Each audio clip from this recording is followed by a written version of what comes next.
Information is everywhere. But insights, that is rare. Business Day Premium gives you analysis, data, and context that keep you ahead. Business Day Premium. Read deeper, decide smarter. They say money never sleeps. Wake up to clarity, insights, and the stories driving business in Nigeria and beyond. From the heartbeat of small and medium enterprises to the pulse of national economic policy, this is where business meets perspective. With expert guests, real-time analysis, and stories that matter to you. We go beyond headlines to bring you the full picture. Join us every morning as we break down the numbers, decode the policies, and spotlight the people shaping our economy. This is Business Money. We are not just showing off businesses, but telling the stories behind them. The hustle, the art, the orders, and the wins. Startup Spotlight, showing every Monday on Business Day television.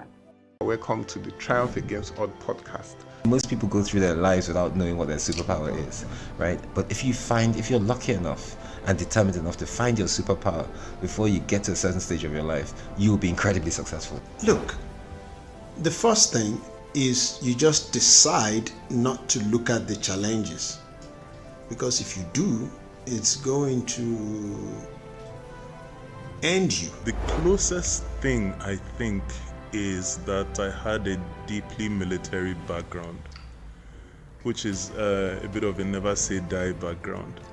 I saw an opportunity in non-interest banking, and I felt that the demand was there.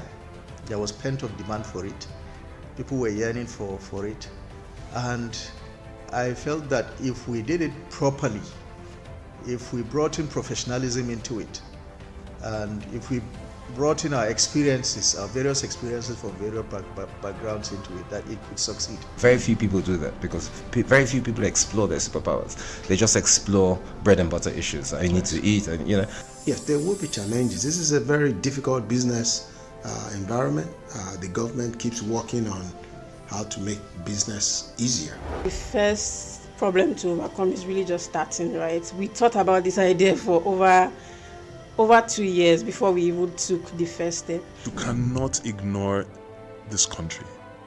No, and to be from here, I think is an incredible privilege. Nigeria will be ascendant in my lifetime. This is Business Week, a weekly program brought to you by Business Day Television.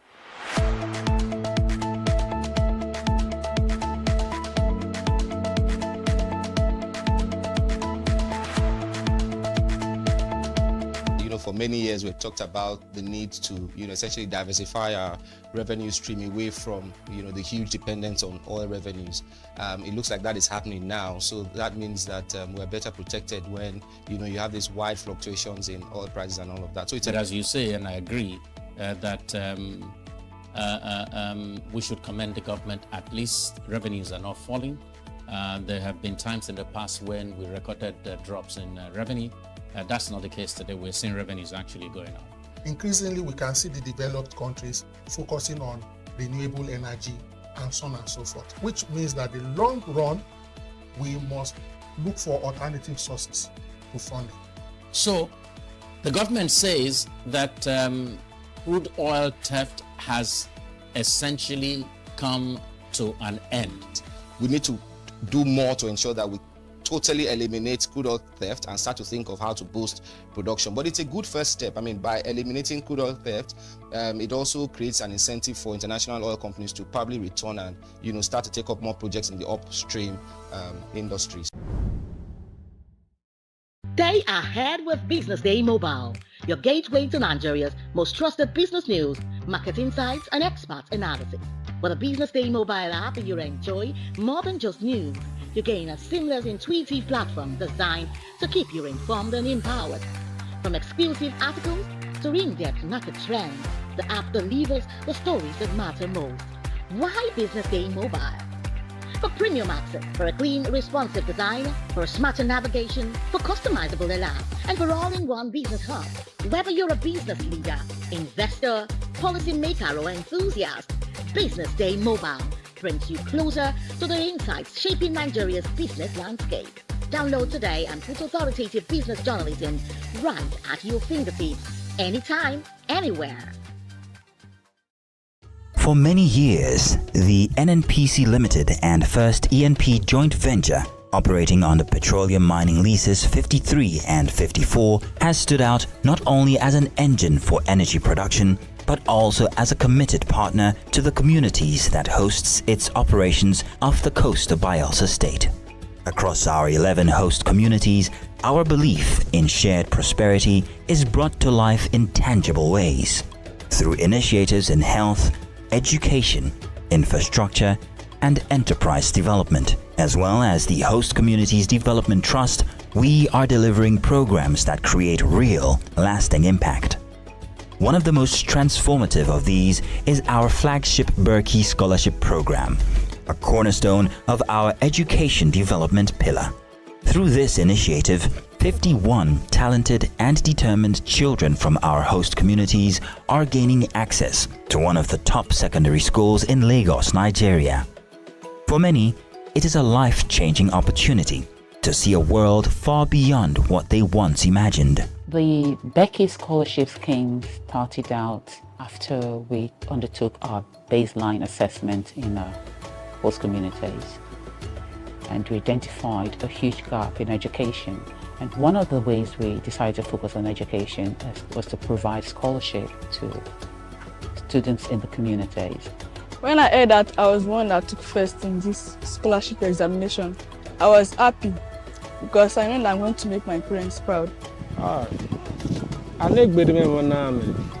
that my interval scholarship, I was so happy, I don't know what to say. If looking at it, nobody in this place for now can sponsor a daughter or a son to that place. So it's a good impact that students from Fisan community are enjoying College Lagos. But providing world-class education is only the beginning. We created a mentorship program that pairs each student with a First ENP staff member, offering guidance, encouragement, and a steady hand throughout their academic journey.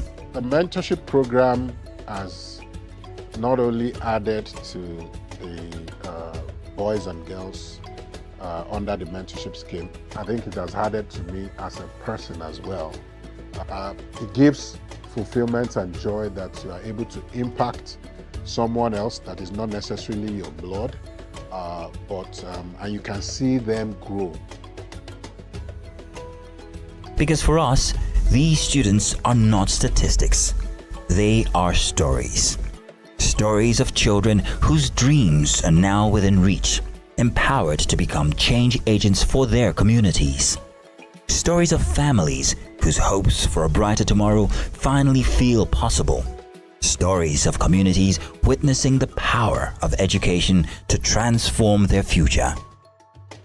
I can remember when the first set came. Very timid, shy, unsure of what will happen, but have seen a lot of transformation. Many of them have taken leadership positions. Many of them are good in sports. My teachers, actually, they have changed my life in many ways, especially in my reading and writing. Being here has helped me in different areas in my life. In my academics, I am more stronger now than before. I want to thank First ENP for this bright opportunity because it's a very big one. It has changed so many lives. Each child represents a spark of potential, of hope, of what tomorrow could be. And through Berkey Scholarship Program, that spark is being nurtured into a flame that can one day light up the world. We believe energy is more than natural resources. It is the drive to create opportunities. It is the power to uplift. it is the courage to build a better future. One child, one family, one community at a time.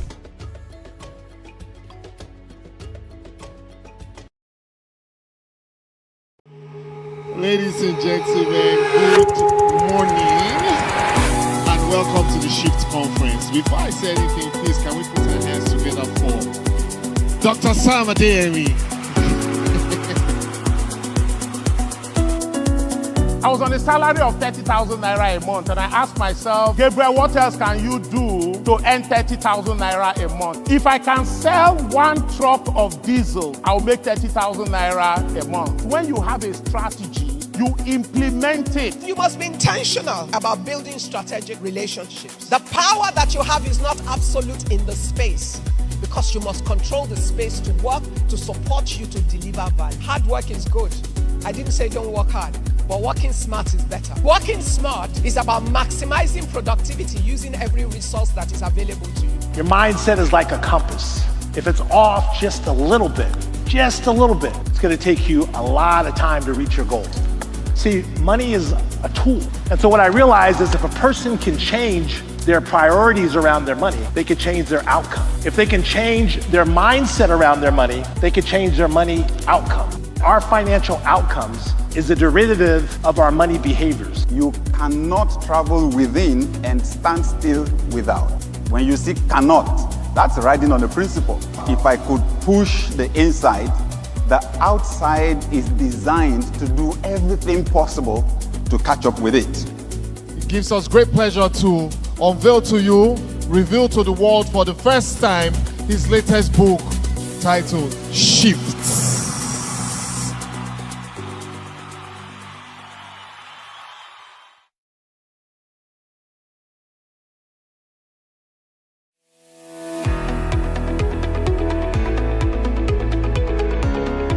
This is Business Week, a weekly program brought to you by BusinessDay Television. And we're live from Lagos, the nation's commercial capital, bringing you the latest insight into the stories that matter for business and the economy. I am Deborah Eze. Onyeka Valentine. I am Destiny Momo. My name is Elizabeth Musef.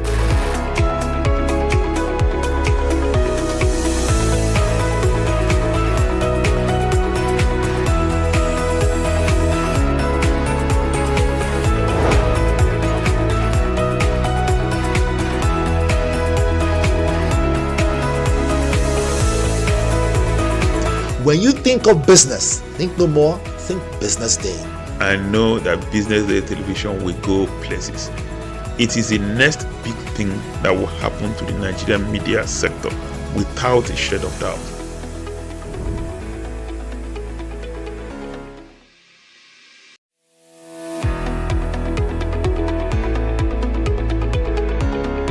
This is Business Week, a weekly program brought to you by BusinessDay Television.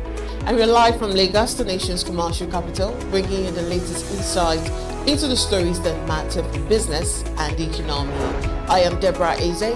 Onyeka Valentine. I am Destiny Momo. My name is Elizabeth Musef.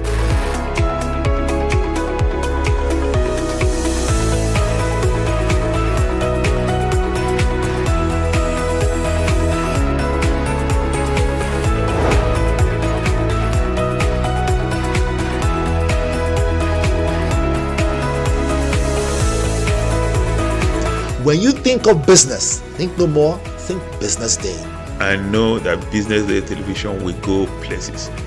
It is the next big thing that will happen to the Nigerian media sector without a shred of doubt.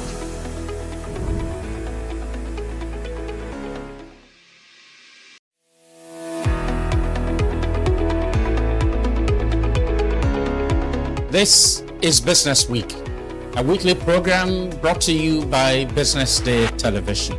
And we're live from Lagos, the nation's commercial capital, bringing you the latest insight into the stories that matter for business and the economy. I am Deborah Eze. Onyeka Valentine. I am Destiny Momo. My name is Elizabeth Musef.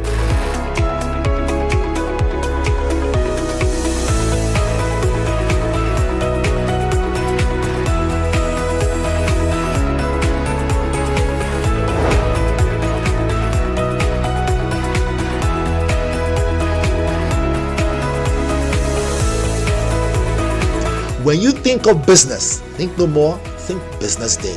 I know that Business Day television will go places. It is the next big thing that will happen to the Nigerian media sector without a shade of doubt.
First by well, let's see what we have on the headlines this morning. Absolutely amazing news today. Nigerians spent 1.5 trillion naira on beer, others in 9 months. Again, NGX recovers, adds 93 billion naira to market capitalization. And in Lagos is to commence 64-day rehabilitation of Lekki-Ekpe Expressway on January 25th. And finally, Togo arrests and deport ex-Burkina Faso military leader after coup plot claims. Those are some of our headlines this morning, but I want us to start off with the one of Nigerians spending 1.5 trillion naira on beer. It's ridiculous, but let me hear from you first before I even jump in. What do you want to hear from me? So, I mean, what do you drink? No, I'm not a drinker. But it's strange when and this beer we're talking about is the drinking one, isn't it? The one that you drink beer, isn't it? Now, I'm not trying to run down any company. After all, people get employed. It has created the alcohol industry, one way or the other, has created some, I won't say some, but a huge employability capacity, which is not a bad thing. However, isn't it strange that most people who now get to, I won't say visit, but without, put this way, against their will, have to go to the hospital. Most of it is tied to lifestyle. And you see, now we don't even know the kind of chemicals that they use in brewing these things. However, I mean, I'm not a chemical professional or whatever they call it, or maybe a mixologist. But for what it is, this amount of money is to let you know that Nigerians, some Nigerians are stressed. And one of the ways they kind of take away their stress, just let's go socialize, let's go, spend money on beer, as the case may be. But what does it now mean health-wise? I wish we could have, some data and analysis that we can follow through to let us know the amount of people who now visit hospitals because of liver issues, right? The amount of people who now come down with a lot of organ failures back to back, all tied to some certain brands or some certain, mixture they call beer. However, I don't drink alcohol, and I used to. I had to give myself a pat on the back and say, yes, to Valentine, it's time to. Why did you decide? I mean, at some point, as you grow older, although there are people who are in their 80s and 90s who still drink beer, but as you grow older, you want a case where your future self will thank you So for that to happen, you make some great decisions now. But then there are people that were taking beer Yes. and they've stayed It's- healthy it's- for it's- a long time. it all depends on Unless the you body have type. any, unless you had any side effect. Well, I mean, for me, I think that I would rather just take water. Okay. You know, the cleaner the body, the better. But speaking about the money that people have spent or Nigerians spend on beer, I just asked myself a question. If that money is put into other things to develop this nation, wouldn't it make sense? What if we put that money into healthcare? Would it make more sense so that we can combat malaria, some certain other areas where you don't have to make yourself sick and go dump yourself in the hospital because you were a beer drinker? I'm not running those who drink beer down. I'm just saying. It's a lot of money. Economically, I think that money can be invested in a great way. But I also believe that So that's my people should. opinion. I also believe that people should spend money on what makes them happy. That's my belief, but it's fine. Let's move on now to NGX recovering and adding 93 billion naira to market capitalization. Right, that's also one of the stories that we have on the headlines this morning. Again, Lagos to commence 64-day rehabilitation of Lekki-Ekpe Expressway. Very important. I mean, those who live in Lekki and those who live after Lekki can tell you, whenever it rains, it actually is a big problem. Some people tell you, why do you have to spend this amount of money, renting an apartment only to come out of my house and hope that I bought a boat instead of buying a car? You know what I'm saying? So we see these videos online and you're like, what is going on? What is going on is that people have built their houses where gutters are supposed to pass, build houses where water is supposed to pass. And so those roads that are now supposed to last a long time are most of the time submerged underwater. And you know, it's only a matter of time that the water can make the roads and the coast, as the case may be, within Lekki area, right, soft. When big trucks pass to come deliver drinking water, because we know in Lekki they don't have clean water, let's be honest. Sorry guys, Lekki is a fact. No, it depends on it depends on where you are, and it depends on if you're getting treated water. 70% of Lekki dwellers. Where do you have these statistics? I lived in Lekki before until I ran away and I had to go back to the mainland just for a reason. But so if you look at it, now they want to begin, walking on the road. Please, they shouldn't waste time. Even if I have to look at it without the issue of the water messing up the road, let's look at it, holistically. The amount of accidents along that road caused by potholes. A friend of mine called me and said, Valentine, you hardly come around to come visit again. And whenever I think about the potholes you have to dodge, as if, you are dodging mines. I mean, come on. The sooner I realized that, I stopped driving to Lekki, then I seldomly visited my mechanic because of bad roads. So I think it's a good thing that, we can have these roads being looked into, that they should just But I think in. it's also a little bit of a challenge because then people might have to now face traffic. Thanks to but we also have the coastal coastal way, so the coastal way is also a good.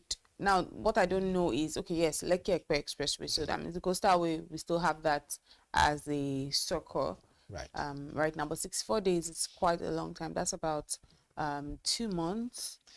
I hope when they say 64 days, they won't just come and patch small potholes and say they're done. We want to see actual work. We want to see a case where, look, believe it or not, Lekki as a whole has now become an informal industry. Such a way that once you tell someone you have your office in Lekki, you live in Lekki, they see you from a different angle. It gives you some form of class. And so if that be the case, can we actually make sure that area is habitable during rainy season? Can we actually make sure that people who want to, and people around the world know about Lekki, and Nigerians, during the soccer game, I remember someone was on TV, they interviewed this guy, and this guy was not Nigerian. And they said, Nigerians should go back. They've lost the game. Go back to your Lekki. No Lekki. Yeah. But I think it's a good call that we can have roads being fixed now. 64 days. Will it be enough? That's a different ballgame. However, at the end of the 64 days, can we also record that those major areas that are of concern are fixed? If possible, let's don't patch. Let us scrape the quota, whatever it is, out of the way, and then lay proper roads and do it properly so we can drive safely. A lot of accidents on that road. There's this police station before a major junction, right? Those who know Lekki very well. Every weekend, they record vehicles being towed to that place that has either tumbled, right, or had some serious accidents. So they had to remove it from the road. And so one day, I asked the police officer, I said, why is that you guys keep having, accidental vehicles here? I said, if you look across, there are some potholes there, and these people, they come on top speed once they cross through the toll gate, right, not knowing that there is a journey stopper in front of them. And so before you realize it and you get to that corner, it has happened. So you see the vehicle tumbled over, and they just say, okay, take it to the hospital, take the vehicle, keep it there at the police station. Just right in front of the police station, there you see a lot of vehicles, either the ones that are so badly dented or the ones who fell asleep, come back from the club, and they even see the pothole. So I think it's a good call that they can get those roads fixed. I guess we'll have to keep our fingers crossed and see what could happen in 64 days of rehabilitation of the roads. But that's what we'll leave it on the headlines today. We'll take a quick break and be right back for the newspaper review in a bit. Do stay with us.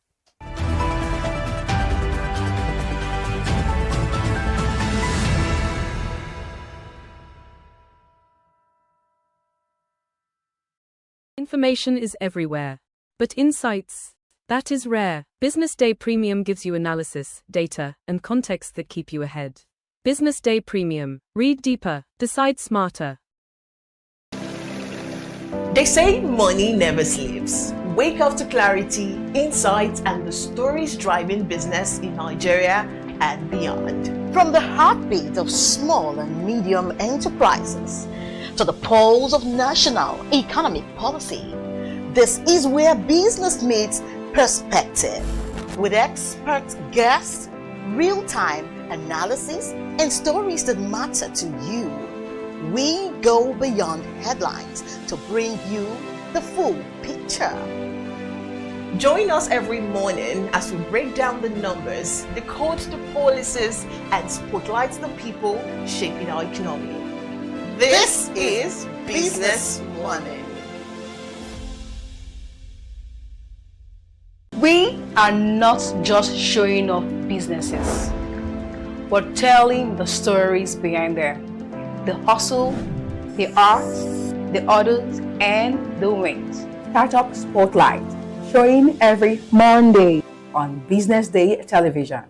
Welcome to the Triumph Against Odd podcast. Most people go through their lives without knowing what their superpower is, right? But if you're lucky enough and determined enough to find your superpower before you get to a certain stage of your life, you will be incredibly successful. Look, the first thing is you just decide not to look at the challenges, because if you do, it's going to end you. The closest thing I think is that I had a deeply military background, which is a bit of a never say die background. I saw an opportunity in non-interest banking, and I felt that the demand was there. There was pent-up demand for it. People were yearning for it, and I felt that if we did it properly, if we brought in professionalism into it, and if we brought in our experiences, our various experiences from various backgrounds into it, that it could succeed. Very few people do that because very few people explore their superpowers. They just explore bread and butter issues. I need to eat, and Yes, there will be challenges. This is a very difficult business environment. The government keeps working on how to make business easier. The first problem to overcome is really just starting, right? We thought about this idea for over 2 years before we even took the first step. You cannot ignore this country. No, and to be from here, I think is an incredible privilege. Nigeria will be ascendant in my lifetime.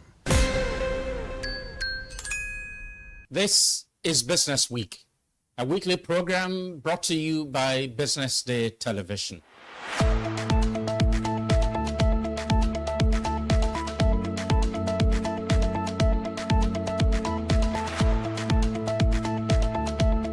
For many years, we've talked about the need to, essentially diversify our revenue stream away from, the huge dependence on oil revenues. It looks like that is happening now. So that means that we're better protected when, you have these wide fluctuations in oil prices and all of that. So But as you say, and I agree, that we should commend the government. At least revenues are not falling. There have been times in the past when we recorded drops in revenue. That's not the case today. We're seeing revenues actually going up. Increasingly, we can see the developed countries focusing on renewable energy and so on and so forth, which means that in the long run, we must look for alternative sources to funding. So the government says that crude oil theft has essentially come to an end. We need to do more to ensure that we totally eliminate crude oil theft and start to think of how to boost production. But it's a good first step. I mean, by eliminating crude oil theft, it also creates an incentive for international oil companies to probably return and, start to take up more projects in the upstream industries.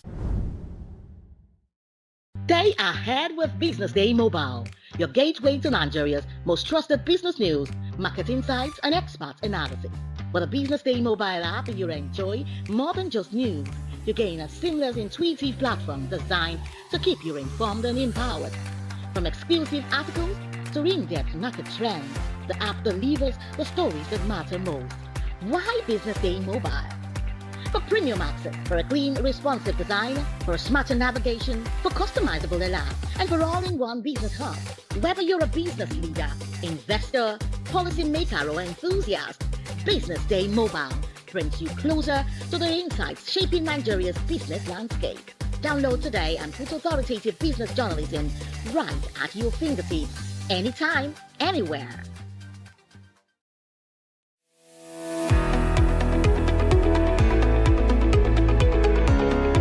This is Business Week, a weekly program brought to you by Business Day Television. And we're live from Lagos, the nation's commercial capital, bringing you the latest insight into the stories that matter for business and the economy. I am Deborah Eze. Onyeka Valentine. I am Destiny Momo. My name is Elizabeth Moses.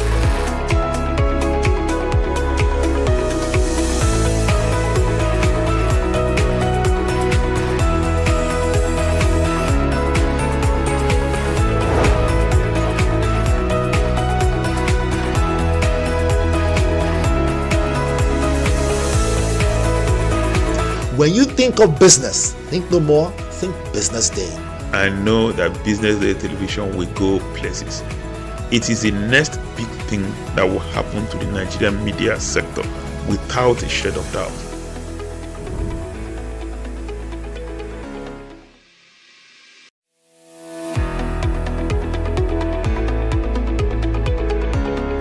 This is Business Week, a weekly program brought to you by Business Day Television. And we're live from Lagos, the nation's commercial capital, bringing you the latest insight into the stories that matter for business and the economy. I am Deborah Eze. Onyeka Valentine. I am Destiny Momo. My name is Elizabeth Moses.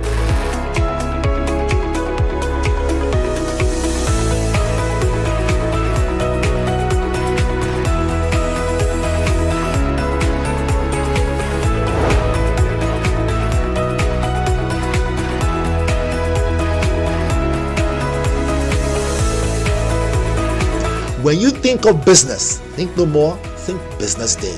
I know that Business Day Television will go places.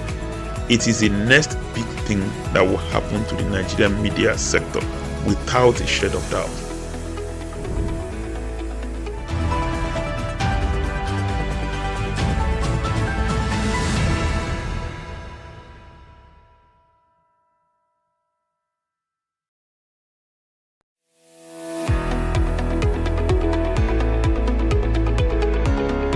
This is Business Week, a weekly program brought to you by Business Day Television. And we're live from Lagos, the nation's commercial capital, bringing you the latest insight into the stories that matter for business and the economy. I am Deborah Eze.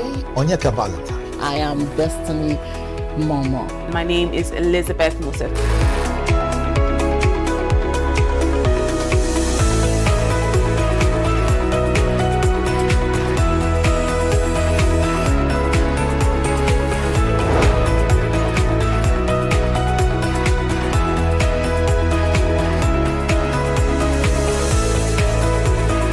When you think of business, think no more, think Business Day. I know that Business Day television will go places. It is the next big thing that will happen to the Nigerian media sector without a shade of doubt.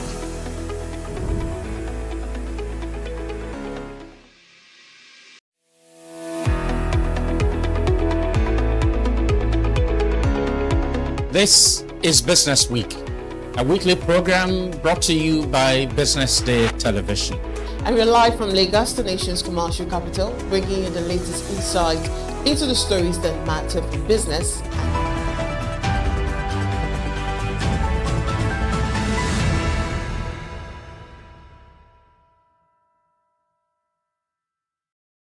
You're still watching The Breakfast Show right here on Business Day Television. It's time for us to see what we have on the front pages this morning. Of course, we have in the studio our in-house analyst, Mohammed Akonji. Good morning. Today is fired up, really fired up this morning. Good morning. You know, they say whenever you see a gentleman crouch to the front, which means it means business. It means that's what I said. He's fired up. I know, but I know she was just don't mind him. Right. Good morning, Elizabeth. Good morning. Good to Val. see you How are today. you today? Very well. How are you doing? I mean, it was maybe a very good night yesterday. Really? What's made it the story special? of the Kaduna when 77 abducted again, it was eventually confirmed. I don't know what you heard about the story. It was on Yeah, I Monday, on Sunday, people that were worshipping in Kaduna, local government again. A report that the gunmen attacked the place and went out 77 worshippers. Now, the governor and the commissioner of police deny that. But it's overnight yesterday, I think it was eventually confirmed that 177 worshippers were kidnapped in broad daylight during Sunday worship. Yeah. You can just imagine. I mean, that is really, really troubling. The evidence is actually coming to light now. They released the names of those people. A man has 12 children amongst them. Goodness. 12 of his family members among those kidnapped. You mean to say his entire family? Oh, that's exactly like entire. That's your entire tribe. You know, the police in Kaduna State, Commissioner of Police just released the list of those abductees, and 12 of them were family members. 12, just like you said, I think that's the legacy. So the entire family was actually abducted. We hope so. Hopefully, at least work is actually being done on it. I'm sure we'll see it in the papers very soon. But the news has actually been on since Sunday, but there has been denials here and there from the governor of Kaduna. He's in Kaduna this time around. Governor of Kaduna State, the Commissioner of Police, and trying to manage the information. Maybe, but we need to confirm yesterday that truly the kidnapping happened. It is that magnitude, 177 people. I can imagine. Despite all our effort, I know you can't fault the soldiers. They're attacking them. They're bombarding their settlements. We talked about that yesterday. They're talking about they have like a fuel dump where they're actually storing fuel. I'm talking about this Boko Haram and these kidnappers, where they were actually bombarded and attacked. Yes, Nigerian Army actually be able to attack them. But they too are also trying to be able to strengthen up and then launch people to attack to still settle us that maybe they are there. Maybe we are not out of we are not out of the hoods yet. We cannot just be able to go to bed. These people too are not resting on their hours. They are just like we are planning. It appears that they also actually be able to plan. I think Christopher Musa is obviously right when he says that for us to actually have long-lasting peace, we need to begin to think of fencing our borders. He said it before. He said when Pakistan had an issue, they didn't have it resolved until they started fencing their borders. And they have longer borders than ours. Yes, they do. But the problem we also have is now there is 1,251 borders unmanned. Unmanned. That's the problem we have as at 2023. I'm not so sure of the statistics now, maybe because you mentioned it. Right. And the reason was, so the government was trying to say, okay, let us employ more hands, custom officials, immigration officers, to do that unmanned borders. But the way the borders actually crisscross is always very difficult to man everywhere. But as much as possible, that is still huge. Compared, the entry point to Nigeria is about 2,573 as at that 2023. Wow. About 1,251 of them were unmanned. So they are still believing that we man others, while there are others that are not manned. And those that are not manned are where all these terrorists, all these marauders find their way in and then try to be able to. Because what happened yesterday, the report they were still saying was that the kind of Hausas these people were saying was not like the typical Nigerian Hausas. So maybe they actually migrated from Nigeria. Perhaps they may actually come from somewhere else and then try to be able to launch their attack and kill Nigerians. So maybe something we need to be able to look at. It was actually a very black Monday. How we keep talking about these things every day. The confirmation was just done by the Kaduna government that truly that happened. Well, let's see what we have on the front page of Business Day paper this morning. We start from home today. I had July deadline. That's the big story on the front page of Business Day. It says, insurers seek capital buffers as merger path narrows. That's the front story on the front page of Business Day this morning. And on the left-hand side, page 30, it says, farmers' loan defaults rise as food prices fall. And on page 30 of the paper this morning, it says, Federal Government ASU agreement, what was signed, why it matters. Those are some of the stories on the front page. And finally, on page 31, it says, Senate confirms legal gold mining driving banditry arms deal in Northwest. Those are the headlines this morning on the Business Day paper. Thank you very much. I don't know if I can just want to jump on. Please go ahead. Okay. So yeah, I think I will start with ASU because that was what, in fact, that's our premium story today.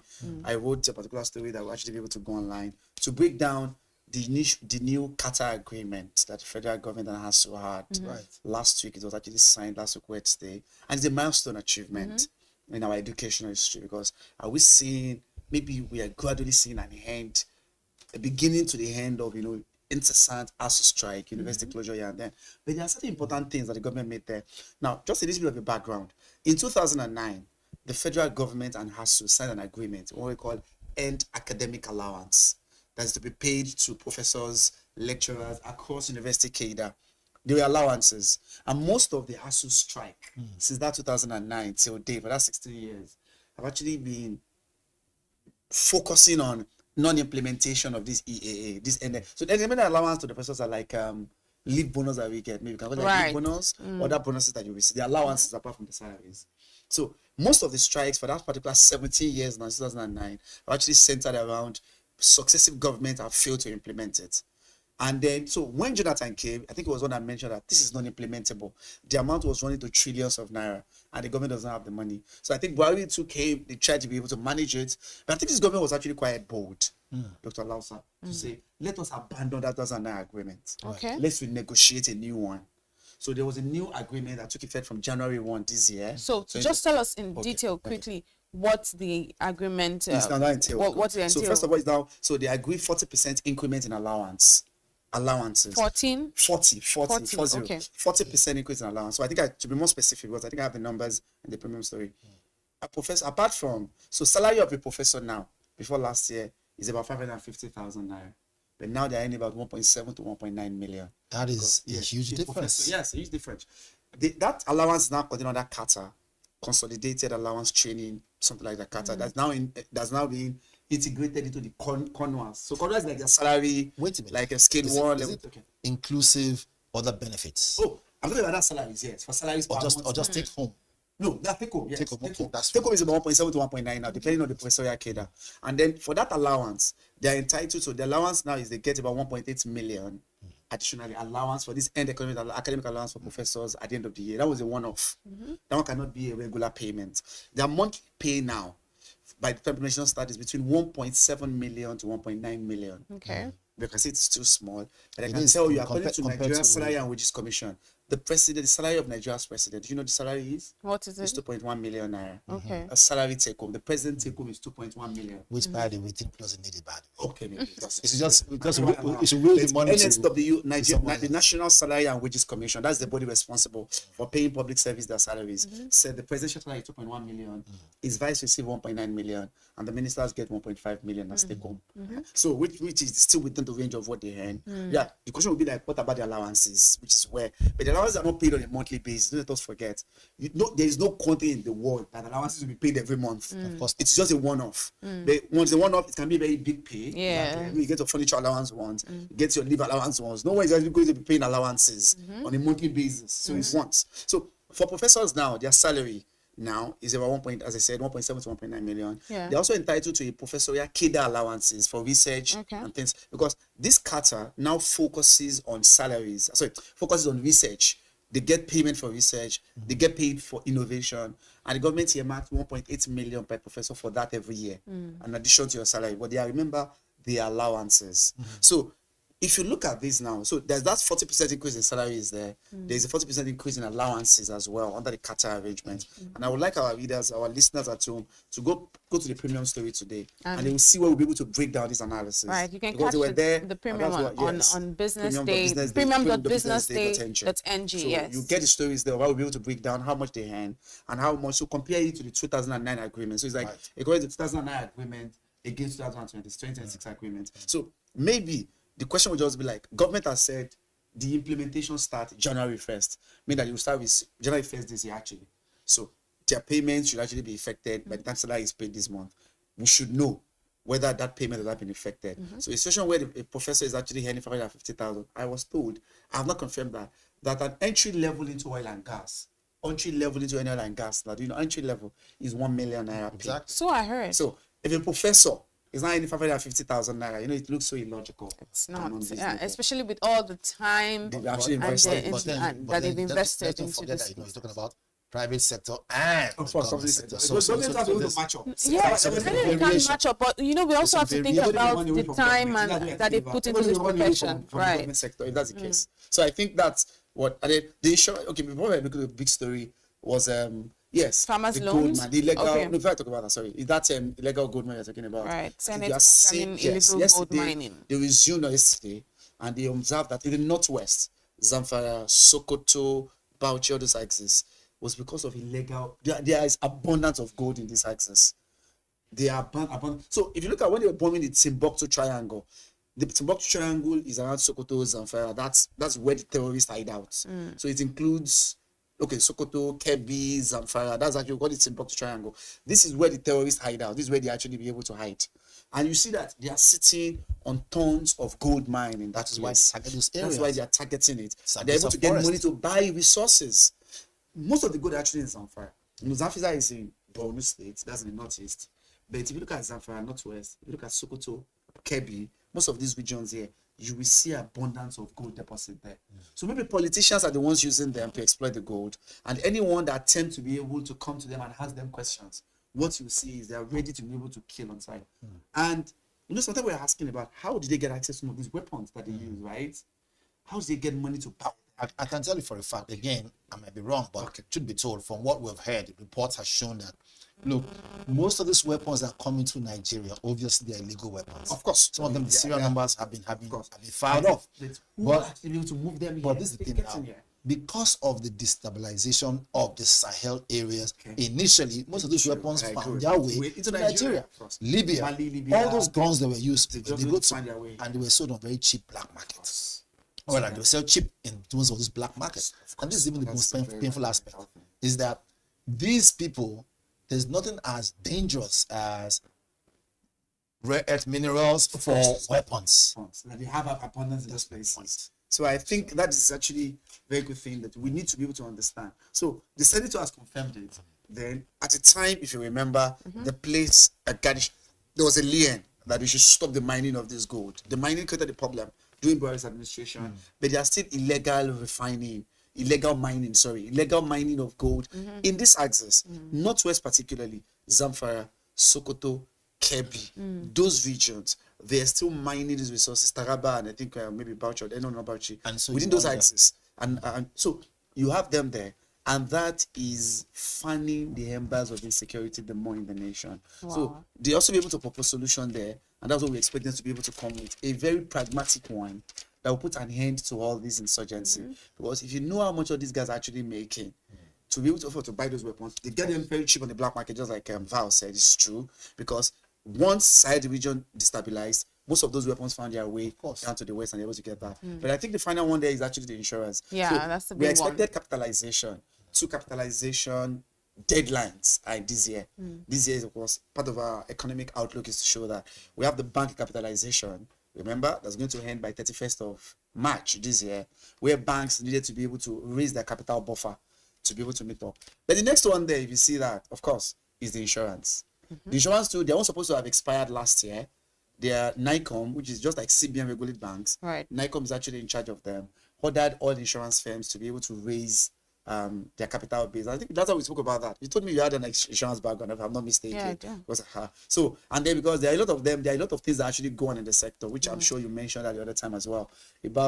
So you just see a lot of them are just able to be in the business for business sake. They are not really carrying out that particular action, as it's supposed to actually be. But with what you are saying here now, July 30th is their own deadline to raise the capital base. So it's either you shape in or you shape out. So what are these buffers that they're seeking out for now? Okay. So there is a minimum capital base as well for insurance firms. I'm not so sure of what the amount is. I'm sure we need to look at that for them. Like the banks around 500 billion. Their own, I think it's about 1 billion or thereabout. I'm not so sure exactly how much they're actually instructed, to be able to meet up now. So that means that, remember, capital buffer simply means for you to start an insurance business, this is the minimum amount required. That is what all of them are doing now. So that you just be able to separate the wheat from the chaff. People that have no business to be in that in the first place. I have a question. I think with everything going back and forth in this insurance industry, there's a part that they're not focusing on, which is public trust. Some people still believe that insurance is exactly they go with your money. That they don't pay claims. Especially for people who are motorists, people who drive vehicles. Look, there's an accident on the road, and then someone tells you you have insurance. Let's have insurance. Let's go and claim. Get this. Let's see your paper. So we don't have any database with your name on this thing. Oh my God! But I have an insurance paper that shows. Right there. So how come? So I found out that most agents who renew your paper for you, you don't know this, but you're paying the money. But most of those insurance papers, right, are doctored. So they don't really So the question is, so they go out there, but that's the police actually asking which one are you talking? Are you talking about the comprehensive or the third party insurance? Well, again, the third party. Because third party insurance doesn't cover many of these things. That's why they will always advise you to go for a comprehensive. Which is why it's important that they have more voice out there, educate people. And they are doing that. The question wasn't talking about Some of them are doing that. So but I think the question is talking about this, is simply saying they are doctored papers. They are not original papers. So why are those ones doing that? Who's doctoring it? Is it the agent from the insurance? Because what I would say is, at least because of what I know, is from third party insurances most people just go seeking out third party insurance because they're looking for just it's for papers, not because they really understand what so in that way you're not going to an insurance officer, you're looking for an agent. You're probably most people just probably look at maybe someone, everyone in Lagos and Nigeria is looking for one business. I do this thing. Those are the people that you can meet. I will just fix up something, and that's not just common to insurance alone. It's peculiar to everything. And if you don't go to the right place, so if the police now sees you, the document they give you, will you be like, a police can confirm that this is a legitimate? They'll confirm that this document is okay. As soon as there's an accident, and let's assuming you have got to know that you have document. Let's assuming you have. God forbid, but it's because an accident. Police cannot confirm. Of course. Right. The person who police can confirm. Police is just most times. Police is just looking what is the expiry date. The expiry date, they'll let you so know. They don't know. They don't have the nitty-gritty about it. Right. So that's why when you go and you meet someone that now that does it for you, that like one agent on the street that you don't even know. That's also why the audience needs to know that you don't just meet anyone on the street. It's just like any other scam. It's like people that run fake passports. Are we saying that they're not real passport everywhere? But you just meet someone like some places and you're just because you're just trying to find a quick fix. So that's just what's happening, because insurance companies right now, one of the conversations we're having is they are actually, yes, they need to do more sensitization. They are very much in their space, but some of them are doing well. Who are their accredited agents and those who are not their agents, because a lot of people just want to tell you, oh, I represent so company. Meanwhile, where's your ID card? They'll show you an ID card with the logo, and so you want to answer, talk to them. At the end of the day, you now realize, wait a minute, as time goes on, things change. When it's time for you to, let's assume you go for a life insurance. What are the criteria? You have to die first. Now, isn't this your family? Exactly. Yeah. I know someone who is in court today saying, look, they went to see that can get claimed because their father died in the hospital and all that stuff, and they realized, look, there was a big hitch there, so they couldn't get any claim at all. But as with everything, just because we have to go, as with everything, if you're not sure about something, walk into the office, Maybe do your an ask. due I think that's diligence, most right? important. Because I also That do, would I'm help sure as you do well. that too. Because you don't So just can meet ask. someone for something then that's yours adjust. as life insurance. Exactly. If you're not sure, walk in. Okay, what company did you mention? I don't want to mention anyone. course, names, So yeah. what company? Okay, Let me and see then what's decide to your credit. walk Please, in. I Oh, want which to do one is your this. clothes? And just And go. it's actually Then safe someone that can time. confirm to you that, oh, this person is not. Another part of oh, us. this is not our This is actually staff. the way we Okay, do this this. is the way we do it. So yeah, that would just save you a lot. That would save. You don't just put your money on the line Sensitization. that way. I think And it's a good thing we also have an insurance, the head of marketing of one of the insurance companies is coming on the big story today, so you could also answer some questions for us. About that and tell about this. Yes. Great. Let's move on and see what we have on the Punch paper Very this quickly, morning. the Punch has something different. It says here, FG doubles January bond, borrowing to 900 billion naira. Our money man. What do you think about that? No, that's question 22. Okay. Before you jump on the train, let me jump on the next one. So that one, remember that one, FG doubles January bond, borrowing to 900 billion. See it on TV right there. You see Cardoso's face as usual, peering down, and sometimes whenever I see his face, I always think, that wherever he shows up, money just flows everywhere. Money man. It doesn't work that way, does it? If only if wishes were horses, Beggars will ride. I keep wishing. Everybody will keep riding. I met him at Echo Hotel and I shook his hand. I was like, this is money. Will money just enter my pocket? Don't check your ATM like that. Not your pocket there. He will not give you cash. Anyways, he will just be able to have yet you have the alert. The alert you expect what I'm a saying? big one. FG doubles January bond, borrowing to 900 billion. I said on already page 22. Then page 3 here says this is not a good one. 5 policemen killed in Zamfara ambush. Maybe I should let you just weigh into this, but just before you jump in, I would say, Elizabeth, if you look at it, our policemen are they even taken care of properly? Our soldiers been taken care of properly, let alone how. I don't think so. You don't think so? But I think they have. You There's think? better welfare now, I can tell you. I know I don't know. Are you saying I'm a son I can't find. Are you saying that Elizabeth's uncle is doing a good job? Christopher Musa. Who amongst them? Christopher Musa the president. Of course. That's Elizabeth. That's true. No, that's true. Let's focus on it. I don't know how to connect the name. That's true. You didn't see my Don't mind this man. But I feel like there's a bit of a better welfare now. What is yours to this guy? Yes. There's a bit of a better welfare. I don't know if you can see them. Political will. Yes, have you still seen their homes? Have you seen so if you see, barracks? If you see some of the facelifts that they are given, the one in Falomon here, there's a police barrack in Falomon. Yes. It has been brought down. It has been brought down since last year. And in fact, there was actually a master plan now. They have what they plan to be able to use there. There was a report last year that Tinubu government was trying to be able to sell it, but they debunk it. That they are trying to be able to give it a very big facelift. That Mami market there. And it's only eventually built. And you also see some of the police stations and what they are doing there. I told you, I don't know if I'll be able to mention this on here. 2 weeks ago, I was at home. I think I just got back from school on a Saturday. One of our mosque members was just about to pray in the night. He just bought the car, 56 million naira. This usual Toyota Lexus. They came to rob him that night on Saturday. So I remember I went to our police station. In fact, I couldn't believe what I saw. The edifice they just built in this. They call it Area J in Elemoro. People that are in the Bejuleki will know the place. They call it Area J. I couldn't believe the masterpiece of the building they put there. Now, the building was among those that was touched during the NSAS. The NSAS people touched that building then. So I think it was rebuilt. I was marveled when we got there that night. The infrastructure they put in place. But that was the last time I think the last time I went there was maybe 4 or 5 years ago. Until that 2 weeks ago when this incident of car theft happened in my estate. Then we just have to follow them out to the police station and they know that not the complaint. But it was even in the night. So which means that and they brought the 2 vans. They sent 2 vans with us. I'm talking about around 12 a.m. or 1 a.m. in the morning. I got them around 2 a.m. in the morning. That's Saturday to Sunday. You understand now? And they sent 2 vans. You can see how serious they were. Of course, people were arrested. I was talking about 2 Saturdays ago. That's before the last one. And I was looking at the building. They have like quarters where they stay. This is like a police station. The typical Elemoro that I know then. The last time I think I went there was maybe 2019. Until that time I went there. So right now the narrative is changing. That's what I'm talking about. So my question now is, these people that have been killed, okay, their family be taken care of. Okay, that's what's now looking at. I think they will. Will you be able to answer that question? Because I think I will do that. Why?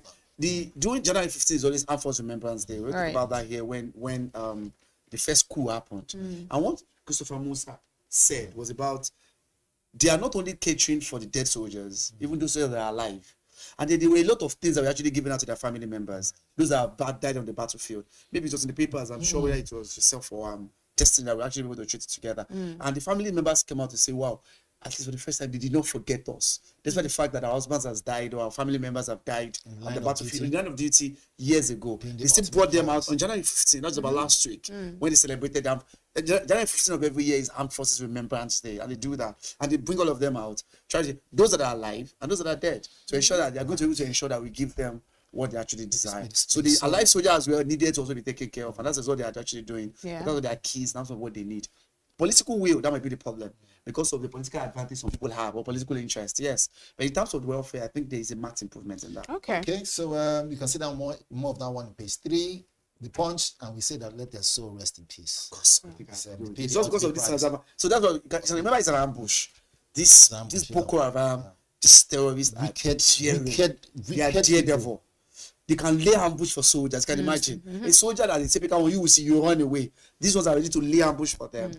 Monitor their movements. You can imagine what it took, that kind of planning to have taken for them to be able to execute this kind of a plan and kill them. So these are daring and are ready to die at any point in time. But I'm sure that our Nigerian soldiers are actually getting the upper hand over them. Yes, they are. These are just pocket of ones. We see in recent times there is actually an increase in wars. Actually, be able to. I'm sure when we get to what's it called? When we get to cartoon of the day, there's something I'll be able to mention there. There's something exciting on cartoon of the day. Or something related to this.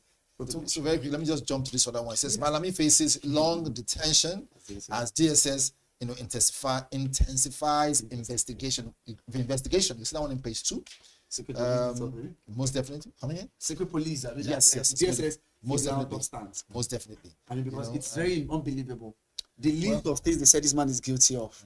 You'll be his level of corruption. The barrage. I heard about 15 houses in Banana Island. 51 houses, including money. How many houses would you sleep in Banana Island? That's what. Would you duplicate yourself to 50 copies? It's a greed.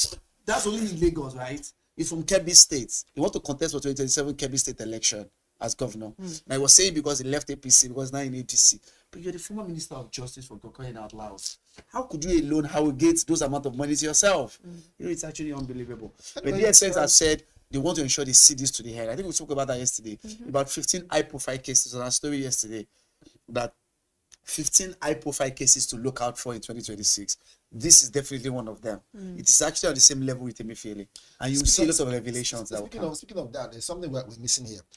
Right, and this comes from somebody. It says Nigeria's ECOWAS exports fall 13% after Sahel state exit. Of course, I'm not surprised. Of course, because you have those Burkina Faso, Niger, and Mali that broke out. That broke out of ECOWAS. There is limited trade we are doing with them. Don't forget, we still see these 3 states as pariah states. They are undemocratic states, and within the phase of ECOWAS, but are they working? That's the point. But I think they might be undemocratic, but are they working? What should be working? See, I think the way they actually want to put Ibrahim Traore, for example, should I be honest with you? It's like the next big thing after Jollof. Should I be honest? I think it's. Should I be honest? Okay, I'll tell you this without fear or favor or anything. Okay. I think whether it is democratic or military setup, we want to see in any way that the lives and livelihoods of citizens, no matter which country, is actually being felt in a positive way. Such that the economy can grow. I understand there are some mitigations, right? When there's a military, intervention. We understand that. You will get sanctions back and forth. But the major question now still remains, and the whole world is asking, is democracy really working well for Africa? I'm not anti-democracy. I'm just saying this but at the same time, as democratic as military rule beneficial to us. We're just talking about you and Museveni yesterday. Right. You all came in through under the guise of military khakis. He has been there for 40 years now. 40 years? Yes, just won another election. That's since 1986. That's like my lifetime. Yeah. Throughout my lifetime, I'm talking about that. And then we have a whole lot of them like that as well. Look at, I think that's the one case. Anyway. All the other ones too, tomorrow we turn to democratic leaders and they will be there for only God knows when again. All the 3 of them, Ibrahim Traore in Burkina Faso, the one in Mali, Massimi Goïta, and all of them like that, Niger, Abdurrahman Tanje, they can say they want to conduct election tomorrow. they too become another democratic government. And before you know it, they change the constitution to allow them to continue running, and they can be there for 50 years as well. So I don't think the military will have also helped us anyway. Before they stay for 50 years. I don't think it has actually helped us. Let's jump and see what's happening. Let's see what we have on Vanguard papers this morning, because I can see so much passion from Mohammed. On the front page of Vanguard this morning, Wednesday, January 21st, it says Kaduna, names of 177 abducted worshippers revealed. The writer goes on to say 177 abducted, 11 escaped. CSWN group reveals this. Now again, police situation confirms report confirms abduction. Attack occurred 1 week after 2.6 million naira ransom was paid for release of some villagers, and this is according to sources. Right group accuses security agent of blocking access. Abduction horrific, says U.S. lawmaker Moore. Another unfortunate incident. This one is from Obi. And then Northern Can chairman Hayab says why we insist attack happened. Again, we have the full list of these kidnapped persons here.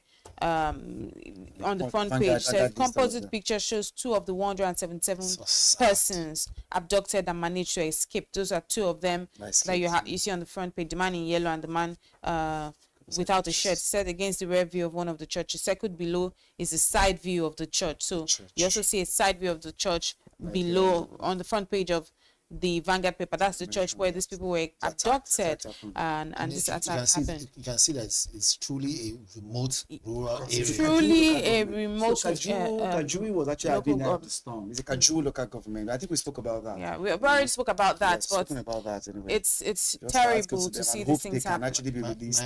My annoyance is just when we think that we are gaining ground in the eye of the world, and then you just see something else. And then people are actually saying Donald Trump is overstepping.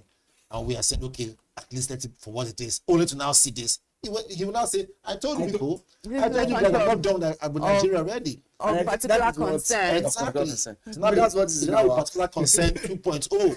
Anyway, let's see what we have on the cartoon of the day this morning on Business Day paper real quick. A lot of things are happening, and I imagine that the cartoon of the day will also show us something. So we see a pen, a screwdriver, right? So this screwdriver, is it trying to write on blood on it with blood on it? Oh, this is my very goodness. important, and I think we should. And then, do you see the handband? Yes. There's something written on it. That's NYT. That's NYT. The New York Times. That's the New York Times. Writing about the bloodshed, right? And then beside the NYT, we also see $9 million going to who? by the side. So going to who? Explain that. Please go ahead. It's very important.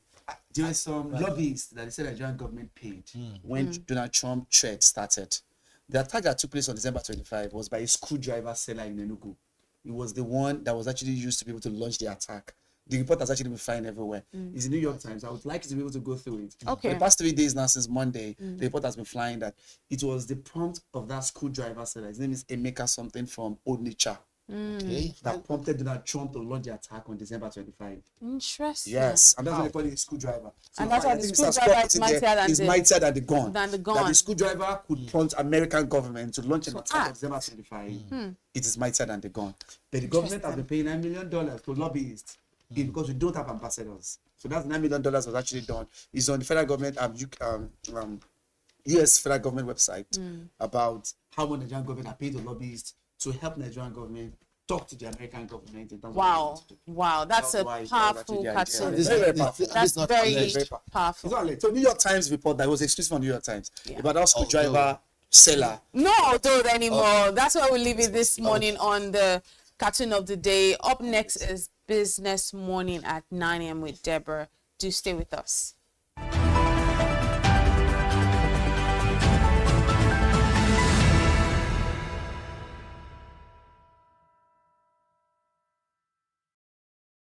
Information is everywhere. But insights, that is rare. Business Day Premium gives you analysis, data, and context that keep you ahead. Business Day Premium. Read deeper, decide smarter.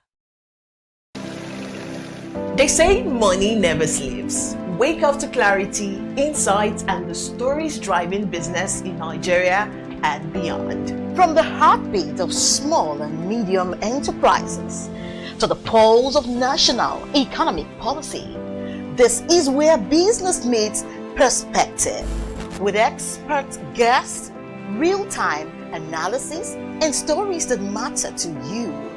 We go beyond headlines to bring you the full picture. Join us every morning as we break down the numbers, decode the policies, and spotlight the people shaping our economy. This is Business Money. We are not just showing off businesses, but telling the stories behind them. The hustle, the art, the orders, and the wins. Startup Spotlight, showing every Monday on Business Day television. Welcome to the Triumph Against Odd podcast. Most people go through their lives without knowing what their superpower is, right? But if you're lucky enough and determined enough to find your superpower before you get to a certain stage of your life, you'll be incredibly successful. Look, the first thing is you just decide not to look at the challenges, because if you do, it's going to end you. The closest thing I think is that I had a deeply military background, which is a bit of a never say die background. I saw an opportunity in non-interest banking, and I felt that the demand was there. There was pent-up demand for it. People were yearning for it, and I felt that if we did it properly, if we brought in professionalism into it, and if we brought in our experiences, our various experiences from various backgrounds into it, that it could succeed. Very few people do that because very few people explore their superpowers. They just explore bread and butter issues. I need to eat, and Yes, there will be challenges. This is a very difficult business environment. The government keeps working on how to make business easier. The first problem to overcome is really just starting, right? We thought about this idea for over 2 years before we even took the first step. You cannot ignore this country. No, and to be from here, I think is an incredible privilege. Nigeria will be ascendant in my lifetime. This is Business Week, a weekly program brought to you by Business Day Television.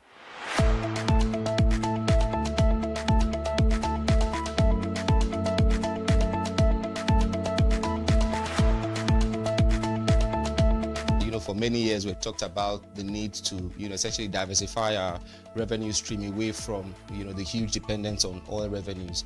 It looks like that is happening now. So that means that we're better protected when, you have these wide fluctuations in oil prices and all of that. So But as you say, and I agree, that we should commend the government. At least revenues are not falling. There have been times in the past when we recorded drops in revenue. That's not the case today. We're seeing revenues actually going up.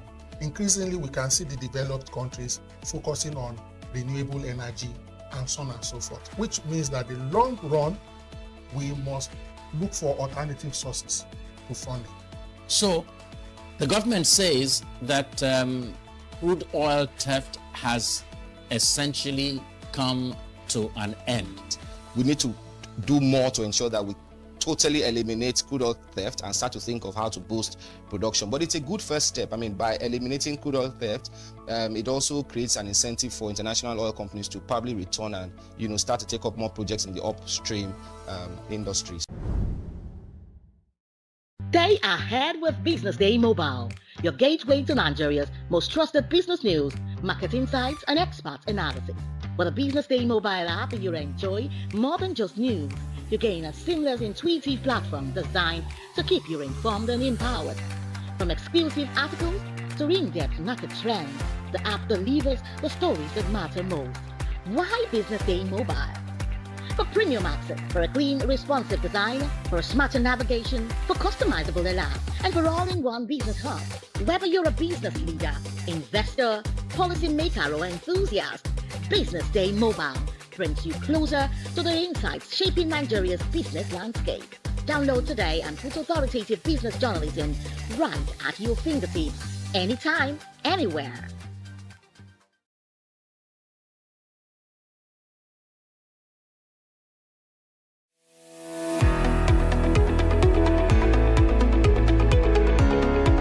This is Business Week, a weekly program brought to you by BusinessDay Television. And we're live from Lagos, the nation's commercial capital, bringing you the latest insight into the stories that matter for business and the economy. I am Deborah Eze. Onyeka Valentine. I am Destiny Momo. My name is Elizabeth Musef.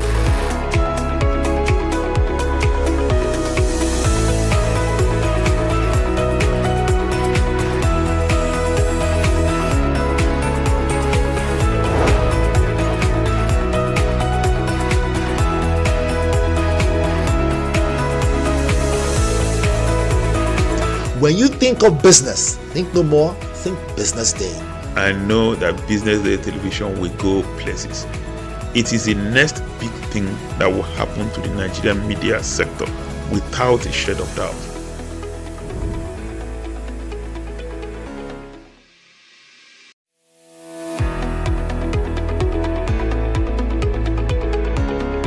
This is Business Week, a weekly program brought to you by BusinessDay Television. And we're live from Lagos, the nation's commercial capital, bringing you the latest insight into the stories that matter for business and the economy. I am Deborah Eze. Onyeka Valentine. I am Destiny Momo. My name is Elizabeth Musef.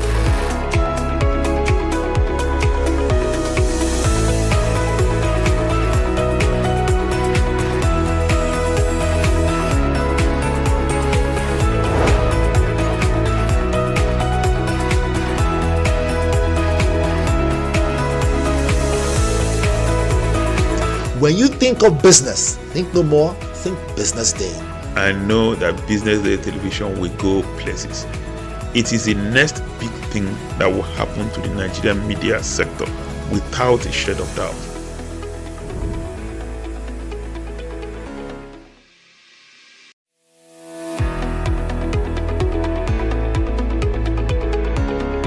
This is Business Week, a weekly program brought to you by BusinessDay Television. And we're live from Lagos, the nation's commercial capital, bringing you the latest insight into the stories that matter for business and the economy. I am Deborah Eze. Onyeka Valentine. I am Destiny Momo. My name is Elizabeth Musef.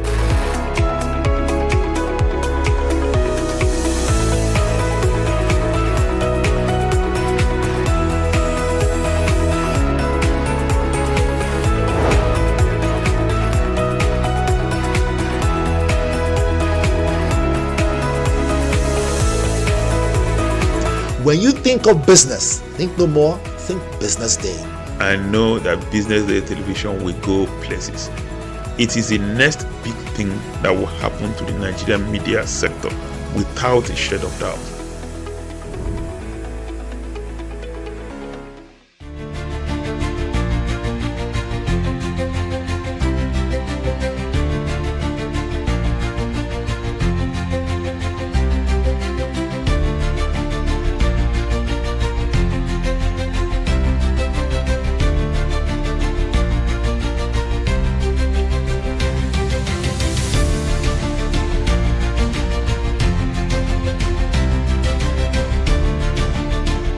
Welcome to the Business Morning segment on the Breakfast Show right here on Business Day Television.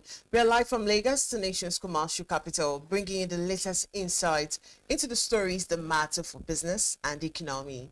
I am Deborah Eze, and it's great to have you with us. Now let's begin with the top news stories making the round in the world of business. Major listed bureaus in Nigeria generated a combined revenue of over 1.54 trillion naira from the sale of beer and other non-alcoholic drinks in the first 9 months of 2025, indicating the estimated amount spent by Nigerians on brewery products during the review. And according to reports, the companies collectively recorded strong top-line performance driven largely by beer sales. Nigerian Breweries PLC, the largest brewer in the country, recorded net revenue of 1.05 trillion naira for the period, up from 710 of 0.87 billion naira in the corresponding period of 2024, while cost of sales stood at 631.23 billion naira, resulting in gross profit of 415.15 billion naira. After accounting for selling and distribution expenses of 193.85 billion naira, administrative expenses of 59.58 billion naira, finance costs of 39.15 billion naira, and other charges, the company posted a profit after tax of 85.51 billion naira, compared with a loss of 149.50 billion naira in 2024. And moving on, stocks closed higher on Tuesday as the Nigerian exchange reversed losses from the previous session, with market capitalization rising by 93.48 billion naira to 106.44 billion naira from 106.34 trillion naira on Monday. The all-share index also edged up by 144.33 points or 0.09% to close at 166,256.83 points, compared with 166,112.50 points in the prior section, reflecting renewed investor interest in select equities. Trading activities improved in both volume and value terms, although the deal count declined, with a total of 795.46 million shares valued at 19.98 billion naira, exchanging in 45,390 deals, marking a 26% increase in volume and a 35% rise in turnover, while deals fell by 22% compared with the previous trading day. And reports earlier reviewed that the Nigerian exchange started the week on the bearish notes as the market's capitalization fell by 10.9 billion naira at the close of trading on Monday.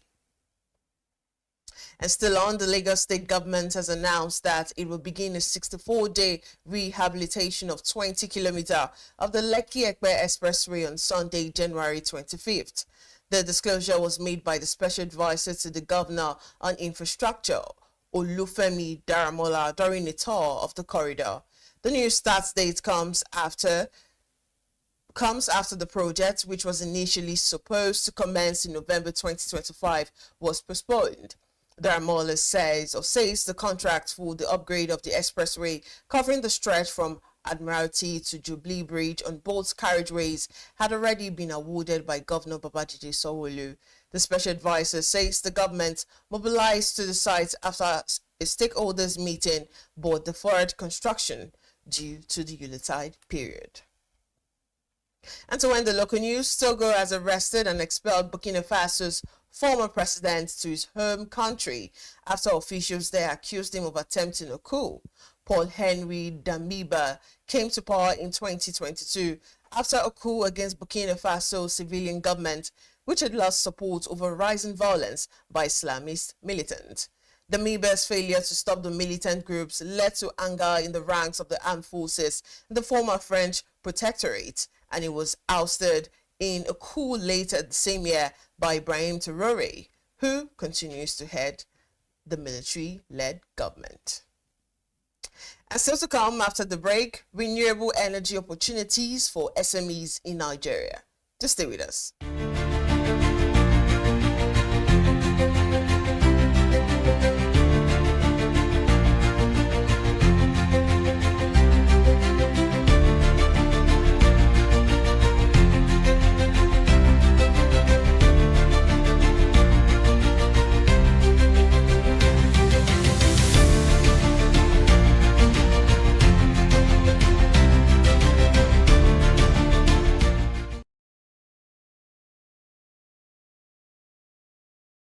Attention business leaders, want to make informed decisions?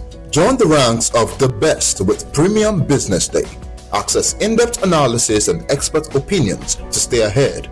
Subscribe now at premium.businessday.ng and unlock premium content. Plus, you get 50% off your first subscription.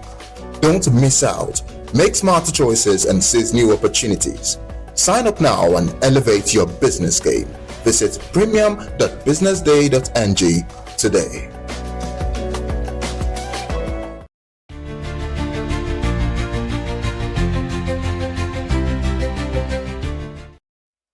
welcome back. Still watching Business Morning. Let's now move to our first conversation this morning. Rising electricity tariffs, frequent power outages, and escalating diesel costs are forcing small and medium-sized enterprises to rethink how they power their businesses. Increasingly, renewable energy, particularly solar and hybrid power systems, is emerging not just as an environmental alternative, but as a smart business solution. This morning on Business Morning, we examine renewable energy opportunities for SMEs in Nigeria. And joining us is Solomon Tobiloba. He's an electrical engineer, renewable energy expert, also an entrepreneur. He's going to be helping us understand how small businesses can cut costs, improve productivity, and build energy resilience through renewable solutions. Good morning, Solomon. It's good to have you on Business Morning. Good morning, Debbie. Good morning. I'm happy to be here. Speak to us about why renewable energy is becoming more attractive to SMEs in Nigeria at this time. Okay.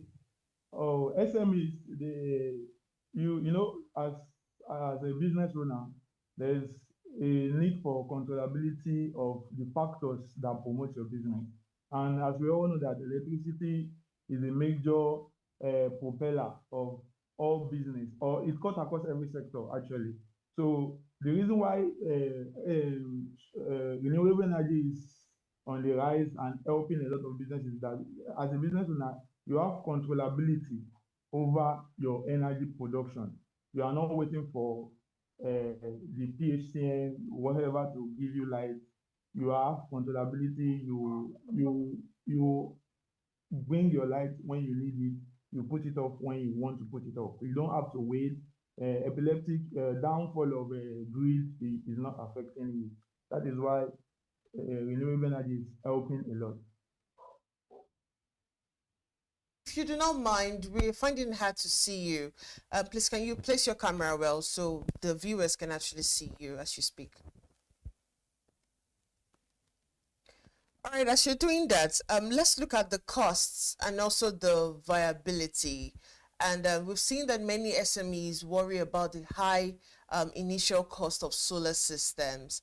Now, speak to us from your experience. Do you think renewable energy is truly affordable for small businesses? I would say whether for small business or for any other use, renewable energy is actually affordable. There's something we call penny wise pound foolish. In the long run, when you're owning a business and you sit down at the end of the year to calculate how much you've spent on energy or buying of fuels or paying of NEPA bills and all of that, you find out that at the end of every year, a larger amount of your profit every year is going into energy generation. But in the initial stage, you let's say you borrow a loan to set up your system, your inverter system. Let me be more direct. And it, at the beginning, it's looking as if, okay, the money is much. But when you calculate what you use to power your generator or you pay your NEPA for a whole year, and then you do it across 2 years, you will find out that that amount is more than what you will use to set up your inverter system at once. So to me, affordability or the cost effectiveness for renewable energy, even though everything is getting more expensive in Nigeria today, but renewable energy is still better. Let me use that word. It's still better compared to paying for NEPA bills or buying of fuels for generator. We'll go on a quick break now, Mr. Solomon, and when we come back, we'll be looking at the practical options. Just stay with us.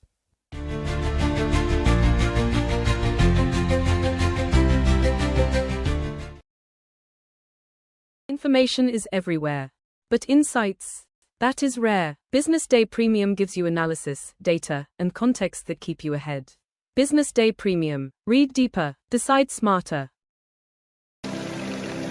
They say money never sleeps. Wake up to clarity, insights, and the stories driving business in Nigeria and beyond. From the heartbeat of small and medium enterprises to the pulse of national economic policy, this is where business meets perspective.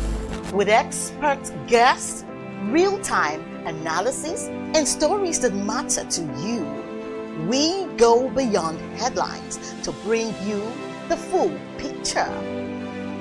Join us every morning as we break down the numbers, decode the policies, and spotlight the people shaping our economy. This is Business Morning.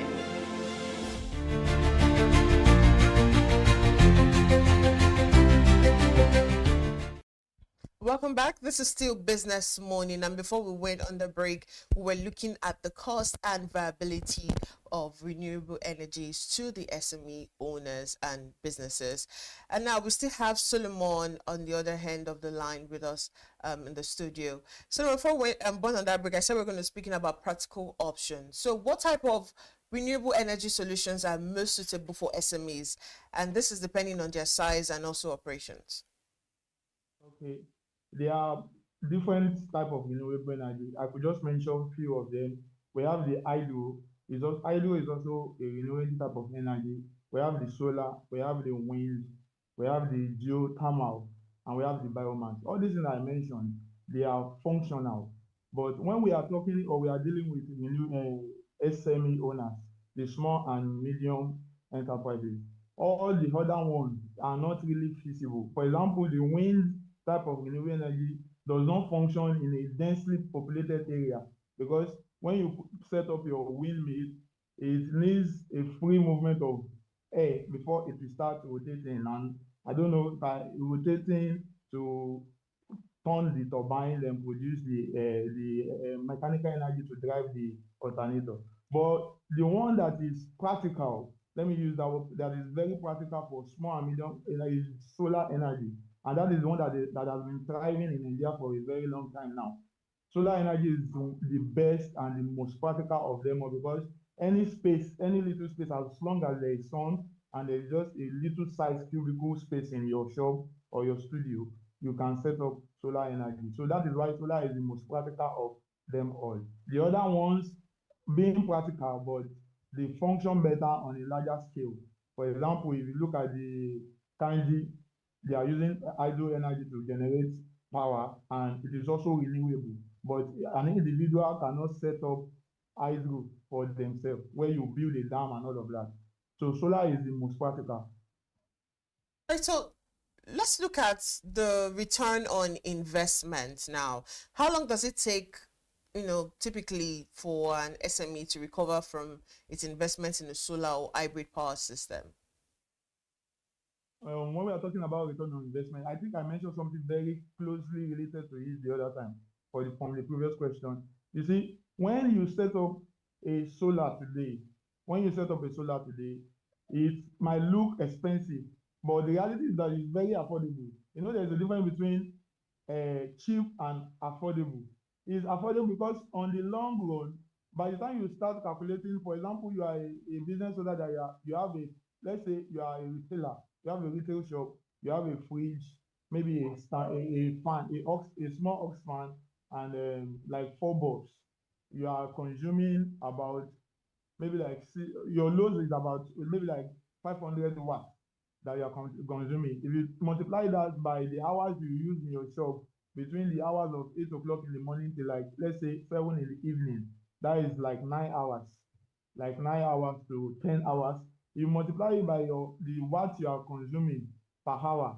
Then if you calculate how much you will be spending when you are on NEPA, especially if you are on estimated bill, that is what we call postpaid. Postpaid, whether you open your shop or you do not open your shop, they are going to charge you every month. Let's say you are working with prepaid, fine. Prepaid is better, because if you do not open your shop, nobody is charging you. But the reality is that if you are putting your fridge on prepaid, that is the NEPA is even working very well in your area. Maybe you are on band A or something. It's working fine. By the time you calculate how much you are paying every month to run a freezer, you find out that before the month goes off, the gain, the profit you have on your pure water, your table water, your minerals and all of that, you are using it to buy fuel to power your gen, or that is, NEPA will not still work. You have paid for NEPA, it is not working, you have to buy fuel again. But if you are in renewable, there is sun, you are enjoying it. And in the long run, between the year of 1 and 2 years, you will have seen the amount you used to build or to set up your inverter and your solar system, you will have recovered it. And your inverter is still working because the least year of operation for a solar panel, every company, they will even give you 20 years for a solar panel. The least I know, 20 years warranty is working for 20 years for the solar panel.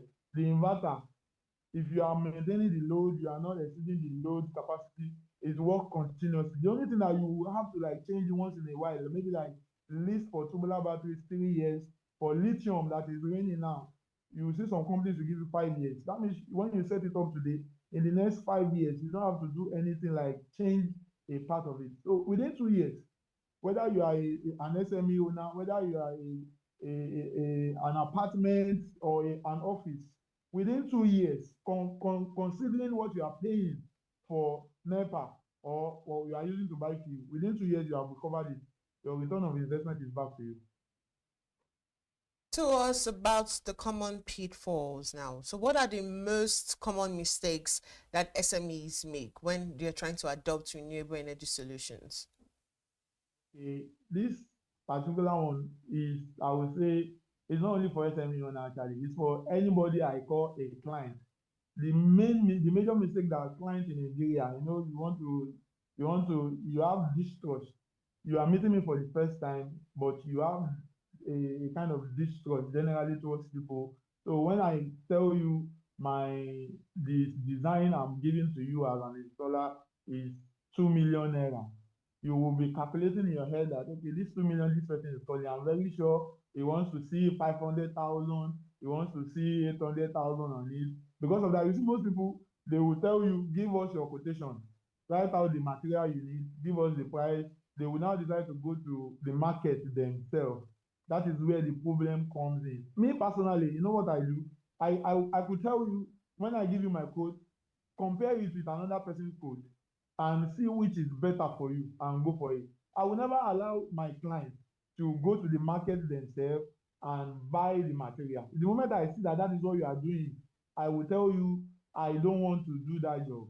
And there's a lot of reason to that, because when you go, I saw a video online recently, the guy was like, he was buying material and somebody was with him also buying material, that the person selling the material was giving him a kind of material, that is, the guy is an installer, was giving him a kind of material, and the other person that was buying, checking his list, was saying, give me this one, give me that one. And the seller was also giving the man another type of material of the same demand.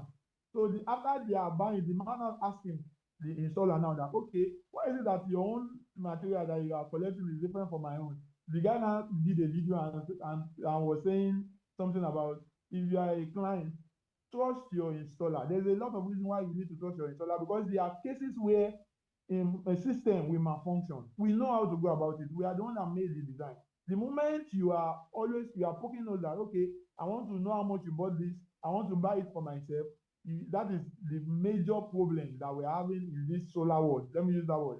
That is the major problem you're having. You bought your material, you bought inferior material. Before you know it, within the space of 6 months, everything will have broken down. Now the system is down. Now you are now calling somebody that will help you resuscitate it. Then it will now be costing you more. In the long run, you are trying to save a cost, but at the end of the day, you are spending more. So that is the major pitfall that we are having in the renewable energy industry. All right. What about reliability and maintenance? How reliable are these systems in the long run, and what kind of maintenance do they require? Okay, thank you very much. Renewable energy. This is not to. I'm not trying to sweet talk those that want to do. No, if you can't afford it, leave it. If you can afford it or you're doubting, I would advise you do it. Or you source from people that have done it, hear from them and see how it is.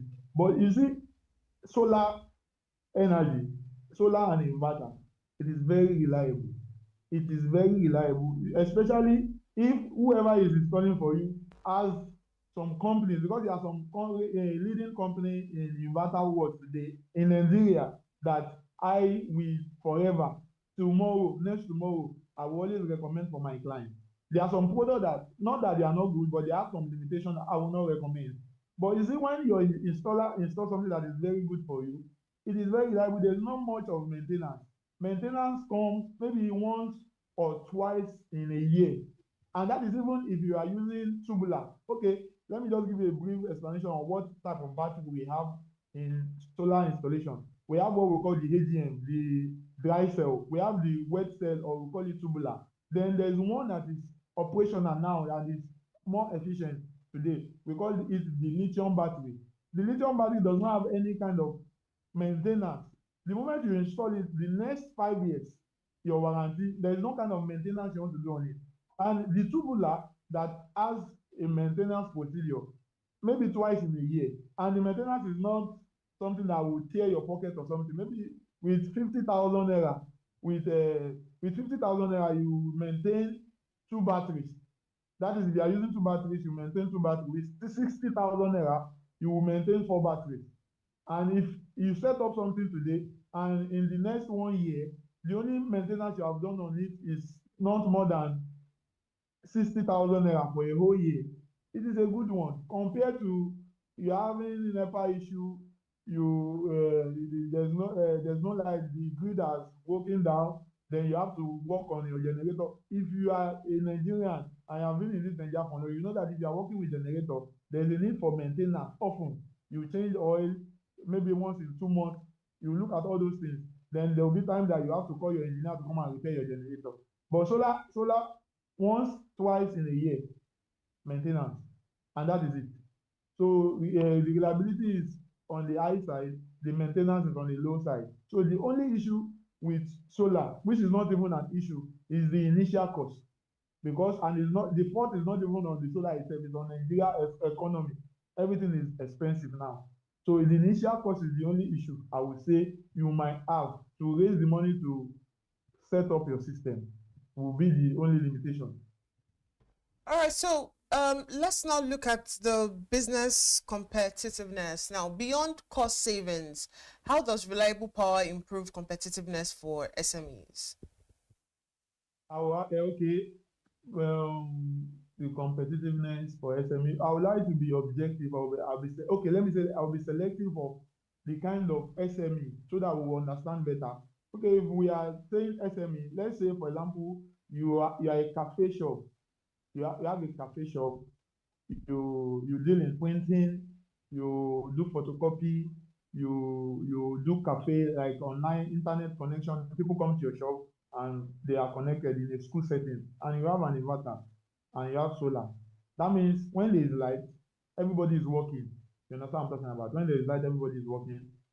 The moment they take light, you are working.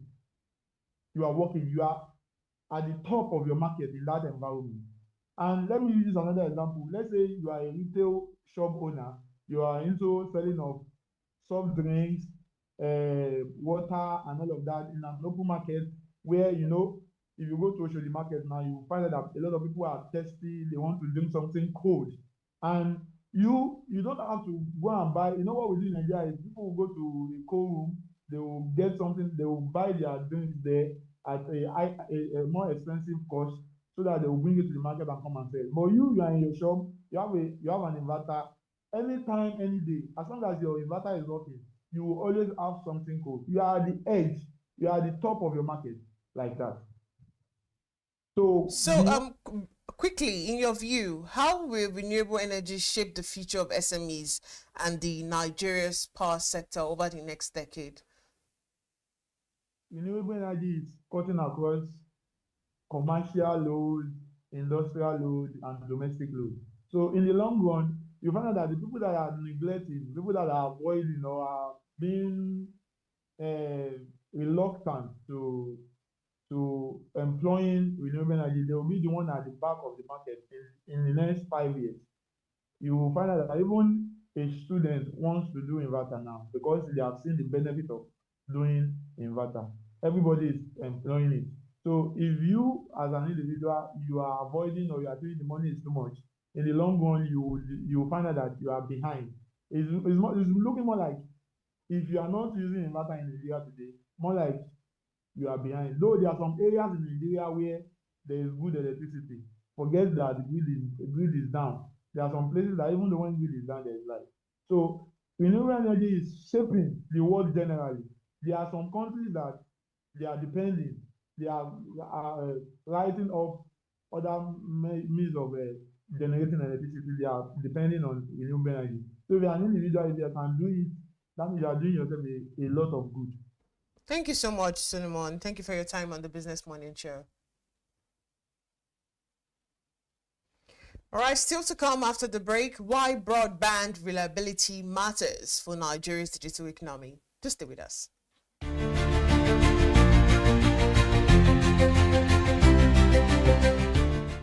Meet Monica, your all-in-one financial solution.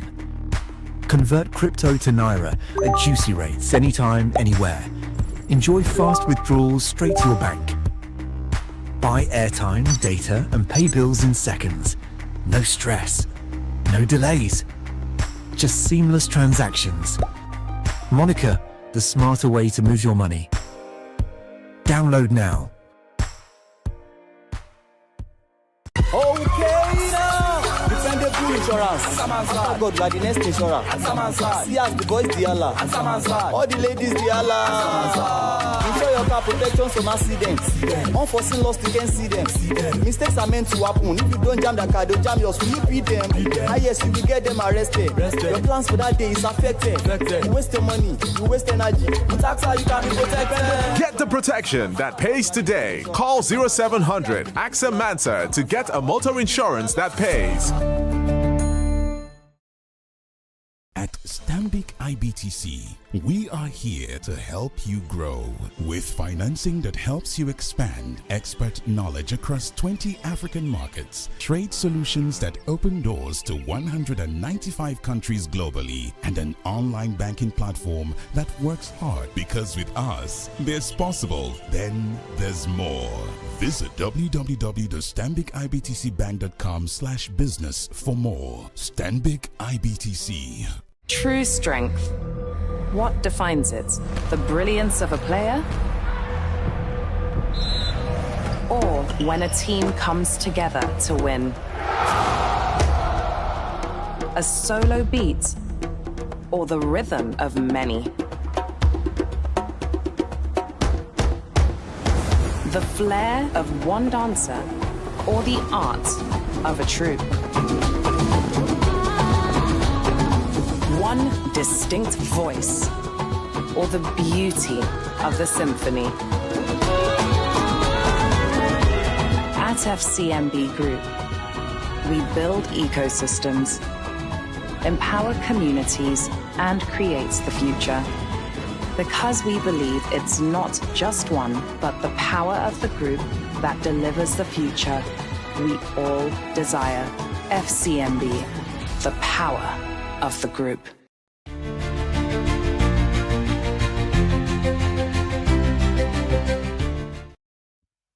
Welcome back. You're still watching Business Morning. Let's now move to our second conversation this morning. As Nigeria's digital economy continues to expand, driven by fintech, e-commerce, remote work, and online services, reliable broadband has become the backbone of business productivity and economic growth. Yet for many businesses, poor internet quality, network downtime, and slow speeds remain major challenges. This morning on Business Morning, we examined why broadband reliability matters for Nigeria's digital economy. And joining us is Simeon Akinteye. He's a cybersecurity and network professional and fiber optic core network performance engineer at Fiber One Broadband, who will help us unpack how network reliability impacts businesses, service delivery, and Nigeria's digital future. Good morning, Simeon. It's good to have you on Business Morning. All right, now let's set the context. Why do you think broadband reliability is so critical to Nigeria's digital economy today? Okay, good morning, everyone. Good morning, viewers. My name is Simeon Akinteye. Broadband reliability is critical to Nigeria's economy because, number one, it is very fast. So when we're talking about broadband, we're talking about likes of fiber optics, talking about likes of coaxial cables. So presently, most fintechs are now adopting the use of fiber optics and transmitting internet to households. Why? Because it is fast, it is reliable, it is stable, and of course, it is an uninterrupted internet access. So let's choosing Nigeria as an example, a case study. We all know that businesses are much in Nigeria. We have a lot of businesses, we have a lot of fintechs, especially in Lagos. It powers businesses, it powers fintechs, it powers education, it powers healthcare. And we know health is, of course, very important. So, of course, government services are not excluded. So they need a reliable internet services, especially, now that they've implemented the use of tax. So definitely things have gone online. People don't have to go through the stress of having to transport yourself from one house to another house. All you just need to use an internet service. So once you have access to an internet service, you're good to go. So when connectivity is definitely unreliable, transactions will fail. As a banker, if the internet is not properly installed or not going through, definitely transactions will fail. And when transaction fails, productivity reduces. Do you get? So, and all these things are essential services business owners shouldn't even avoid. As sensitive as they are, no matter how hard it is, we should always make sure that we have internet, well connected and efficient internet supply in wherever environment we find ourselves. Thank you. All right, so let's look at the business impact. From your experience, how does poor network performance affect businesses, especially SMEs and digital-first companies? Okay, from my experience, the truth of the matter is we are all in the era of AI, definitely. We are all in the era of AI. So for what I've seen so far, poor network performance affects businesses almost immediately. You don't need to wait 2-3 minutes. It affects businesses almost immediately. For like the industry I belong to, whenever there's outrage, of course, you know that for that moment, we're running at loss. If MTN should announce that there's an outrage, definitely they're running at loss. So who is a lover of losses? Nobody. Everybody wants to grow in businesses. So for SMEs and digital companies especially, slow internet causes a lot of things. Failed payments, that's almost times when you go to supermarket, you want to do some transactions and you see that your networks are not going. And you've been standing there for like hours. How would you feel? Do you feel like, no, I don't want to use this network provider again. Let me just swap into something else. Do you get? And apart from that, it delays customer responses. Like there are always delayed customer responses. One thing that keeps business growing is the feedback you get from customers. So if customers are not giving you the reliable feedbacks that you need, you should know that definitely you are running at loss. So we, as a business owner, the communication between the business owners and the customer should be smooth. It should be efficient enough that the business itself can leverage on those lapses for improvement. So in that case, when there is a delay in responding with customers, the business will fail, definitely. So we have a lot of downtowns too as well that affects remote workers too as well. And nowadays, most business owners, in fact, businesses, they prefer their worker working from home, a lot of them. So imagine you don't have internet, definitely the productivity will reduce. In fact, the staff's productivity will reduce. The person will not want to work. That's the truth. So many small businesses rely entirely on internet to operate. And when network is unstable, productivity drops, customer trust is also lost, and also revenue will be affected. So I think that's all. Thank you.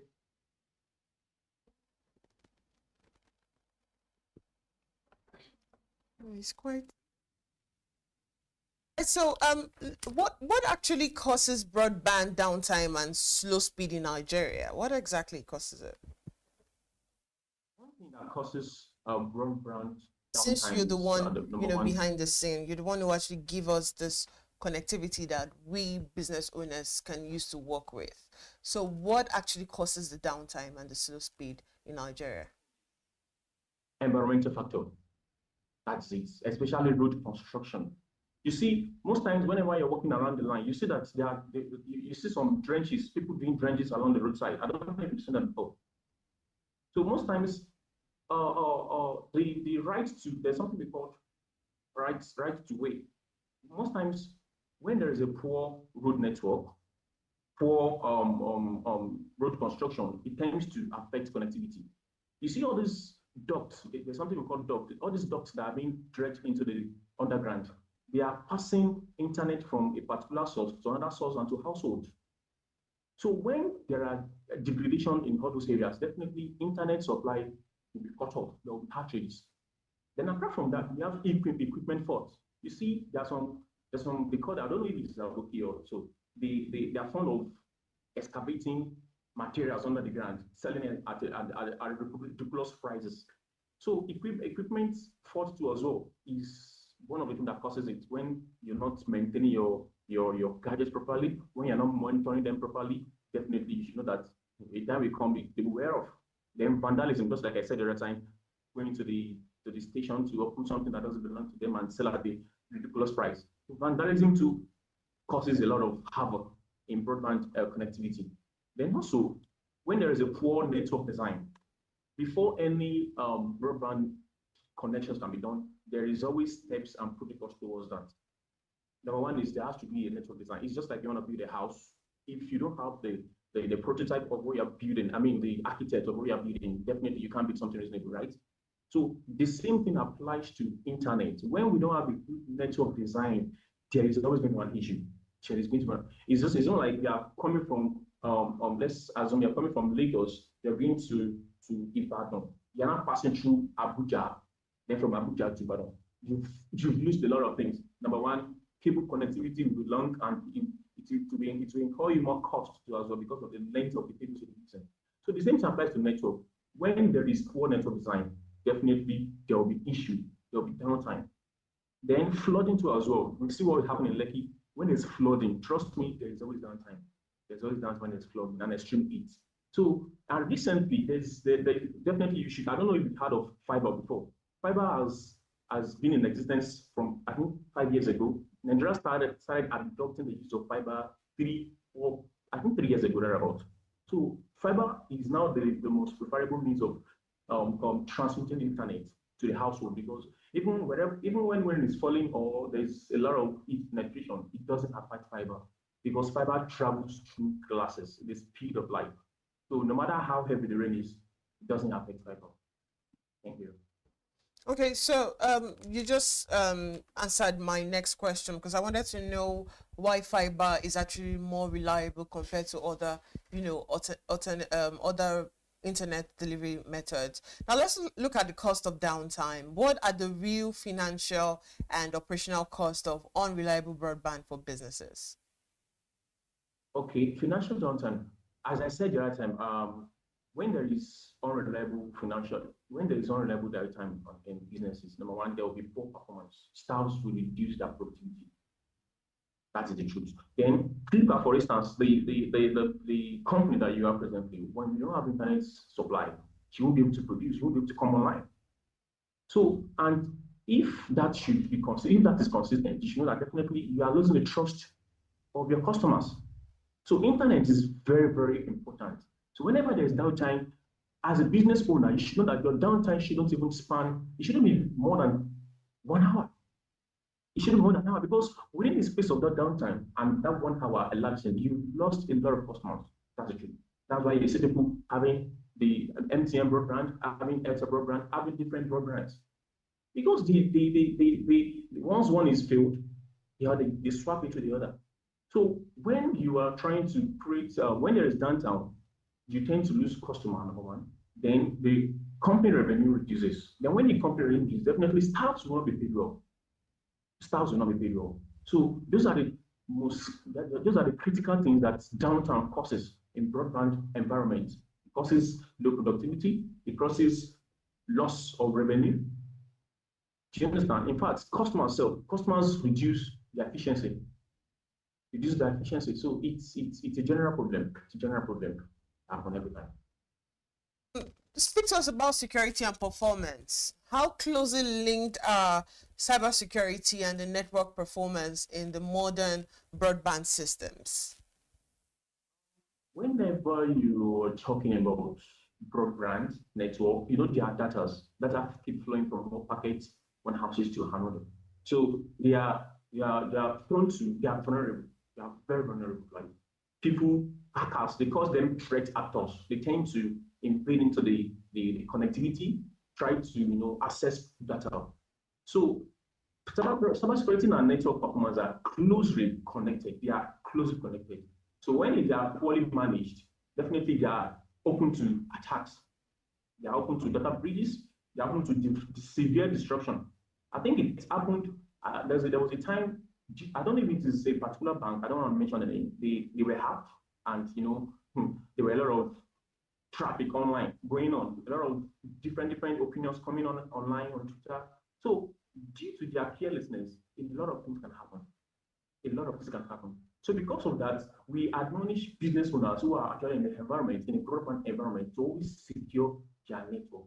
And when you are securing network, you definitely know it requires a good configuration. You have to do a very good configuration. You have to monitor it carefully and also optimize the performance, because everybody wants the best.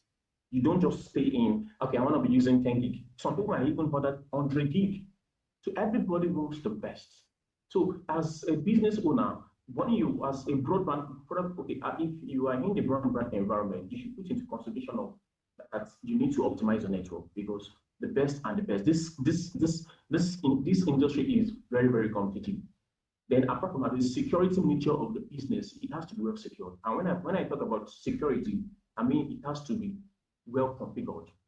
When we're not talking about the configuration, we're talking about the cell shell, we're talking about telnet, firewalls, and the likes like that. So they have to tighten up the security mode of operation in that environment. So a slow or an unstable network, and also it can hit security threats. There are some people we call red hat and blue hat. What is red company has it, especially fintechs? What the red hat does in a company is they create a prototype of a bridge in the network. Then the white hat, the blue hat, what they do is they create a solution to it. So if they are doing that, they are preparing themselves ahead of whoever wants to attack their network. So their own job is to create a bridge. They have to create a bridge in the company, no matter how busy they are, they have to create a bridge. So the work of the blue hat is just to make sure that, okay, this bridge can be solved. So by doing that, you are preventing yourself from being attacked. You are planning ahead of the threat actor. So it is not going to be very hard for even people to even penetrate into your network. I mean, threat actors. So by constant constant security routine like that in the company can ensure that security in broadband network environments are tightened. Thank you. All of this wouldn't be possible without the right policy and investment. So what kind of policy support or infrastructure investment is needed to strengthen Nigeria's broadband reliability? One of the things that affects our industry, Lagos especially, is this they call them this talks, they come around and get little funds from us. One of the things I think that should be implemented in this environment is the rights of way regulations. When I talk about the right of way regulations, I'm talking about access to you dredging, access to you creating trenches around the roadside in a neat way. Do you understand? So by so doing, you are protecting the fiber routes from damaging. You are encouraging investment in national fiber infrastructure as well. People will come on the invest, because when they say that, oh, fine, these people are actually making something reasonable from this environment, they will definitely come.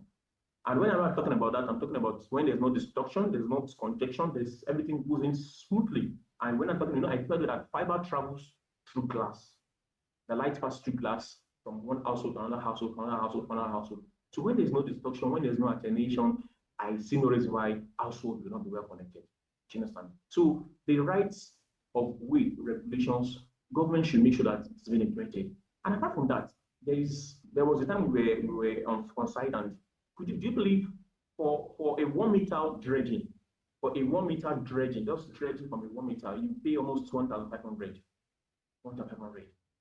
So everybody they form their own regulation, private sector form their own regulation, public form their own regulation. So there has to be an unanimous decision in these areas.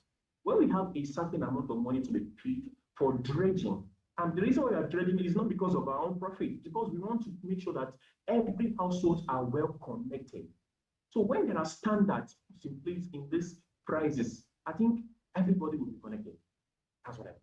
So rights of way regulations is right. Okay, so finally, Mr. Simeon, in your view, how will improved broadband reliability shape Nigeria's digital economy in the next 5 to 10 years? In the next 5 to 10 years, improved broadband reliability will definitely transform digital economy, definitely. Now, I will give you an instance. There's this Minister of Communication, Tijani Bosun. Recently, I think as at last year, there was this proposal that it's not even a proposal. They are actually working on it right now. They are implementing a 9,000 kilometer fiber optic distribution to all houses, interstate, 90,000 kilometers. And presently, they are having a discussion with Denmark president to invest into the business. So what I'm saying is we are going to be seeing a stronger, number one, fintechs. African is the most, fintechs are much in Africa, definitely. So we are going to be seeing a stronger fintech growth in the economy. Then apart from that, remote work opportunities. You don't have to, be stuck in traffic before we can make ends meet. You don't have to come through during the rain season or during the sunny season before you can make money. So when there is effective communication, when there is effective connectivity in your household, I see no reason why you should stand up from your house and stress yourself, pay money to get to your place of work. Since the same thing you can do in your place of work, you can actually do even better than that at your home, at your comfort. So there will be more remote opportunities. There will be better digital educations. We don't have to bring it to schools. There's something called the LMS. There will be a lot of LMS around. People start learning from their comfort of their home, with ease. Then apart from that, health sector too. Health sectors are now making use of nanotechnologies that makes use of internet. Just by placing that nanotechnology on your body, they will scan to your body, they will tell you the helmet. So I think things will definitely work out well for Nigeria in the next 10 years, based on the implementation of being done by the present Minister of Communication, Tijani Bosun. I think I'm seeing a good light at the end of the tunnel in the next 10 years. All right, thank you so much for your time on the Business Morning Show, Mr. Simeon. It was really good to have you. Thank you so much.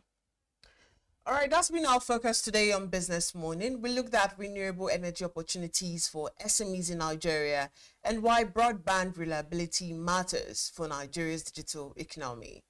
The Breakfast Show continues with a big story with Elizabeth Musa after this break. I am Deborah Eze. Do stay tuned.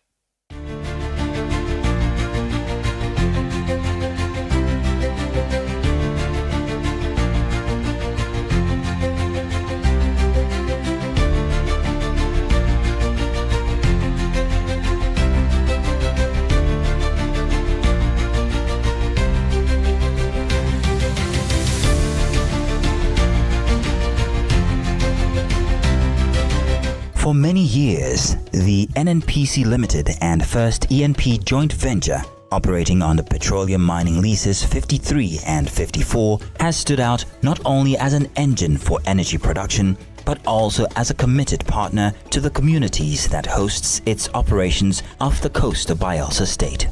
Across our 11 host communities, our belief in shared prosperity is brought to life in tangible ways through initiatives in health, education, infrastructure, and enterprise development. As well as the Host Communities Development Trust, we are delivering programs that create real, lasting impact. One of the most transformative of these is our flagship Berkey Scholarship Program, a cornerstone of our education development pillar. Through this initiative, 51 talented and determined children from our host communities are gaining access to one of the top secondary schools in Lagos, Nigeria. For many, it is a life-changing opportunity to see a world far beyond what they once imagined. The Becky Scholarship Scheme started out after we undertook our baseline assessment in our host communities, and we identified a huge gap in education. And one of the ways we decided to focus on education was to provide scholarship to students in the communities. When I heard that I was one that took first in this scholarship examination, I was happy because I know that I'm going to make my parents proud. I that my interval scholarship, I was so happy, I don't know what to say. If looking at it, nobody in this place for now can sponsor a daughter or a son to that place. So it's a good impact that students from Fisan community are enjoying college Lagos. But providing world-class education is only the beginning. We created a mentorship program that pairs each student with a first ENP staff member, offering guidance, encouragement, and a steady hand throughout their academic journey. The mentorship program has not only added to the boys and girls under the mentorship scheme, I think it has added to me as a person as well. It gives fulfillment and joy that you are able to impact someone else that is not necessarily your blood, and you can see them grow. Because for us, these students are not statistics. They are stories. Stories of children whose dreams are now within reach, empowered to become change agents for their communities. Stories of families whose hopes for a brighter tomorrow finally feel possible. Stories of communities witnessing the power of education to transform their future. I can remember when the first set came. Very timid, shy, unsure of what will happen, but have seen a lot of transformation. Many of them have taken leadership positions. Many of them are good in sports. My teachers, actually, they have changed my life in many ways, especially in my reading and writing. Being here has helped me in different areas in my life. In my academics, I am more stronger now than before. I want to thank First ENP for this bright opportunity because it's a very big one. It has changed so many lives. Each child represents a spark of potential, of hope, of what tomorrow could be. And through Berkey's scholarship program, that spark is being nurtured into a flame that can one day light up the world. We believe energy is more than natural resources. It is the drive to create opportunities. It is the power to uplift. It is the courage to build a better future. One child, one family, one community at a time.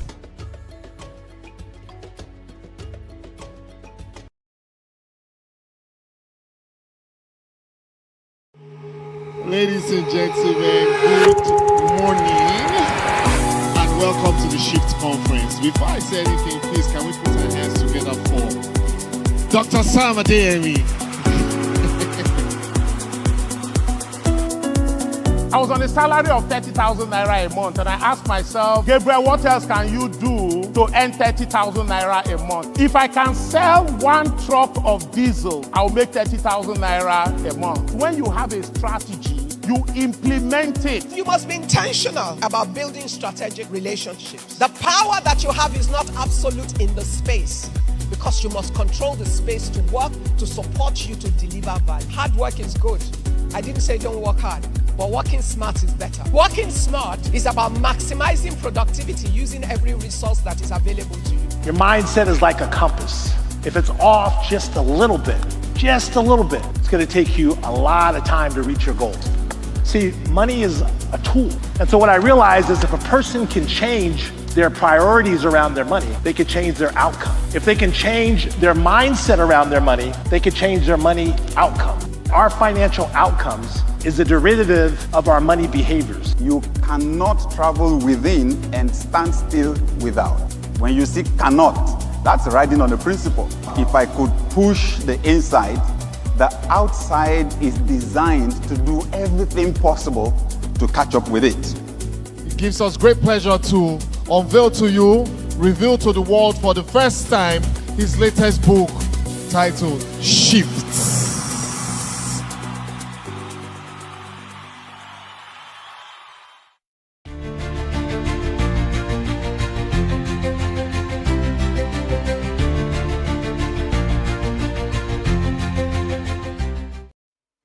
Good morning and welcome to the big story here on Business Day Television. My name is Elizabeth Musa. 2026 is not just another year for Nigerian consumers. People are making choices differently, more carefully, more intentionally, and with a clearer sense of what really matters to them. From how they spend to what they prioritize to the brands they trust, consumer behavior is shifting in real time. And today we're examining the consumer trends shaping 2026 and what they mean for businesses operating in this environment. Joining me this morning is Olusegun Ogunyoye. He's the head of marketing at AXA Matson Insurance PLC. Welcome to the show, Sheson. Good morning, Lizzie. How are you doing today? And Happy New Year to you. Happy New Year to you too. It's good to see you. Same here. Good to see you too. Fantastic. Thank you for coming to our studios this morning. Right. When you look at the Nigerian consumers today, what would you say has changed the most about the decisions they make? Okay, so I think it's very interesting what we are seeing with the Nigerian consumer today. And I lead marketing, and I spent a few years in marketing. And if I look at my the Nigerian consumer, when I started marketing and today, I see that a lot has changed. Basically, I think the first thing that we need to look at is the way Nigerian consumers perceive the conversation around affordability. Now, it used to be, the lower the price, the better the, uptake, because it looks like consumers are bargain hunter.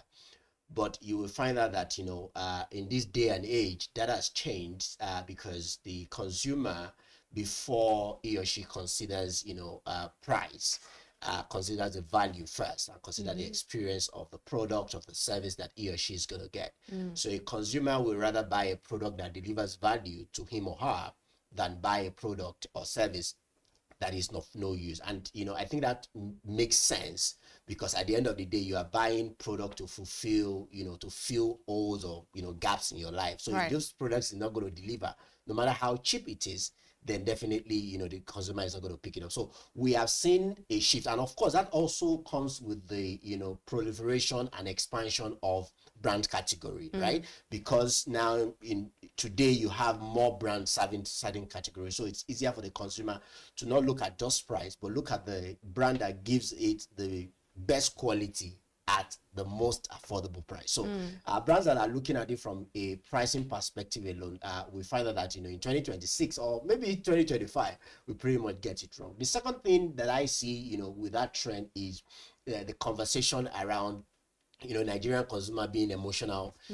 buyers. We always say that emotion is what really drives. While that can be true on the one hand, the reality, the economic reality, is making people begin to look at things more logically, right, before they now make emotional decisions. Before it used to be emotional decisions, then you rationalize it, but now it is okay.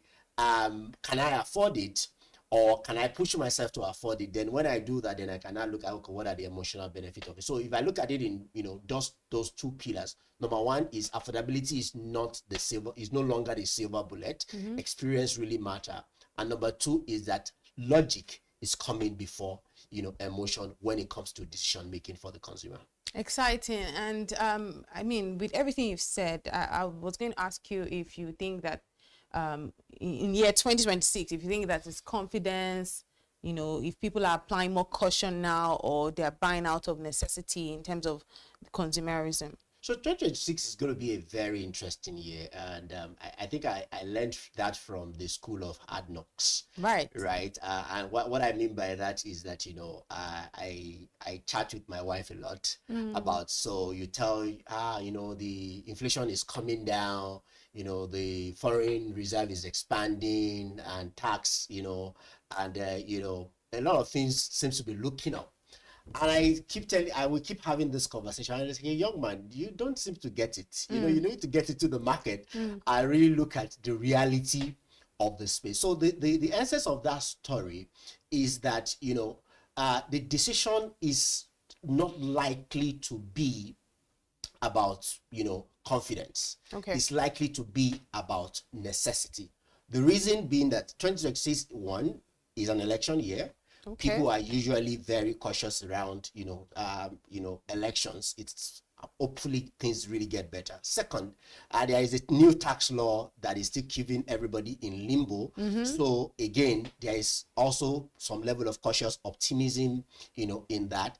Third is, the tapering inflation, which people like my wife, disagree that is really, really, touching down in the, in the market. So if I look at it from that personal experience, you will find that decisions are more about necessity, not because, the confidence that I'm going to get, what I'm going to get tomorrow, but okay, what do I need, to get? And I remember I always told our daughter, that, we don't buy things that we have. Children kind of make all of the demand. I say, no, we don't buy things that we have. So if you have an alternative, you take the alternative. Right. So as a consumer, I also figure that I'm responding to that, feeling of we only buy things that are necessary, not just things that we feel like buying. So yeah, necessity is going to be the name of the game in 2026 for the consumer. Right. And speaking about necessity, I'm going to even ask you, talk about, insurance, because we're talking about necessity now, really, real quick.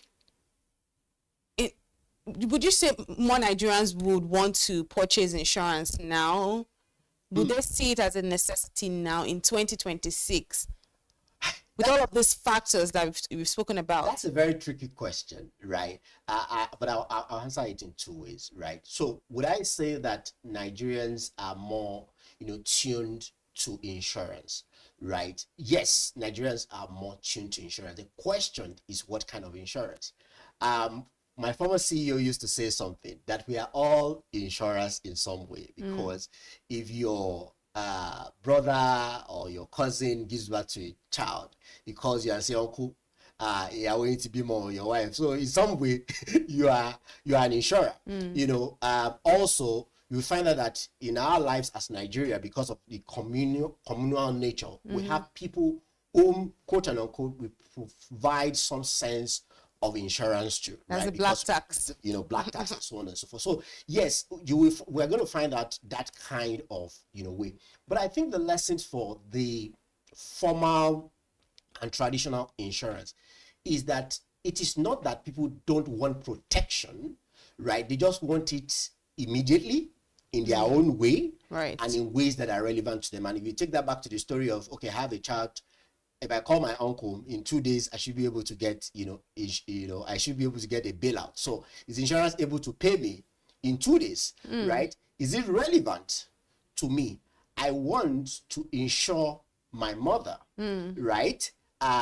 So it is not about me. I used to tell my our colleagues in the industry that when you look at certain product, because of the stage of life that people are, it is not prone to that, right? Because if you are in your earlies, right, you would not find out that, life insurance is a big deal for you. In your early 20s, early 30s, life insurance is not likely to be the biggest deal for you. There are two factors, in my view, about that. Number one, you're not thinking about death, even though it can happen. Yes. Number two, there is a cultural part of, in Africa, parents cannot inherit their children. So who's going to be the beneficiary of the life insurance? So you are not going to find a situation where that is top on the list. It is not like it cannot happen, but it's not top of the list. So Nigerians are looking for protection, right? It is just that it's being considered in a separate dimension. They want it to be immediate, they want it to be relevant, they want it to be cultural. And I think that's the lesson that we need to take as traditional insurance people, to ensure that our products are immediate, or they can fill the gap within the customers. Our products are relevant. And I think the NERA Act, is going to be a lot of benefit in that direction. It talks about, payment on time and a number of other things, digitization and a number of other things. So if we layer that on it, then I see a bright future for insurance in 2026. Yeah, it's interesting about talking about insurance now, because earlier in the show we had a little bit of a conversation that led us here. While we're talking about consumer trends, I think it's also still important to talk about it, because you're even the perfect person to be answering this question. So my co-anchor had mentioned people who go out on the streets these days and perhaps they buy insurance, so to speak, and he claims that there are lots of people now that they go back to the insurance and they say that it's a fake insurance. It's fake insurance. Is that true? Is that really what's going on? So it depends on where you are buying from, right? And the reality around buying fake insurance is very clear. If you buy from the wrong people, you are going to buy fake insurance, right? So there are accredited insurance. If you go to the Nigerian Insurance Association website, there are a list of accredited insurers whom you cannot buy fake insurance from. If you go and patronize, touts on the street and so on, there is always a consequence for that. All right. If you look around, there are shops. Axelman has over 47, welcome centers across the country. So it is buying the right kind of insurance is not far from you. But when you go and buy from quacks, you are likely to buy the wrong kind of insurance. So is there a reality about it? Yes. What do you need to do? What you need to do is to ensure that you do your own due diligence. And with mobile penetration, internet devices today, it is easier to check which insurer is real and which one is not real. So my piece of advice to people like your co-anchor is to go to Nigeria Insurance Association's website or the NICOM website to see accredited insurance where they can buy, quality and genuine insurance. Fantastic. So it's really about due diligence at the end of the day, just as with any other product that you're trying to purchase. Exactly. Right. So now when people talk about value, now what do they really mean in 2026? Are they talking about the price? Are they talking about reliability? Are they talking about flexibility or peace of mind? What do people really mean when they say, oh, this is valuable? So honestly, if you look at it, it's everything in one, right? It is not just about, I said something earlier on, the best quality products at the most affordable price, right? And when you talk about best quality product, it means it answers, it delivers on the promise. It's going to make me, beautiful. It makes me beautiful. Can I buy it, within my income bracket or within my spending capability? Is it available to me? And, so on and so forth. So its value today is no longer one of, something that you can choose from a checklist. Yeah, one thing or the other. Combination. It's more of a meal. It used to be a recipe. Okay, if it's just price, then it's fine. But it's a combination today. And the final part of value today is this social spoof or the social proof, right?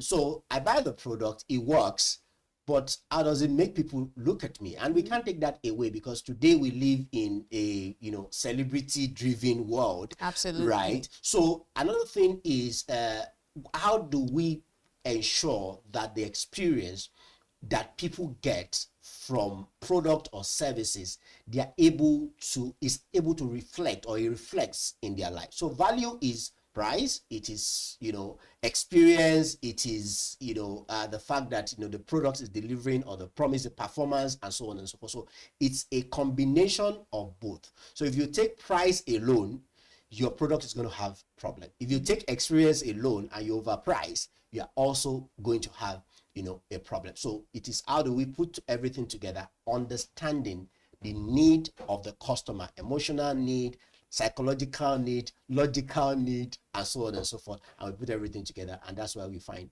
the Nigerian consumer of today is looking for value. So it's a medley of everything. It is a medley of everything. And now, how would you say that this rising uncertainty has shaped the attitude towards insurance and long-term protection?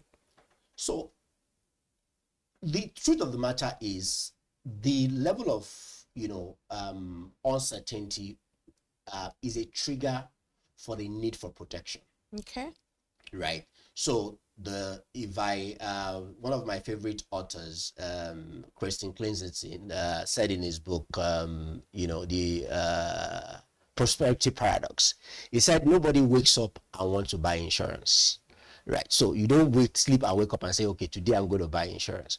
But there are things in your life that you think about and you're like, okay, how am I going to solve this problem? For example, you have a car today, right?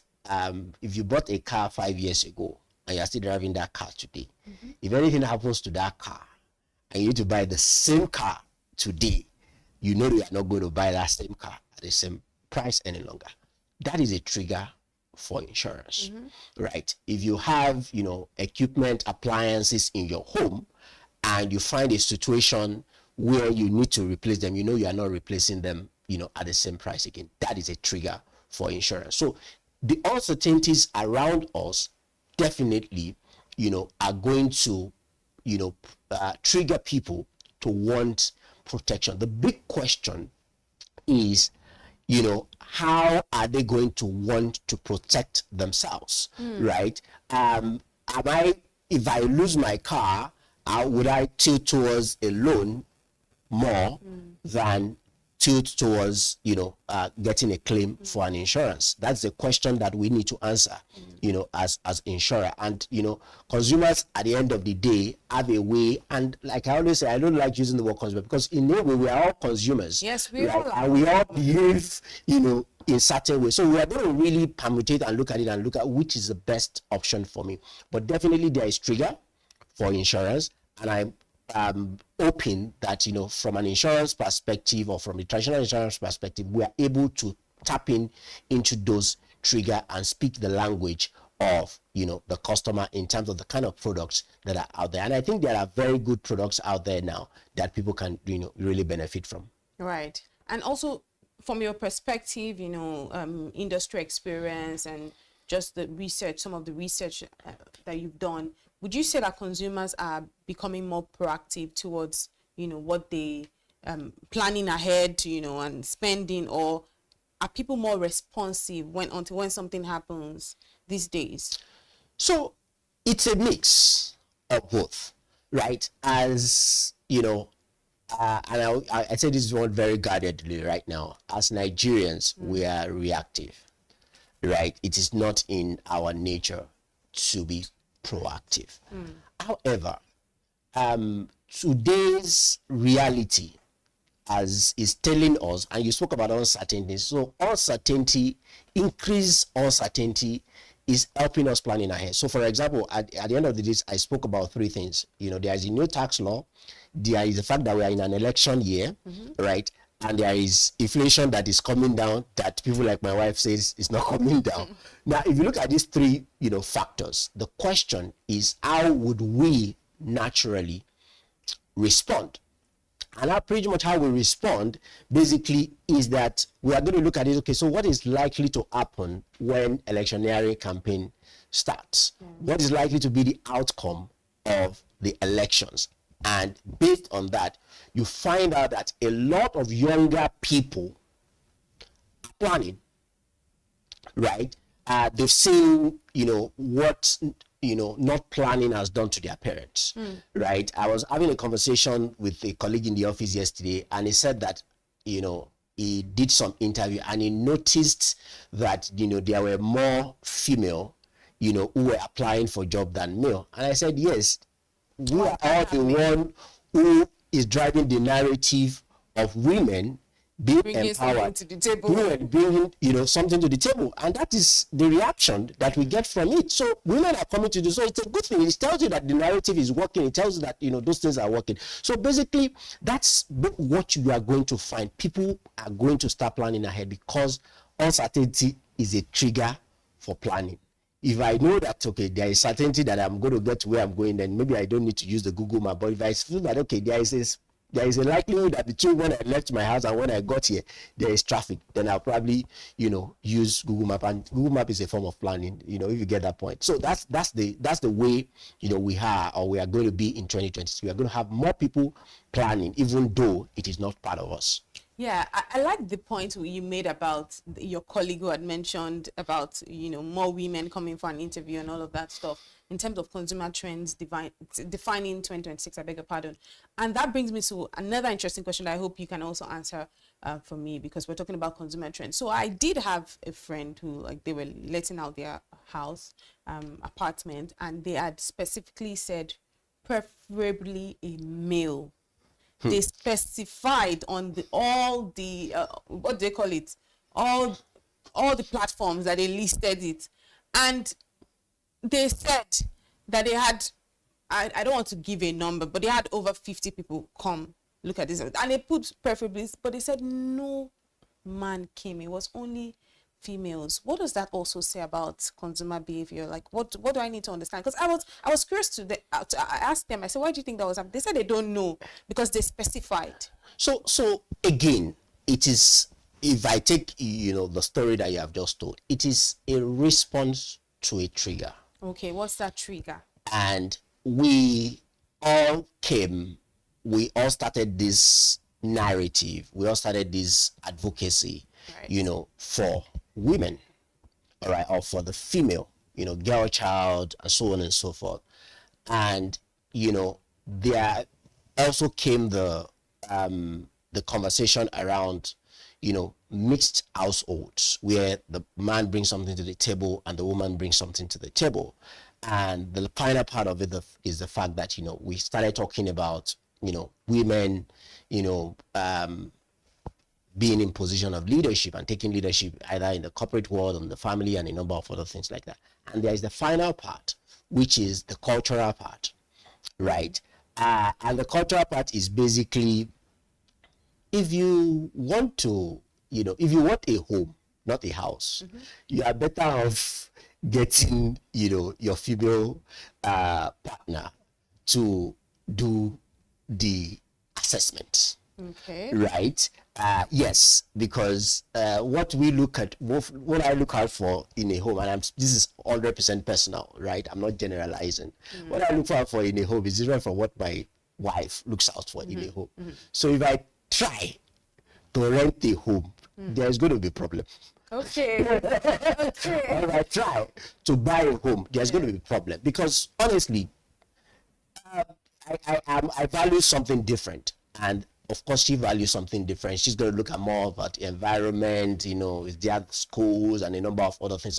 So I think, if I take your scenario, men are probably realizing that, we need to own our space and let the people who have that ability, emotional, and, to handle such conversation. It doesn't invalidate that there are men who could do such. I was actually thinking that maybe it was a case of maybe more women are more liquid than men. I don't have any data. To buttress that. What I know is that there is a push, right? There is a kind of energy, and that goes back to, so there is an entire world in marketing today that we call the woman market, right? And if you look at it, it's growing globally, right? And because women are getting empowered, and I think things like the gig economy, moonlighting, social commerce are also helping. So it doesn't matter that a woman has to be in an office. She can be a homekeeper, and she's running businesses, she's doing social commerce, and she has more liquidity. I don't have any data to back that up, but if I look at it from how I look at market and how gender behave in the market, I will tell you that yes, besides the fact that women have all of these things, the fact that I will take a guess that they are more liquid today than they used to be, because there are wider opportunity. In those days, if you don't go to the office or you don't go to the market, you don't make money. But you can make money in your home as either a remote worker, a social commerce person, Absolutely. and so on and so forth. So there's lots of more opportunity for anybody to make more money today, and that would be my guess. Fantastic. And with so many digital platforms competing for attention today, what would you say builds consumer trust in 2026? That's a very interesting one. But I think, if let me dimension that in three ways, right? There are even data that says that consumers don't trust brand again, right? There is the ADEMA data 2025 trust barometer for Nigeria that says that consumers don't trust, brands. So that, I think we should pack that in one side, right? And it doesn't really matter either what platforms you are using. There is just a general distrust, for brands. The second part of it is what is going to build consumer trust. I'll speak from personal experience, and I believe that is humanization. And what do I mean by personal experience? I used to work in a place where we had, salespeople, and And we even still wager that it's the same thing today. You find out that you trust your relationship manager, your salesperson, more than you trust the brand. And how do you know that? You find out a situation that when that relationship manager is leaving that company, you live with it. 6 out of 10 times you go with your relationship manager. What does that tell you? You didn't trust in the brand in the first place. You trust the person. Yes, you trust the person.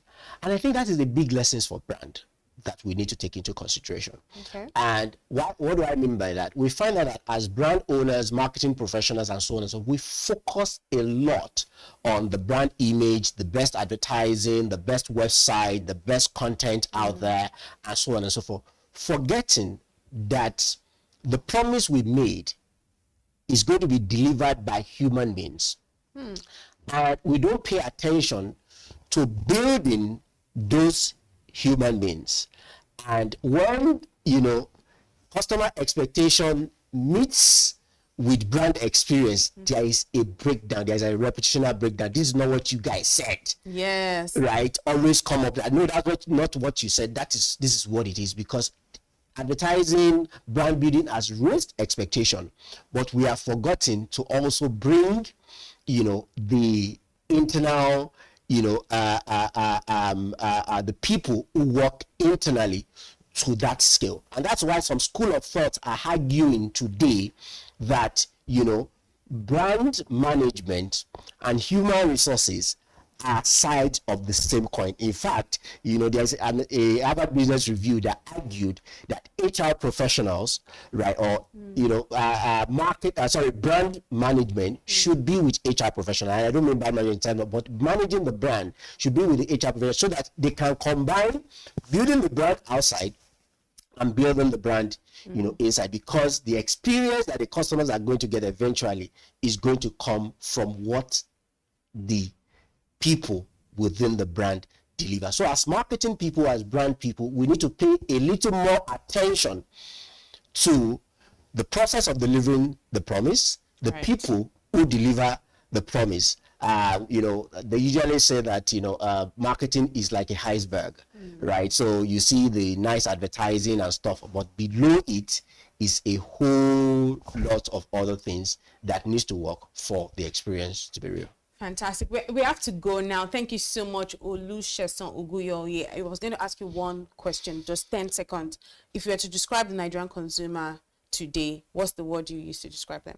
I would say they are smarter and they are focused on what matters. Thank you very much, Sesan, for your time today on The Big Story. It was truly insightful speaking with you this morning. Head of Marketing, Axomat at PLC. Thank you very much. Thank you very much, Lizzie, for having me today. Well, this has been The Big Story right here on Business Day Television. Up next is Social Listening. Do stay with us.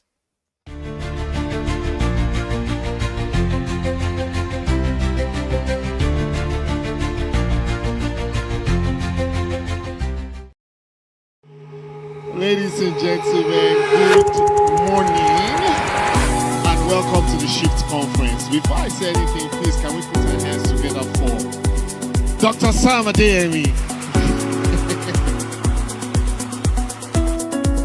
I was on a salary of 30,000 naira a month, and I asked myself, Gabriel, what else can you do to earn 30,000 naira a month? If I can sell one truck of diesel, I'll make 30,000 naira a month. When you have a strategy, you implement it. You must be intentional about building strategic relationships. The power that you have is not absolute in the space, because you must control the space to work, to support you to deliver value. Hard work is good. I didn't say don't work hard, but working smart is better. Working smart is about maximizing productivity using every resource that is available to you. Your mindset is like a compass. If it's off just a little bit, it's going to take you a lot of time to reach your goals.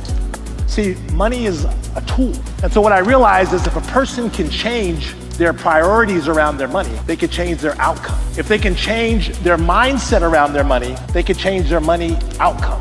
Our financial outcomes is a derivative of our money behaviors. You cannot travel within and stand still without. When you see cannot, that's riding on the principle. If I could push the inside, the outside is designed to do everything possible to catch up with it. gives us great pleasure to unveil to you, reveal to the world for the first time, his latest book titled Shifts.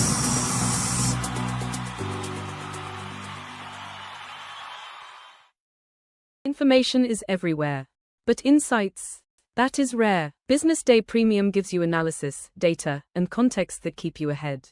BusinessDay Premium. Read deeper, decide smarter. They say money never sleeps. Wake up to clarity, insights, and the stories driving business in Nigeria and beyond. From the heartbeat of small and medium enterprises to the pulse of national economic policy, this is where business meets perspective. With expert guests, real-time analysis, and stories that matter to you, we go beyond headlines to bring you the full picture. Join us every morning as we break down the numbers, decode the policies, and spotlight the people shaping our economy. This is Business Money. We are not just showing off businesses, but telling the stories behind them. The hustle, the art, the orders, and the wins. Startup Spotlight, showing every Monday on Business Day television. Welcome to the Triumph Against Odd podcast. Most people go through their lives without knowing what their superpower is, right? But if you're lucky enough and determined enough to find your superpower before you get to a certain stage of your life, you will be incredibly successful. Look, the first thing is you just decide not to look at the challenges, because if you do, it's going to end you. The closest thing I think is that I had a deeply military background, which is a bit of a never say die background. I saw an opportunity in non-interest banking, and I felt that the demand was there. There was pent-up demand for it. People were yearning for it, and I felt that if we did it properly, if we brought in professionalism into it, and if we brought in our experiences, our various experiences from various backgrounds into it, that it could succeed. Very few people do that because very few people explore their superpowers. They just explore bread and butter issues. I need to eat, and Yes, there will be challenges. This is a very difficult business environment. The government keeps working on how to make business easier. The first problem to overcome is really just starting, right? We thought about this idea for over 2 years before we even took the first step. You cannot ignore this country. No, and to be from here, I think is an incredible privilege. Nigeria will be ascendant in my lifetime. This is Business Week, a weekly program brought to you by Business Day Television.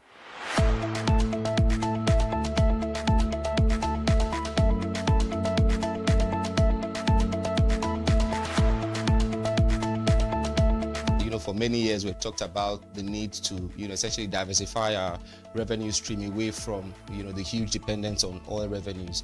It looks like that is happening now. So that means that we're better protected when, you have these wide fluctuations in oil prices and all of that. So it's as you say, and I agree, that we should commend the government. At least revenues are not falling.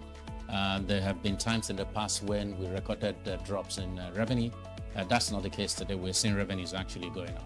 Increasingly, we can see the developed countries focusing on renewable energy and so on and so forth, which means that in the long run, we must look for alternative sources to funding. So the government says that crude oil theft has essentially come to an end. We need to do more to ensure that we totally eliminate crude oil theft and start to think of how to boost production. But it's a good first step. By eliminating crude oil theft, it also creates an incentive for international oil companies to probably return and start to take up more projects in the upstream industries. Stay ahead with Business Day Mobile, your gateway to Nigeria's most trusted business news, market insights, and expert analysis. With a Business Day mobile app, you enjoy more than just news. You gain a seamless, intuitive platform designed to keep you informed and empowered. From exclusive articles to in-depth market trends, the app delivers the stories that matter most. Why Business Day Mobile? For premium access, for a clean, responsive design, for smarter navigation, for customizable alerts, and for all-in-one business hub.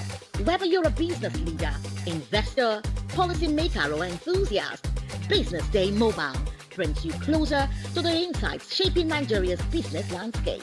Download today and put authoritative business journalism right at your fingertips, anytime, anywhere.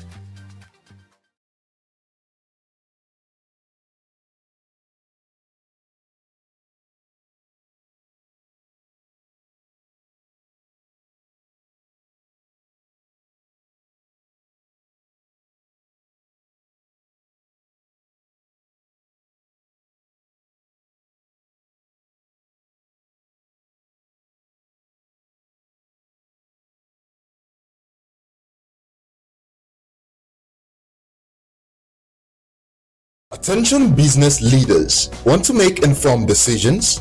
Join the ranks of the best with Premium Business Day. Access in-depth analysis and expert opinions to stay ahead.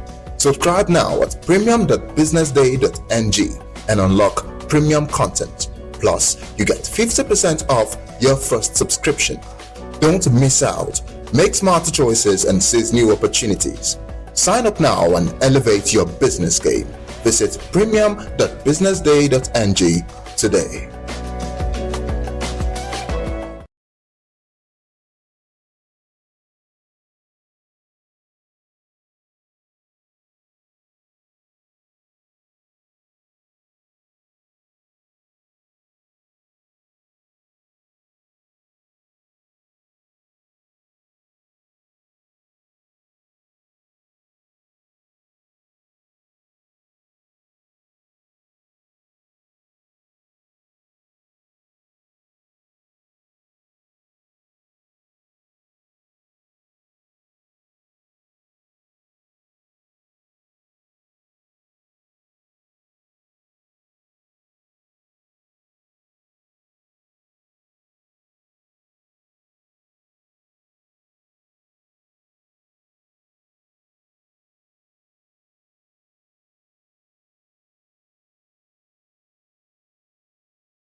Attention business leaders. Want to make informed decisions? Join the ranks of the best with Premium Business Day. Access in-depth analysis and expert opinions to stay ahead. Subscribe now at premium.businessday.ng and unlock premium content. Plus,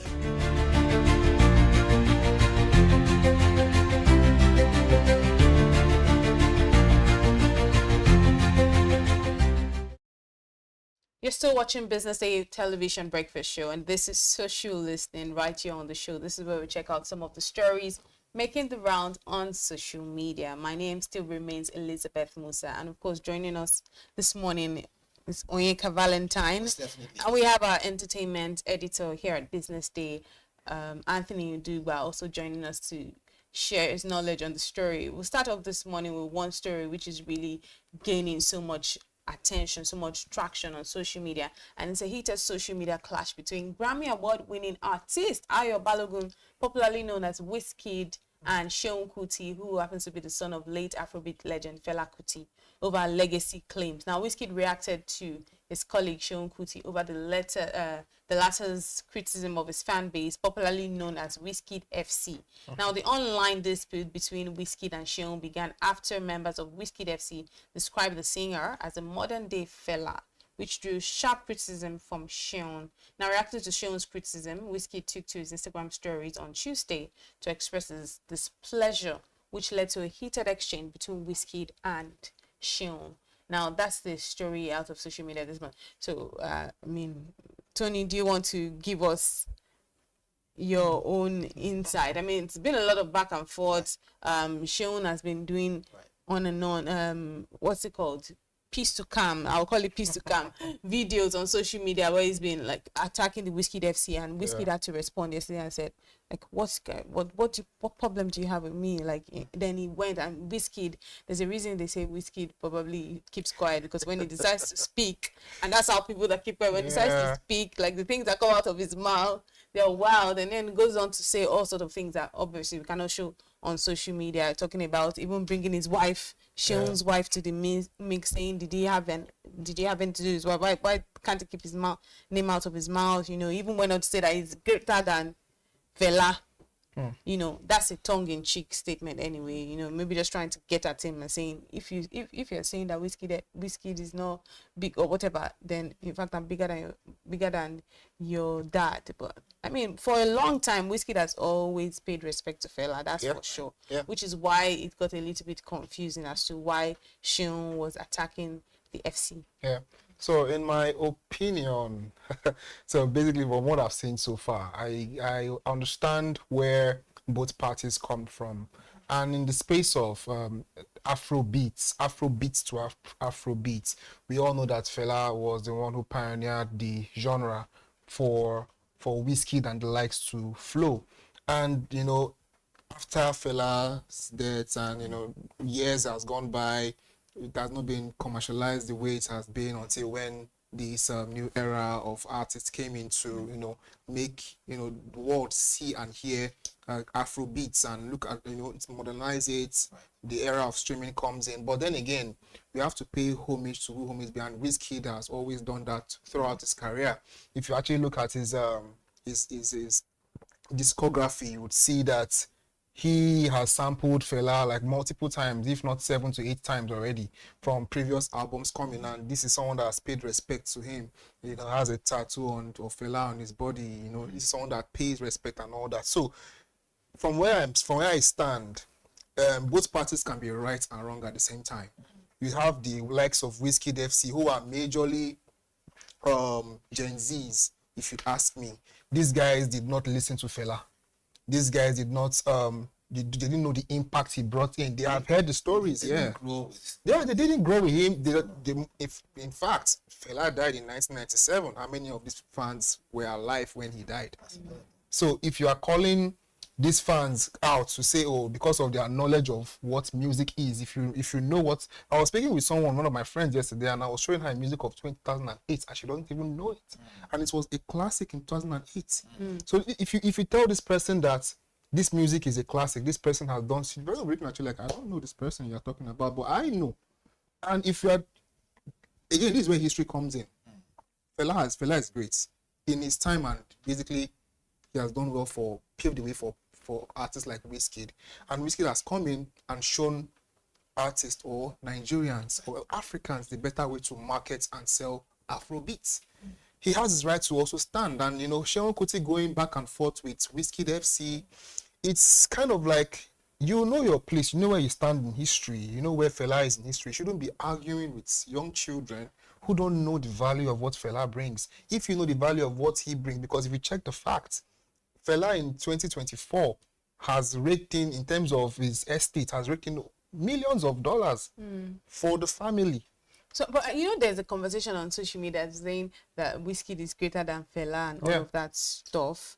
And maybe from your angle of, you know, kids that were just born, you know, from after 97, they probably don't know Fela. So they're seeing the person that happens to be their own legend, the one they can't see. Because, you know, some people even from that generation were even saying, you know what, I don't even really know his songs aside from What I Know Get Enemy and all of that. I don't even really, some people are actually saying, you know, I don't actually know his song, let's be honest. And they're even saying, even you the children, right? We know you guys, you know, we don't even know your song. But I think one person came on social media that summed it all rightly, which was Yemo Lee. I don't know if you've seen it. Yemo Lee explained, Yemo Lee, the music promoter, I said, and talked to Seun Kuti that he shouldn't be taking flags at Wizkid, and he has been on at it for a long while. And also alluded to what you've said about how Fela died in 1997. Now, most of these young people on social media, they were not even know born by him. them. So it doesn't need to be doing what it's doing, like saying this thing over and over again, and also now bringing some sort of disrespect to the Kuti name, you know, that they've built for a long time. If I'm way into this, I would just say clear. Whoever listens should listen. I mean, truth be told. And it's not me saying it because it is probably, probably having my emotions in it. Just the way it is. There is no comparison in any way, in any form, manner, time, quality, or classic when it comes to Fela's kind of music or Fela as a brand. I'm not talking about children now. Yeah. With Whiskey. Look, I think for what it is, people should understand. And you see, why have I said what I said? Music falls as a tool to change civilization. You can't compare in any way. Forget about whether the fans of Whiskey are busy going back and forth with Sheung. I think for what is this? First and foremost, Sheung could have been responding to any of them. Yeah. In responding, But Sheung was the one who started. Yes, that's what I'm saying. In doing that already, you created room for this kind of disrespect. Okay. Yeah. I think Whiskey has disrespected Fela's name. Why? I will tell you. Look, people don't know this thing, but there are some unreleased Fela songs that could have turned this country around. A lot of them there. Femi, his son, just kept them, waiting for the right time. Some of them were released, some of them have not been released. What I'm trying to say, the kind of impact Fela made, right, in his own time, even till now, his kind of song creates that level of revolution that even those top Billboard people at that time, that year, most of them are still alive, will tell you, right, that he was seen as an icon for a lot of reasons. Someone who will tell you you can kill him, no problem. I don't think Whiskey has such heart. So I think he has disrespected the Fela family by saying what he said. If at all he did respond, say that, okay, maybe his fans said, okay, he's greater than. I'm not going to take his fans into, I won't take them seriously. It is what Whiskey said on his own. For me, I'll take it seriously. Because Fela is not just, right? Fela's kind of music is not just any kind of music. It's the kind of music that you will say you need to go and study it properly. He gave birth to Afrobeat. There's a reason why you call him the father of Afrobeat. I would not even call Whiskey the son of Afrobeat, let alone no. Okay, so that's how I see it. let me and to learn, I will tell you. And to learn. You see, I'm not saying because maybe I'm of a certain generation. I'm saying it because, truth be told, the quality of music, right, has different kind of trajectory and demography. I'm sorry, I will not dance to Wizkid's kind of music when Fela's music, right, has not been exhausted. There's more message in it. See, a lot of people of some certain generation will agree with me. I think what Wizkid would have done is, okay, Shema said this, just be quiet. But you know what? Can we just check out some of the reactions on social media and see how Nigerians are also reacting to this conversation? Yeah. Because it's No really comparison. social listening. No comparison. Well, I like this panel. No comparison. Whiskey says, okay, everybody better pass Whiskey. Can we all sleep now? Whiskey is my type of person. Like, if that's what makes you sleep at night, then good for you. Ishola says, Seun Kuti actually did too much. I understand he's trying to protect his father's name and legacy, but people saying someone is the next Fela only shows respect. Shows that people acknowledge your father's impact and a lot are aspiring to be like him and where he crossed. The line was attacking Whiskey himself when he wasn't the one who started the argument. But his fans, any disrespect he gets from Whiskey, he called for it and he deserves it. Do we have more reactions to this story? Olamide Official says, this is not the first time Seun Kuti will be dragging Whiskey unprovoked. He did the same thing years ago. Whiskey chilled and acted like the bigger person. I love the way he didn't let it slide this time. Sometimes, right? Sometimes you just need to let people know. But I think the thing is, Whiskey is actually keeping. I think sometimes you need to let people know. This is bigger than Whiskey. I don't think it's bigger than Whiskey. Afrobeat is bigger than Whiskey. No, you can't say that. You can't say Afrobeat is bigger than Whiskey when he's the pioneer. Because what is Afrobeat? So hold on. When you say pioneer of the modern Afrobeat? Are you saying because you have those who are running Nigeria, for instance, they are not the pioneer of the I am saying here is, what I'm saying here is, if I want to go to your point of who is pioneering, I understand. There is no comparison to Fela's greatness or Fela's legacy. Yes, but Whiskey is not a revolutionary. Obviously, he's not. He's not an activist. He's not. He's not. He has pushed Afrobeat. He has pushed Afrobeat to the world. He has brought the world to Afrobeat. He has brought the world to Nigeria. Let me tell you. Yes. Are we missing that? Fela had collaborations with likes of Paul McCartney, a lot of people. Yeah, they are great men. Yes, and nobody's and trying that making money. There was then and there's now. Royalties is still getting to. You know, if I'm to certain money now, I'm going to tell no. Maybe Yeah. Money now, that's fine. No. What I'm saying here is, we should have answered that all. Just keep quiet. How about Sheun Kuti, his son? Again, we all know who Sheun Kuti is. You all know who keeping the Afrobeat legacy between it says we want to do comparisons. Yeah. Who is keeping if we want to do comparisons, who is actually keeping the Afrobeat legacy between Sheun Kuti and Whiskey? See, let's be very honest and say the way it is. Okay? Originality is originality. You cannot celebrate photocopy. You can only have what you call modernization. The family of Fela Kuti, they are still pushing hard on that brand, and they're celebrating to the point without adulterating anything. But that's why they have collaboration. Okay. Now, the fact that Whiskey, let me tell you, to be very honest with us, I can actually say Whiskey is also an R&B artist if I like. Why? Because he has also tilted towards that angle. My question is, if you ask him right now, remove the fact that he's popular, remove the fact that he has a lot of fan base.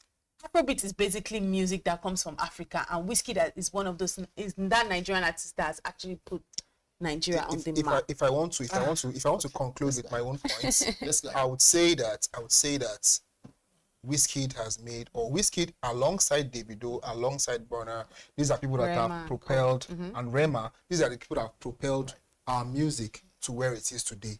Without the collaborations of the likes of Wizkid and Chris Brown, Davido also bringing Chris Brown in the mix, you had Wizkid and Drake. I agree with you now. I want to finish. This is where I draw the point where you say that, yes, we talk about music consumption. Right. Yeah. Streaming is now the in thing in terms of music consumption. Yes, if Fela was, if streaming was around during the time of Fela, he would sell. He might even outsell Wizkid right now because of the way he was, obviously. But then I want to go to the point of bringing Wizkid into the arguments that he did not start. Okay. When you bring, because you are poking, it's like you are poking the bear. You don't indirectly tell a star like Wizkid that have sold over how many thousands of tickets in December to his fans that are paid over 150 and 200,000 naira to his show, Thanks and you to tell them, modernization. excuse me, Thanks to online, and you are telling him, right now. and you are telling him that he doesn't care about his fans. You are poking the bear. So when you say that he's going to actually you are coming to his character and saying you don't know who Shehu, you know who Wizkid is. Wizkid keeps quiet until it is time for him to talk. When it's time for him to talk, he doesn't hold back. And when he saw you, were like, okay, fine, I'm bigger than your father. Do what you want to do. Wizkid should have said that. You can't tell people what to say or what to say. You can't tell something to people and keep quiet and then when they decide to react. So you know we're actually out of time. Yeah, yes. We're actually out of time for this conversation. We have to do a part of this conversation. But economic value. No, economic value. No economic value. There's no economic value to this conversation. They do. All right. Yeah. Thank you very much, Anthony, for joining us this morning on Social Listening. This is where we bring it to wrap. We hope you enjoyed it today. My name is Elizabeth Musa. And I'm Ayanka Valentine. Thank you for watching. Until tomorrow, stay safe.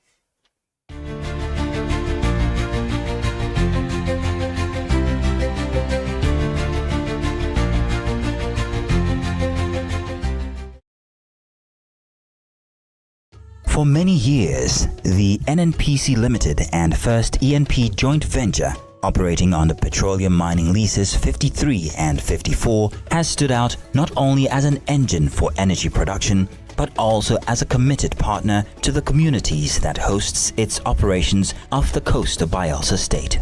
Across our 11 host communities, our belief in shared prosperity is brought to life in tangible ways. Through initiatives in health, education, infrastructure, and enterprise development, as well as the Host Communities Development Trust, we are delivering programs that create real, lasting impact. One of the most transformative of these is our flagship Berkey Scholarship Program, a cornerstone of our education development pillar. Through this initiative, 51 talented and determined children from our host communities are gaining access to one of the top secondary schools in Lagos, Nigeria. For many, it is a life-changing opportunity to see a world far beyond what they once imagined. The Becky Scholarship Scheme started out after we undertook our baseline assessment in our host communities, and we identified a huge gap in education. And one of the ways we decided to focus on education was to provide scholarship to students in the communities. When I heard that I was one that took first in this scholarship examination, I was happy because I know that I'm going to make my parents proud. I that my interval scholarship, I was so happy, I don't know what to say. If looking at it, nobody in this place for now can sponsor a daughter or a son to that place. So it's a good impact that students from Fishan community are enjoying college Lagos. But providing world-class education is only the beginning. We created a mentorship program that pairs each student with a first ENP staff member, offering guidance, encouragement, and a steady hand throughout their academic journey. The mentorship program has not only added to the boys and girls under the mentorship scheme, I think it has added to me as a person as well. It gives fulfillment and joy that you are able to impact someone else that is not necessarily your blood, and you can see them grow. Because for us, these students are not statistics. They are stories. Stories of children whose dreams are now within reach, empowered to become change agents for their communities. Stories of families whose hopes for a brighter tomorrow finally feel possible. Stories of communities witnessing the power of education to transform their future. I can remember when the first set came. Very timid, shy, unsure of what will happen, but I've seen a lot of transformation. Many of them have taken leadership positions. Many of them are good in sports. My teachers, actually, they have changed my life in many ways, especially in my reading and writing. Being here has helped me in different areas in my life. In my academics, I am more stronger now than before. I want to thank First ENP for this bright opportunity because it's a very big one. It has changed so many lives. Each child represents a spark of potential, of hope, of what tomorrow could be. And through Berkey Scholarship Program, that spark is being nurtured into a flame that can one day light up the world. We believe energy is more than natural resources. It is the drive to create opportunities. It is the power to uplift. It is the courage to build a better future. One child, one family, one community at a time.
This is Business Week, a weekly program brought to you by BusinessDay Television. And we're live from Lagos, the nation's commercial capital, bringing you the latest insight into the stories that matter for business and the economy. I am Deborah Eze. Onyeka Valentine. I am Destiny Momo. My name is Elizabeth Moses.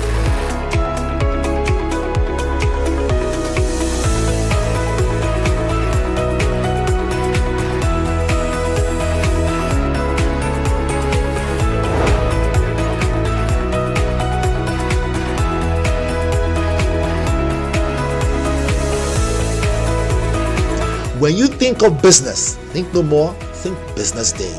I know that Business Day television will go places. It is the next big thing that will happen to the Nigerian media sector without a shade of doubt.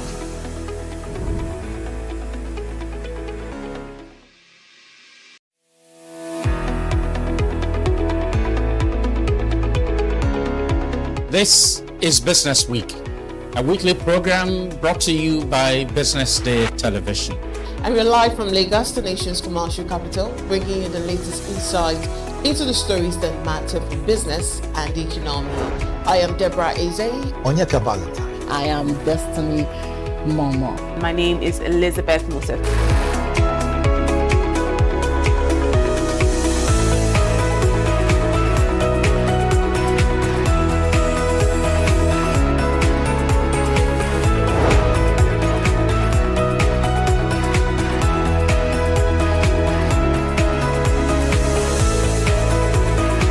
When you think of business, think no more, think Business Day. I know that Business Day television will go places. It is the next big thing that will happen to the Nigerian media sector without a shade of doubt.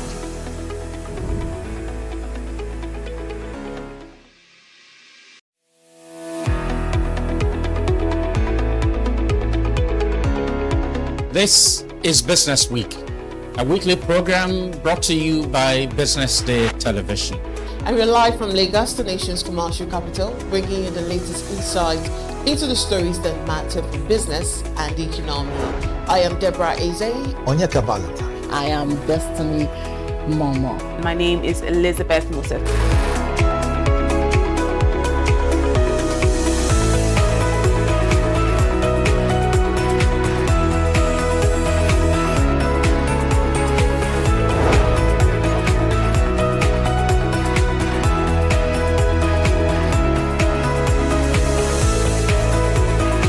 When you think of business, think no more.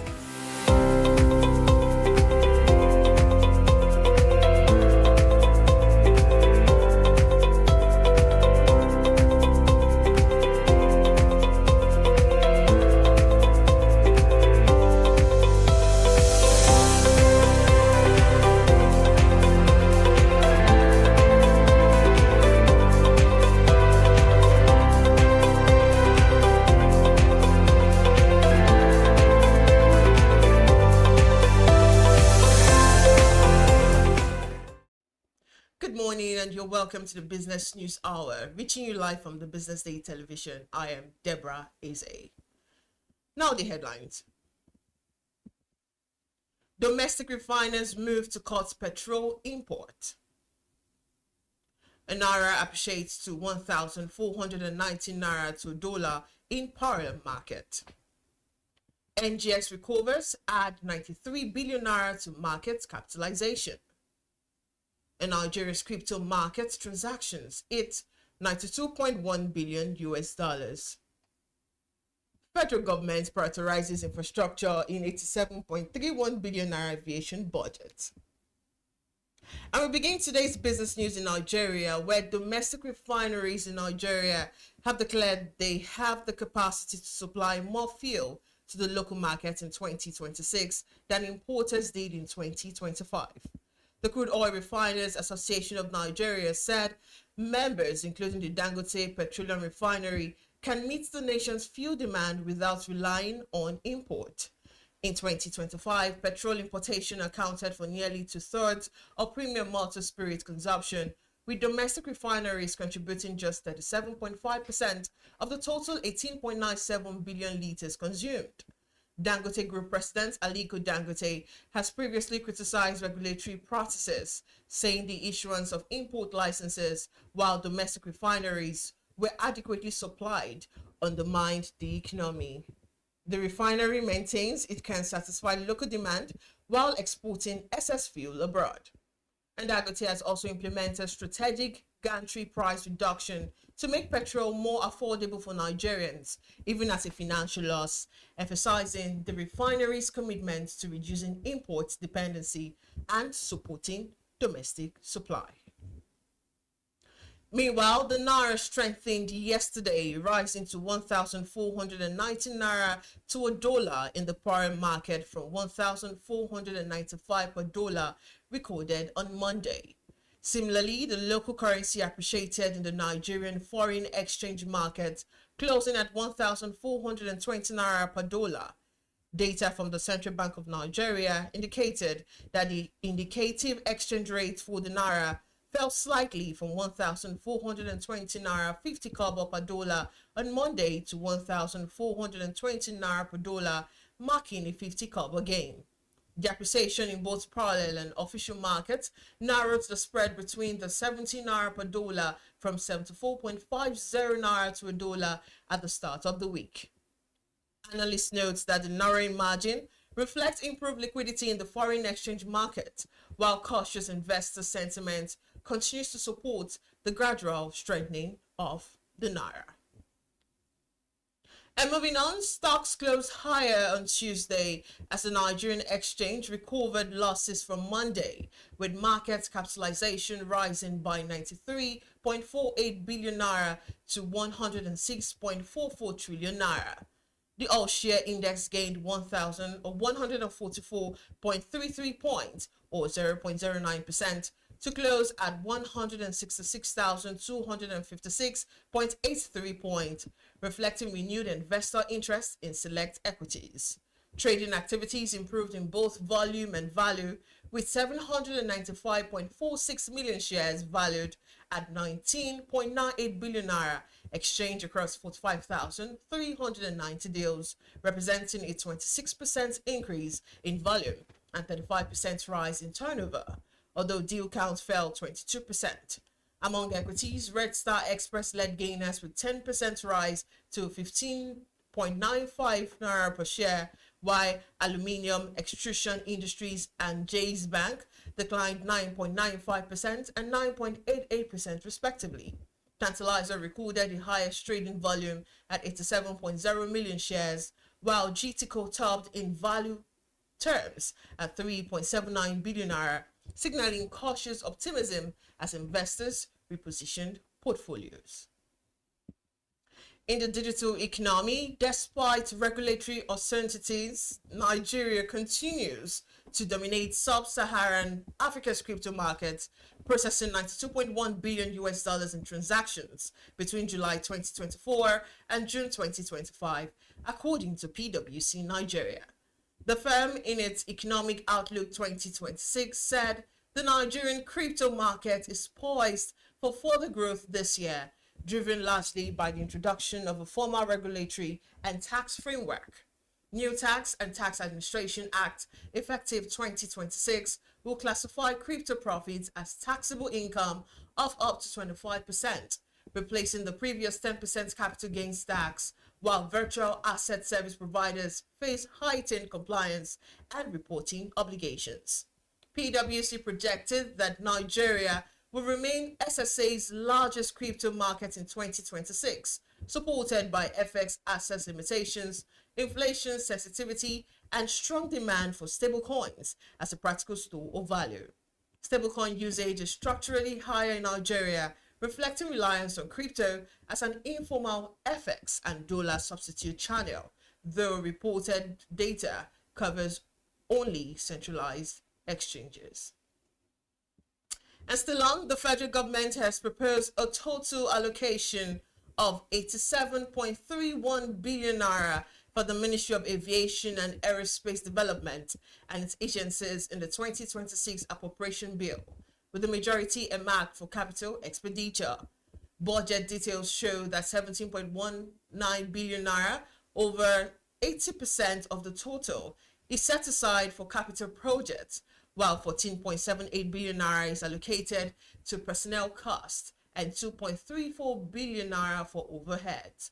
No provision were made for retained independent revenue or aid and grants funding. The ministry itself received 50.65 billion naira, including 48.55 billion naira for capital projects, with personnel and overheads budgeted at 1.35 billion naira and 745.74 million naira respectively. The capital focus allocation aligns with Minister Festus Keyam's emphasis on infrastructure renewal as critical to improving safety, efficiency, and service delivery in the aviation sector. Keyamo highlighted the ministry's commitment to transparency, noting past budget utilization rates and stressing that the proposed capital-heavy structure supports strategic priorities in aviation and aerospace development. Meanwhile, the federal government plans to significantly increase domestic borrowing, targeting 900 billion naira from its January 2026 bond auction, double the 450 billion naira raised a year earlier. Offer documents from the Debt Management Office show the auction will feature 3 reopened bonds with 10-year instruments accounting for 2/3 of the total, reflecting a shift towards longer-dated debt to raise near-term refinancing pressures. The government aims to raise 300 billion naira from the February 2031 bond, 400 billion naira from the February 2034 bond, and 200 billion naira from the January 2035 bond, with coupons rates ranging from 18.50% to 22.60% amid tight monetary conditions. Bonds will be sold at 1,000 naira per unit, with a minimum subscription of 50.001 million, semi-annual interest payment, and bullet repayment at maturity.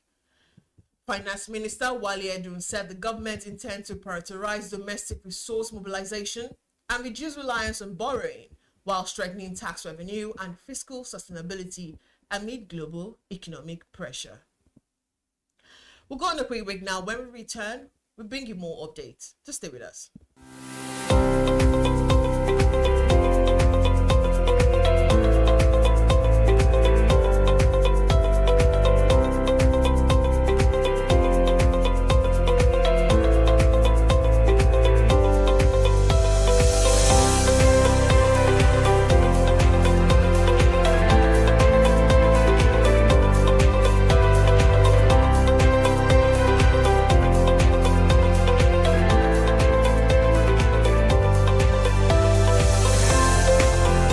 Monica, your all-in-one financial solution. Convert crypto to Naira at juicy rates anytime, anywhere. Enjoy fast withdrawals straight to your bank. Buy airtime, data, and pay bills in seconds. No stress, no delays, just seamless transactions. Monica, the smarter way to move your money. Download now. Okay now, dependable insurance. After God, you are the next insurance. See as the boys the Allah, all the ladies the Allah. Ensure your car protection from accidents. Unforeseen loss, you can see them. Mistakes are meant to happen. If you don't jam the car, don't jam yours. Will you beat them? Ah yes, you will get them arrested. Your plans for that day is affected. You waste your money, you waste energy. With AXA, you can be protected. Get the protection that pays today. Call 0700 AXA Mansa to get a motor insurance that pays. At Stanbic IBTC, we are here to help you grow with financing that helps you expand, expert knowledge across 20 African markets, trade solutions that open doors to 195 countries globally, and an online banking platform that works hard because with us, there's possible, then there's more. Visit www.stanbicibtcbank.com/business for more. Stanbic IBTC. True strength. What defines it? The brilliance of a player? Or when a team comes together to win? A solo beat? Or the rhythm of many? The flair of one dancer or the art of a troupe. One distinct voice or the beauty of the symphony. At FCMB Group, we build ecosystems, empower communities, and create the future. Because we believe it's not just one, but the power of the group that delivers the future we all desire. FCMB, the power of the group.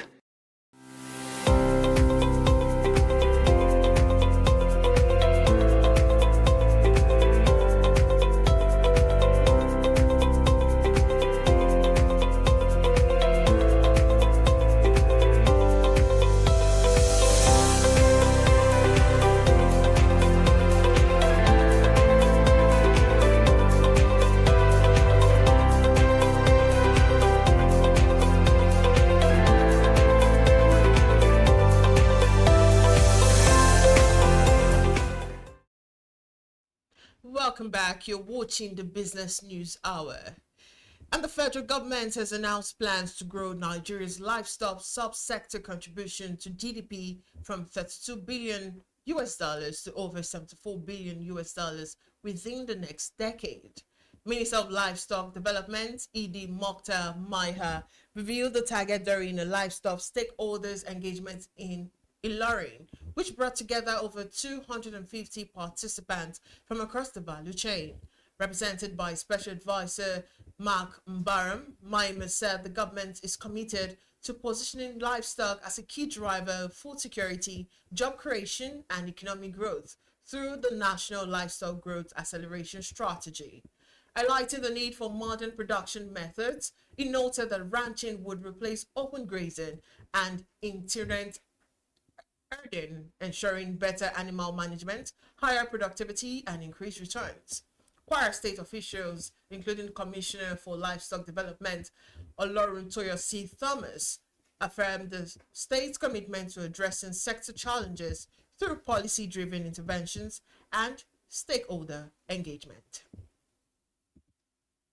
And moving on, millions of smallholder farmers across Nigeria are facing mounting debt pressures as declining food prices continue to erode farm incomes, complicating loan repayments for credits taken during the 2025 planting season. The squeeze comes amid rising input costs and sharp drop in food prices, weakening farmers' profit margins and casting doubt on their ability to recover production investments made earlier in the year. Agricultural cooperatives in major food-producing states have reported elevated loan defaults, a trend analysts warn is increasing financial risk within Nigeria's agriculture sector. According to All Farmers Association of Nigeria, hundreds of farmers who received input-based loans under state-backed initiatives have been unable to meet repayment obligations, a development expected to affect grain production this year. And meanwhile, National Bureau of Statistics data shows agriculture received just over 2% of total private sector credits between 2023 and 2024, raising concerns about reduced lending and worsening rural poverty in 2026. And away from that story, Wale Tinubu, also Group CEO of O&O PLC, Africa's leading indigenous energy solutions provider, will participate in the 2026 World Economic Forum annual meeting in Davos, Switzerland, to champion Africa's energy priorities. His engagements will focus on energy security, the role of finance in driving sector growth, and the contribution of local companies in delivering bankable projects amid a decarbonizing global economy. Tinubu will speak at the Debut of Nigeria House at Davos, the country's first dedicated national platform at the forum, aimed at presenting a coordinated investment narrative linking policy direction with private sector execution. It will also join a high-level Africa Collective panel alongside executives and government officials to discuss capital mobilization, risk sharing, and financing structures for infrastructure and energy projects across the continent. ONHO's presence underscores its commitment to advancing Africa's energy agenda, highlighting the importance of supportive policies, public-private partnership, and targeted capital to strengthen energy security. And also, Sterling Bank Limited has reaffirmed its commitment to health, well-being, and sustainable economic development through participation in the Art of Wellbeing experience at Isimi, Lagos. The wellness-focused event brought together leaders from public and private sectors, wellness advocates, and creatives to explore the intersection of well-being, tourism, and the creative economy, highlighting investment opportunities and sector growth.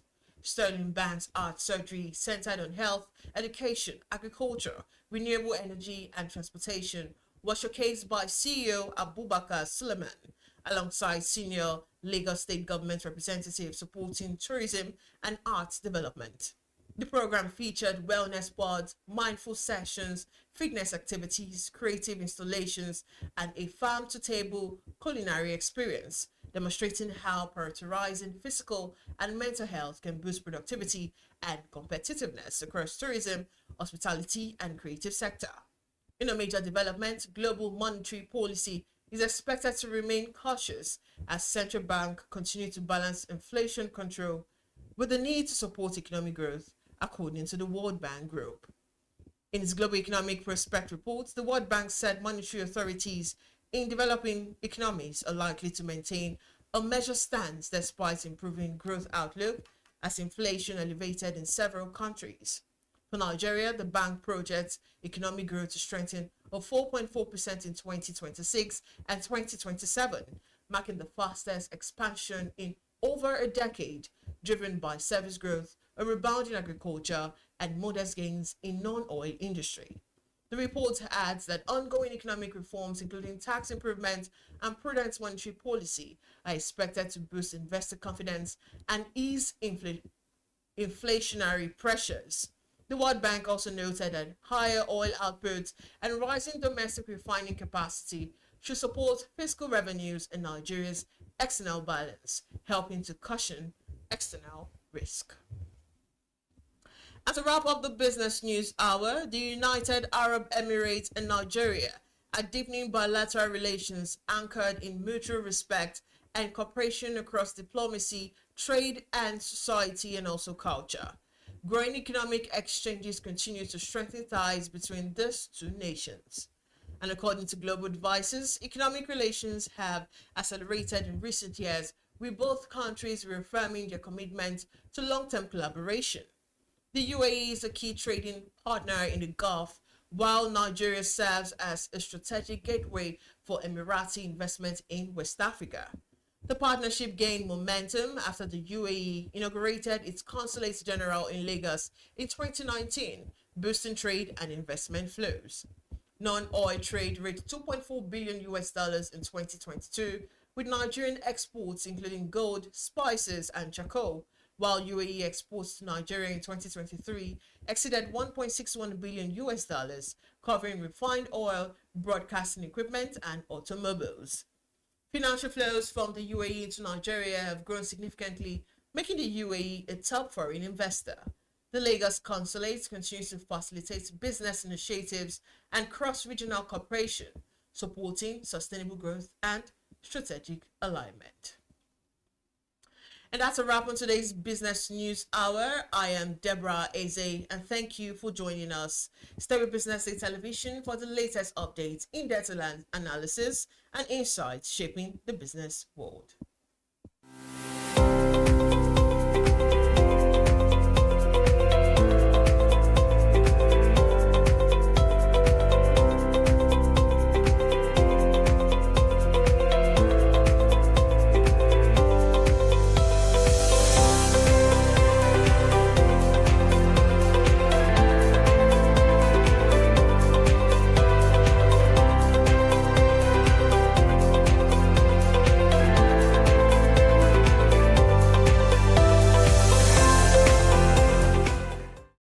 Information is everywhere, but insights That is rare. Business Day Premium gives you analysis, data, and context that keep you ahead.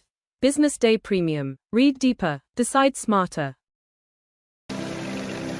They say money never sleeps. Wake up to clarity, insights, and the stories driving business in Nigeria and beyond. From the heartbeat of small and medium enterprises to the pulse of national economic policy, this is where business meets perspective. With expert guests, real-time analysis, and stories that matter to you. We go beyond headlines to bring you the full picture.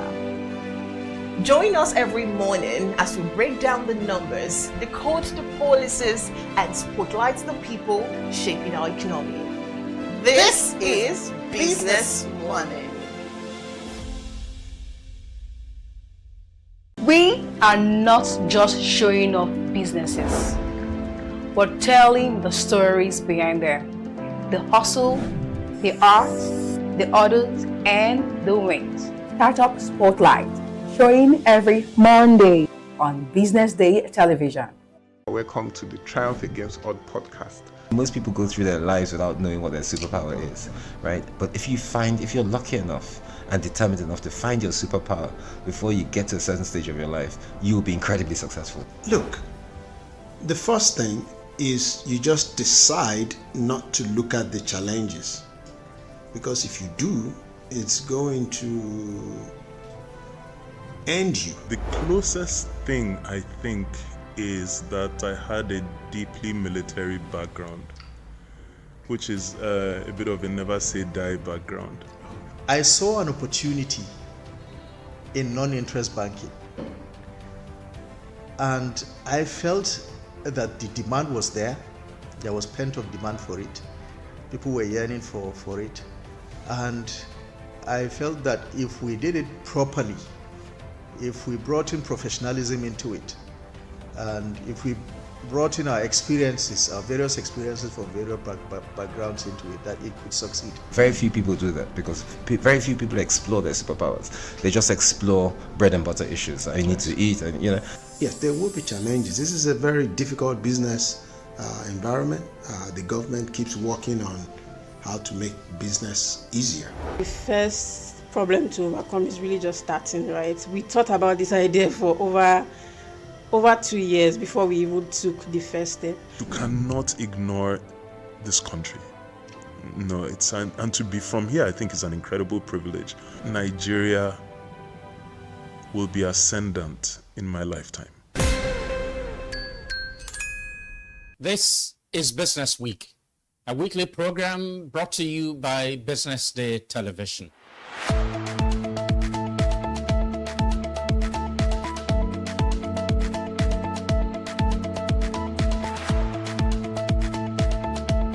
For many years, we've talked about the need to, essentially diversify our revenue stream away from, the huge dependence on oil revenues. It looks like that is happening now.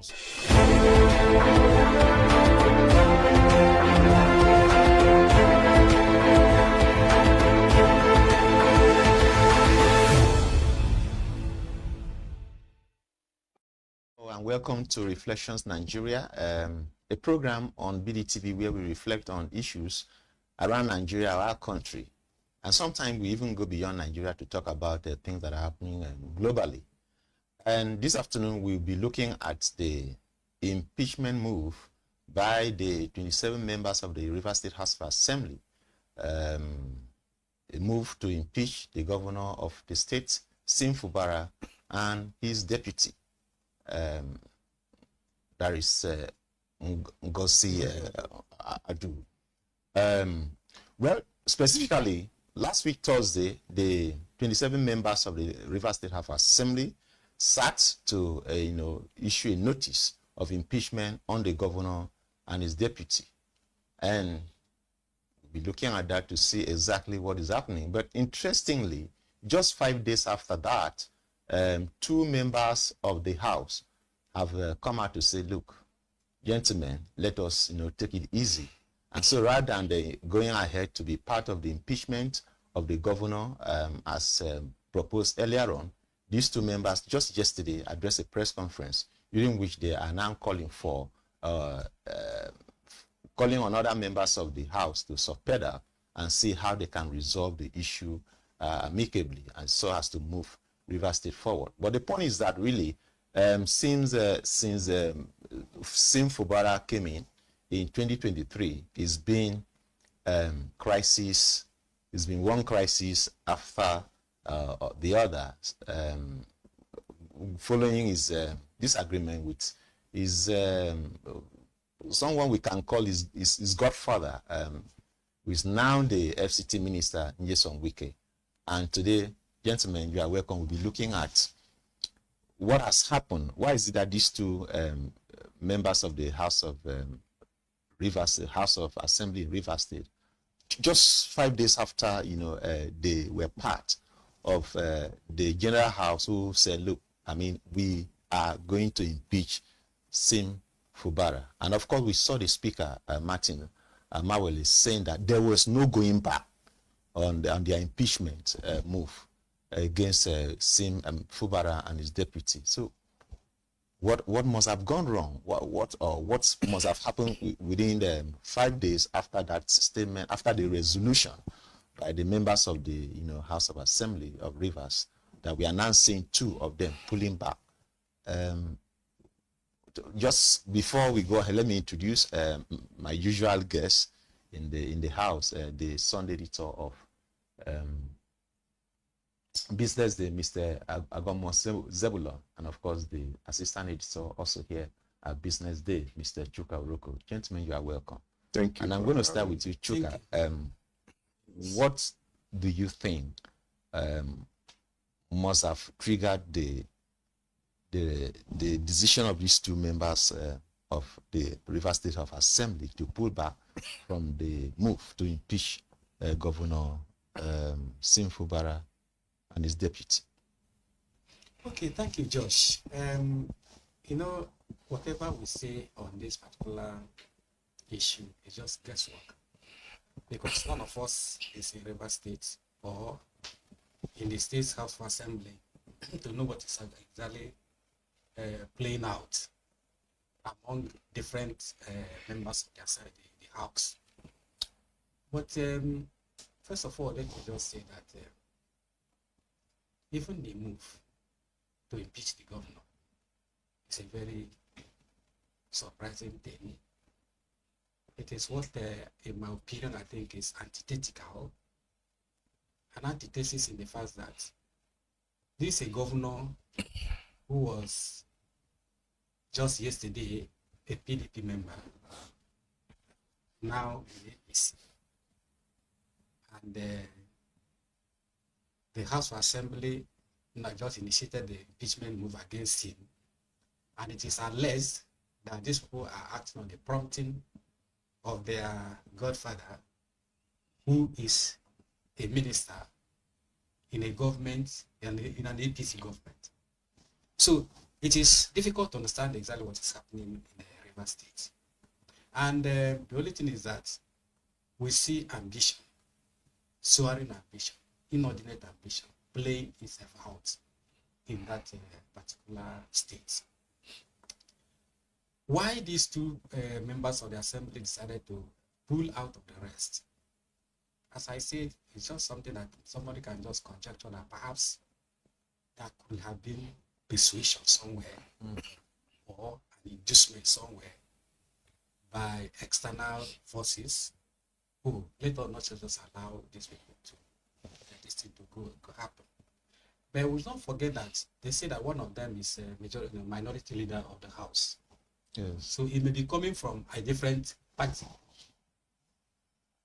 And then maybe that same person was able to convince the second person, let us just try to see whether we can save this sinking ship.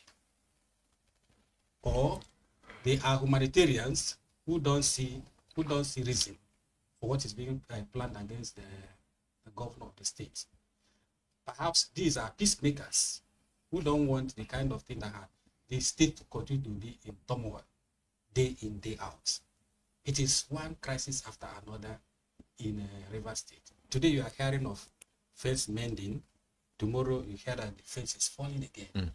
So any right-thinking person, anybody who has the interest of the state at heart must actually sit back and say, what's exactly happening? What can we do? And I want to believe that this might be the thinking of these two gentlemen who have decided to differ from the rest of the assembly members. Okay. Now, why we will come back to why, like you said, we're just trying to guess. I mean, what perhaps, of course, maybe they truly want peace this time around. Having seen that for almost 3 years, there's been no political stability in Rivers State. But Zeb, you know, in the last almost 3 years, since between 2023 and now, there've been 3 attempts now to impeach Governor Sinfobara. You recall in 2023, the first move by these lawmakers who are loyal to the FCT minister. You recall what led to the demolition of the Rivers State House of Assembly, I think, which people said was that was the governor's own move to stop them from, going ahead to, get him out of the office.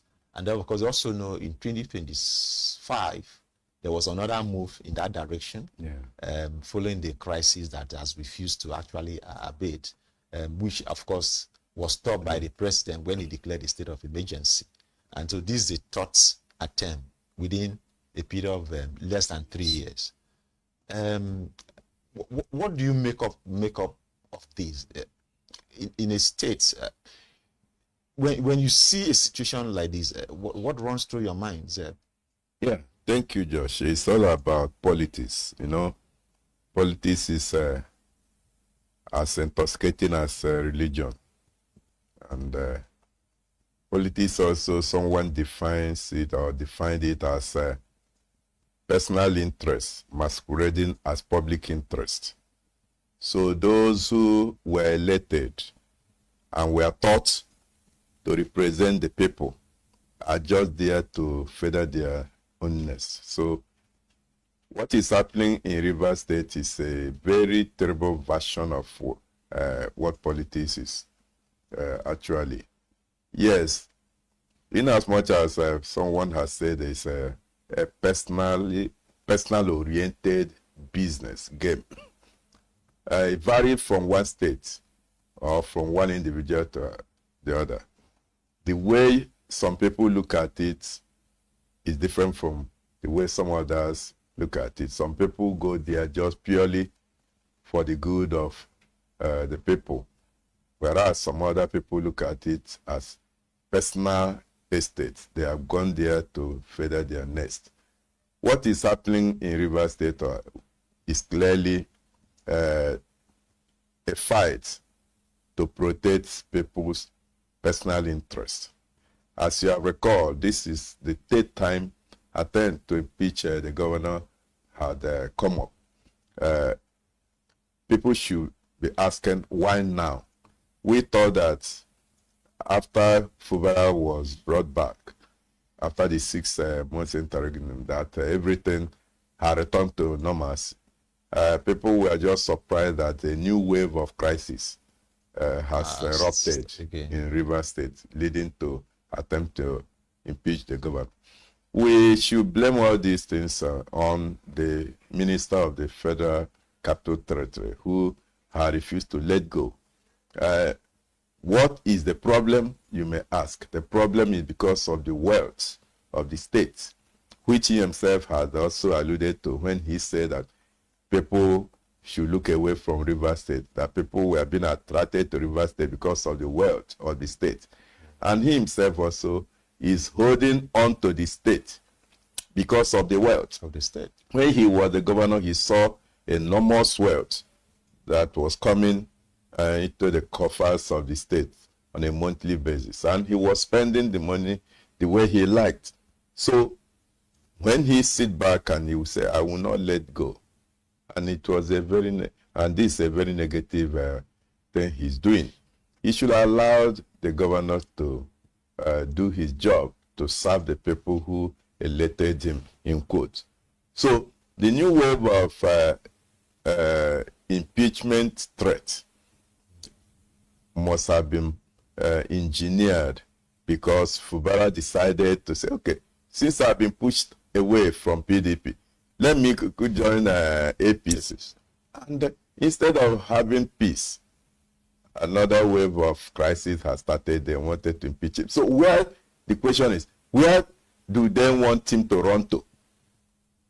Wike is occupying PDP and doesn't want to allow the party to move forward. And Fubara said, I'm not going to stay here. Let me join the party that is in government, the party that is calling the shot at the center, for protection. And someone is saying now it was not good. It was not okay. We are not going to allow you to go over to APC. So can you imagine how unfortunate that situation is? So I think every person that is well-meaning, I'm happy that some elders have risen up to condemn what is going on, and they are already appealing for understanding. Just like the two lawmakers, whatever that must have prompted them to take that decision is commendable. So Amewele Martins and his co-travelers should know that Rivers State is not for them and for their families. Yeah. There are millions of people in Rivers State that want peace, and let them allow peace to reign in Rivers State. Okay. Now, just like you said, this is being driven by the minister of the FCT, and then I want to ask Minister Wike is not the only minister in the cabinet of President Bola Ahmed Tinubu, right? I think that cabinet is made up of almost 40 ministers, about 40 of them. Over 36, 40, 41 even. Oh, it's about 40 or that about. It's one of the largest ever, cabinet since ever constituted since 1999. Yeah. Okay, so the question now is, why is Wike so powerful in this cabinet? Because that it seems that is more, even the way it goes about. It goes about in the convoy, it goes about in the escort. No other minister in this administration is able to do that.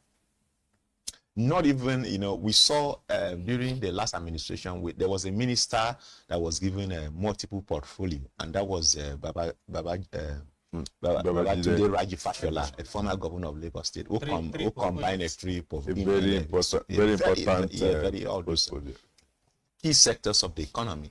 But Wike is just FCT minister, so that's to say that it's just overseeing the FCT, which is just a smaller place, so to say, compared to, let's take for instance, Fashola under the administration of former Buhari. But Wike wields so much power, and then you are wondering why is the president allowing him to wield so much power? Why is it that it seems to be given this special privilege to do whatever he likes to do, and nobody seems to be able to call him to order? Thank you again, Joshua. If you look at Mr. Wike, you find that a lot of things make him look different. The way he talks, the way he behaves, but then you start to ask yourself, this is somebody who is from a different party, an opposition party, major opposition for that matter. And he wields too much enormous power, even a different party. A different party where he does not belong. Like we have rightly pointed out, he does a lot of things that are different from other ministers. Then, for us to understand what gives Wike that power, we have to look beyond some of these things. He doesn't belong to the government in power, but he's serving in that government. And the portfolio he holds is one of the juiciest ministries in the country. Because FCT is almost an equivalent of a state. So he's still, that idea that he's no longer a governor has not gone out of him. Because he still controls a whole state, so to speak.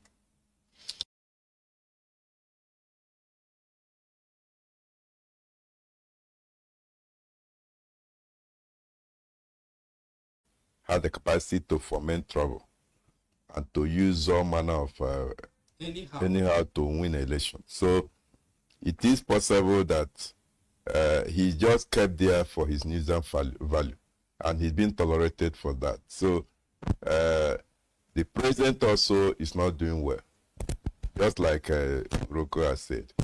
Because if a president of a country does not like someone causing so much pain on the people of his state, you have come out to address the country to say, I'm not in support of this man. So what does it take to say, Wike, if you continue like this, I will relieve you of your duty?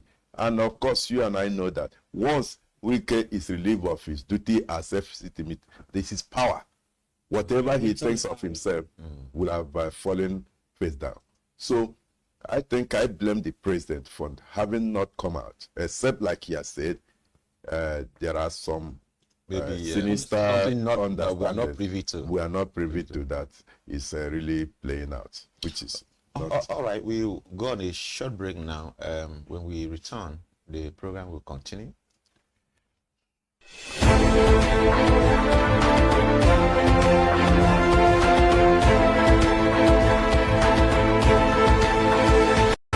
Of all the local government was very, very suspicious. Why must he? Is he going to thank them on the basis of what? This is not the first time.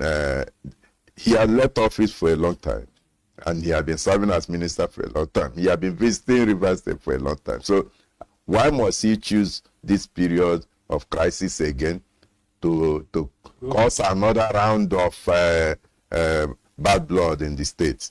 So it was ill-motivated.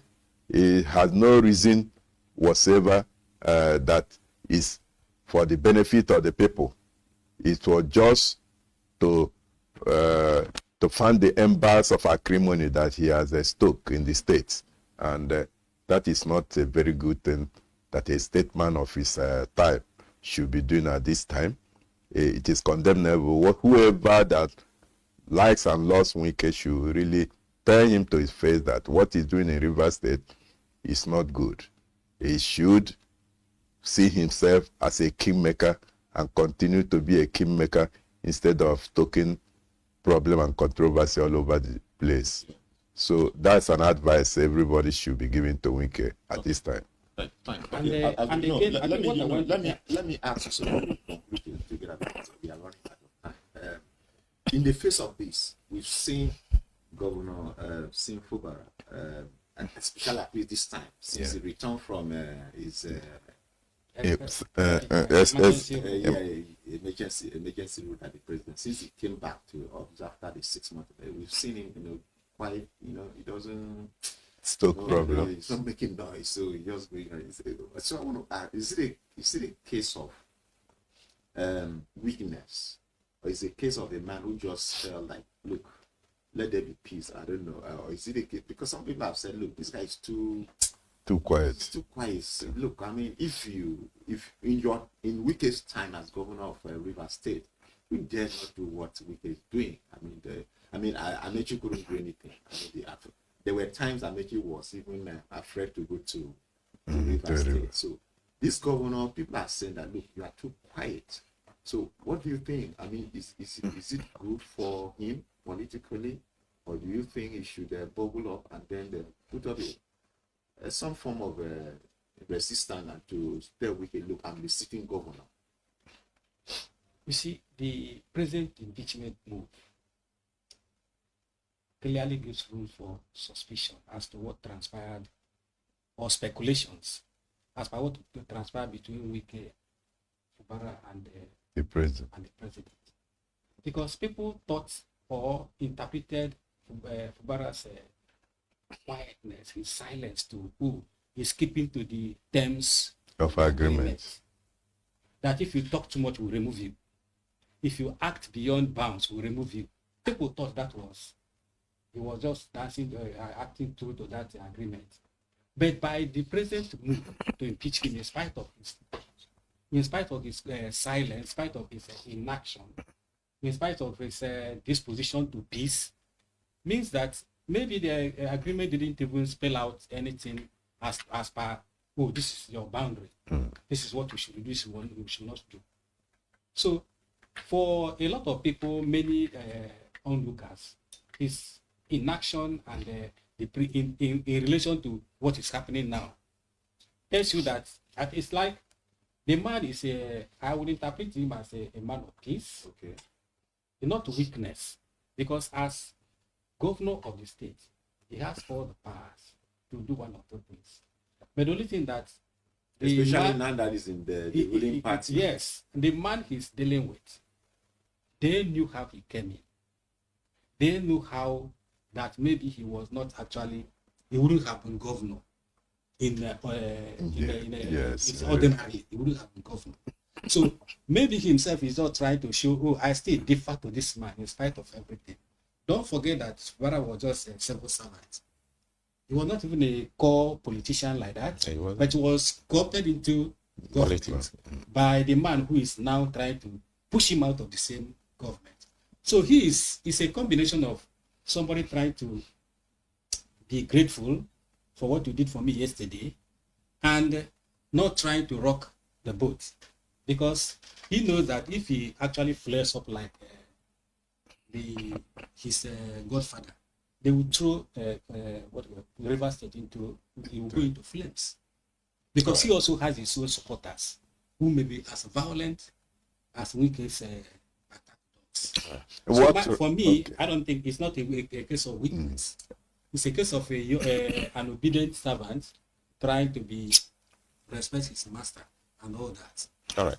So Fubara had also known where the power pendulum swings to. He knows that the president is also very close, or that Wike is very close to the president. So that moderates whatever behavior.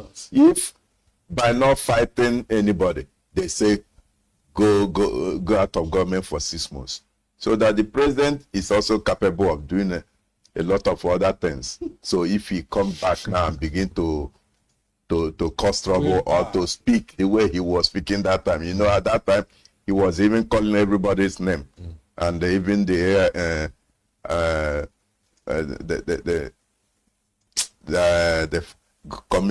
police boss. He was saying everybody should, anybody that comes to Rivers, he was breathing down on everybody. But now, after talking tough like that, and people were egging him on and say, go, nothing will happen to you, and something happened to him. So when he came back now, so he like his left, he knew that he's all alone in this wide world. So why would he be fighting again?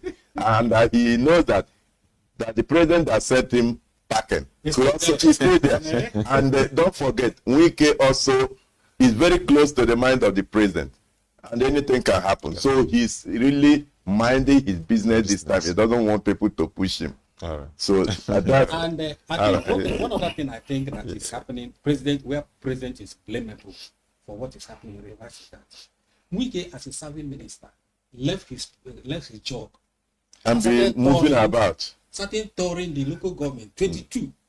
And the president didn't say, where is this my minister? You are going on our world. The president himself is not in the country. Yeah, the president himself has been away. Government was running. Yeah. He could call, because this is the only place where president can rule from any part of the world.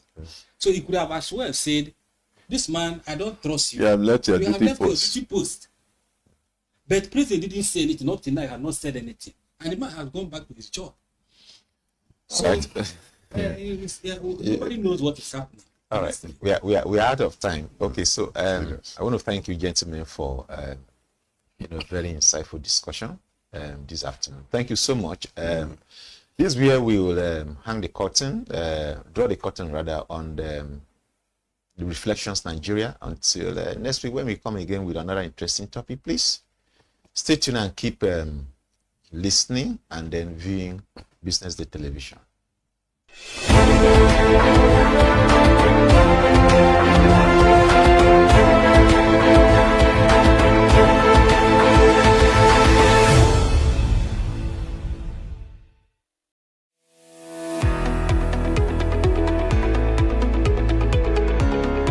This is Business Week, a weekly program brought to you by Business Day Television. And we're live from Lagos, the nation's commercial capital, bringing you the latest insights into the stories that matter for business and the economy. I am Deborah Eze. Onyeka Valentine. I am Destiny Momo. My name is Elizabeth Moses. Television. And we're live from Lagos, the nation's commercial capital, bringing you the latest insights into the stories that matter for business and the economy. I am Deborah Eze. Onyeka Valentine. I am Destiny Momo. My name is Elizabeth Moses.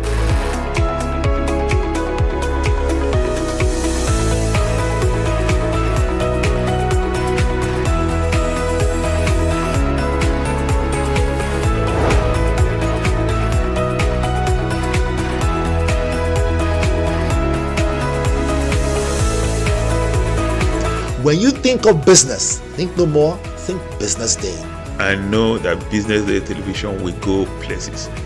It is the next big thing that will happen to the Nigerian media sector without a shade of doubt. Premium.businessday.ng today.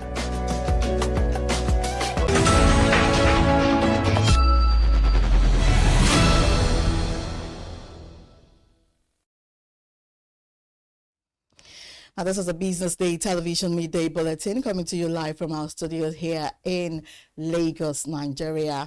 Coming up.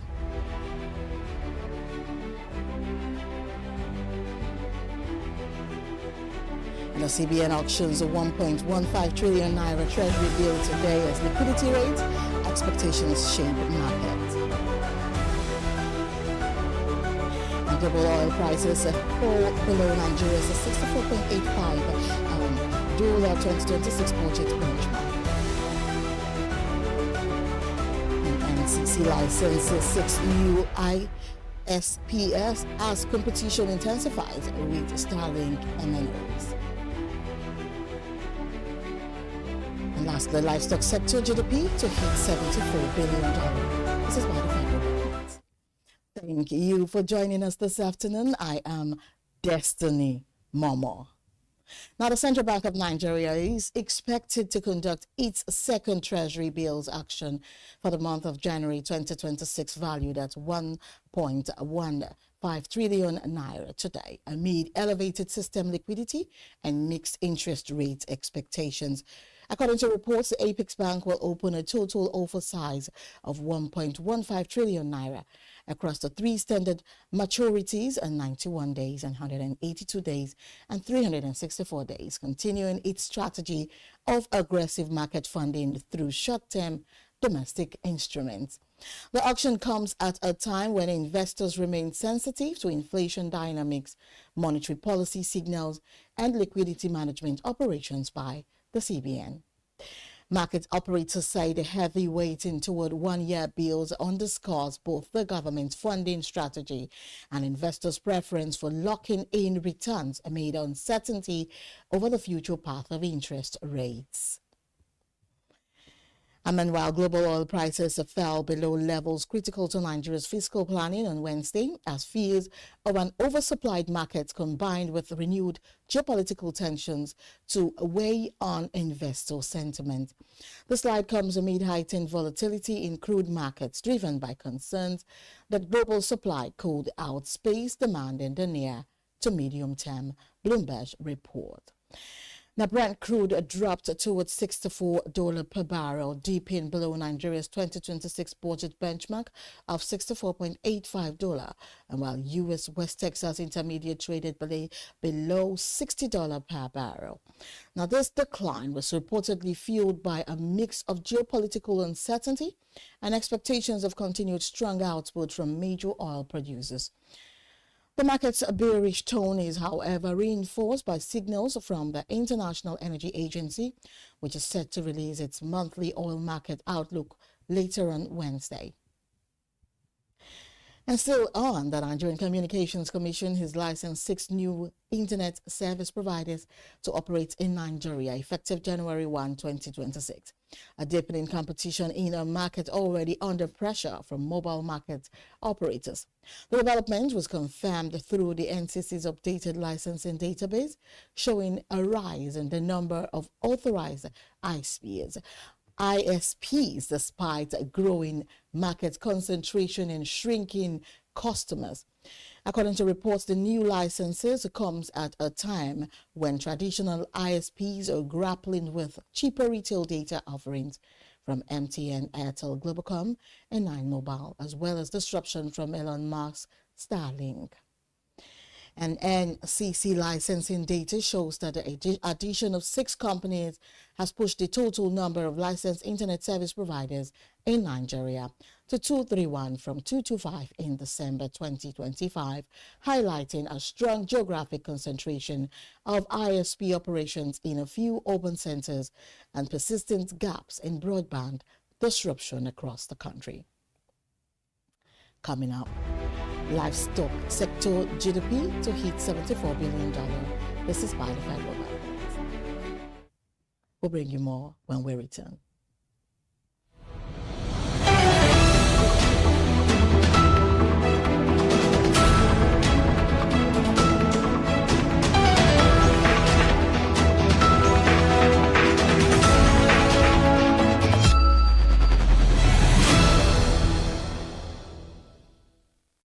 Attention business leaders. Want to make informed decisions?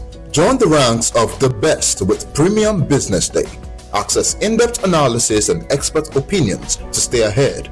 Subscribe now at premium.businessday.ng and unlock premium content. Plus, you get 50% off your first subscription. Don't miss out. Make smarter choices and seize new opportunities.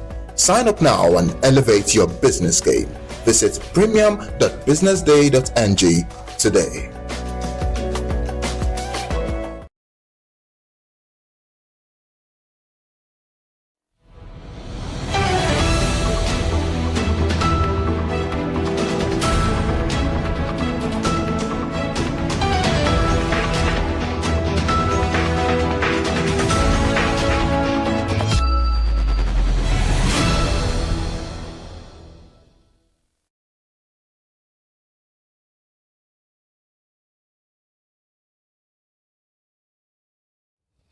Welcome back to Midday Bulletin. Now, the federal government has unveiled plans to increase the contribution of Nigeria's livestock subsector to the nation's gross domestic product from $32 billion to over $74 billion within the next 10 years. The Minister of Livestock Development, Idi Mokhtar Meha, disclosed these on Tuesday in Ilorin during a livestock stakeholders engagement organized by the Kwara State government, which brought together more than 250 players across the livestock value chain. And the minister, represented at the event by his special advisor, Mark Mbaram, revealed that the federal government was committed to repositioning the livestock sector as a major driver of food security, job creation, and economic growth. According to Meha, food security remains a critical component of national security, which underpins the government's decision to place livestock development on the front burner. In his words, the ministry had developed a national livestock growth acceleration strategy aimed at boosting productivity and increasing the sector's contribution to the economy. And away from that story, a new report by Google has revealed that Nigeria is emerging as a global leader in the adoption of artificial intelligence, particularly across learning, work, and entrepreneurship. Now, this report highlights how rapidly AI tools are being embraced by Nigerians and the strong optimism surrounding their use, suggesting that AI is increasingly viewed as an enabler of innovation and self-employment, particularly in a digital-first economy. According to the report, 88% of Nigerian adults have used an AI chatbot, representing an 18 percentage point increase from 2024, significantly higher than the global average of 62% and underscoring Nigeria's position at the forefront of AI usage worldwide. Commenting on the report, Google's Communications and Public Affairs Manager for West Africa, Taiwo Kola Ogunlade, said the findings reflect how Nigerians are creatively applying AI to unlock opportunities in education, professional development, and economic activity. And also the police have acknowledged that worshippers were abducted during coordinated attacks on churches in Kuminwali, Kaduna State, reversing an earlier denial that had dismissed the reports as false. Now, police spokesperson Benjamin Hundeyin, in a statement issued Tuesday, says the force now accepts that the attack occurred with several people taken following further verification by operational units and intelligence sources. Now, this admission comes a day after senior police officials publicly rejected claims that worshippers had been kidnapped during Sunday church services in the Kajuru local government area, challenging religious leaders and community representatives to produce evidence. According to reports, armed militants attacked 3 churches on January 18, while services were ongoing, taking away 172 worshippers and adding that 9 later escaped, leaving 163 people taken into nearby forest areas. And now to end the local news, the Zani Alison Madueke, former Nigerian Petroleum Minister, appeared before Southwark Crown Court in London on Monday for the preliminary hearing of her bribery trial, with the full trial scheduled to begin on January 26, 2026. The case listed in court before Justice Thornton stems from allegations that Alison Madueke accepted a £100,000 bribe in exchange for awarding multi-million-pound oil and gas contracts during her tenure as minister. Alison Madueke served as Nigerian Minister of Petroleum Resources from 2010 to 2015 under the Goodluck Jonathan administration and made history as the first woman to be elected president of the Organization of Petroleum Exporting Countries in 2014. The charges against her highlight ongoing international scrutiny over alleged corruption in Nigeria's oil sector and form part of a broader effort by authorities in the United Kingdom, United States, and the Nigerian to attract illicit gains from government contracts. Coming up, South Africa may hit 3% inflation in 2026, Central Bank says. This and more after this break. Stay with us.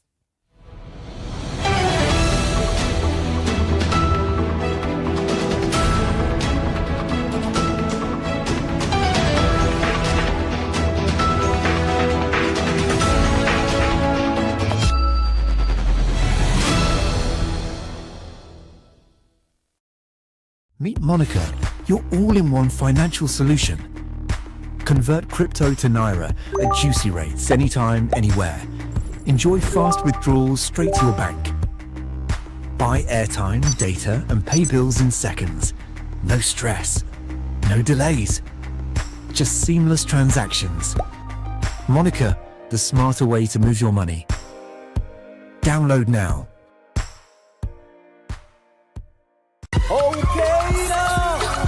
Insurance. After God, you are the next insurance.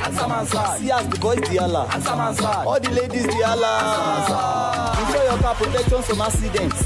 Unforeseen loss, you can see them. Mistakes are meant to happen. If you don't jam the car, they'll jam yours. Will you beat them? Ah yes, you will get them arrested. Your plans for that day is affected. You waste your money, you waste energy. With AXA, you can be protected. Get the protection that pays today. Call 0700 AXA Mansa to get a motor insurance that pays.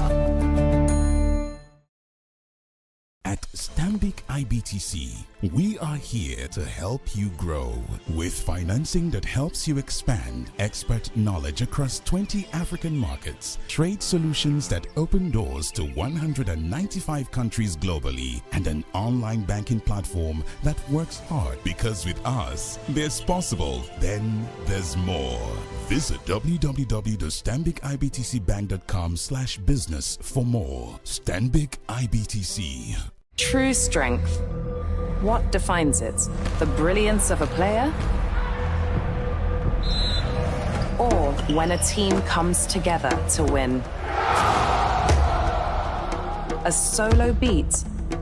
Or the rhythm of many? The flair of one dancer? Or the art of a troupe?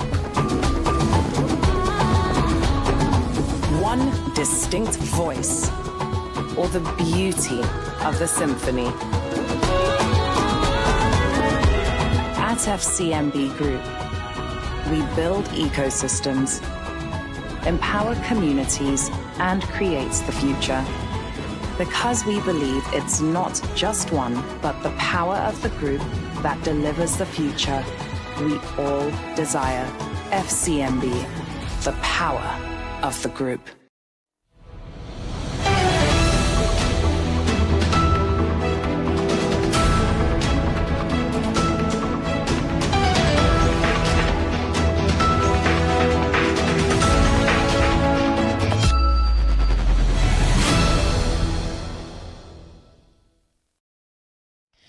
And you're welcome back to Midday Bulletin, and I'm moving on to Africa. South Africa's Central Bank Governor Lasesha Kyanyago revealed on Tuesday that inflation was on course to meet the bank's new target of 3% in 2026 as prices remained stable.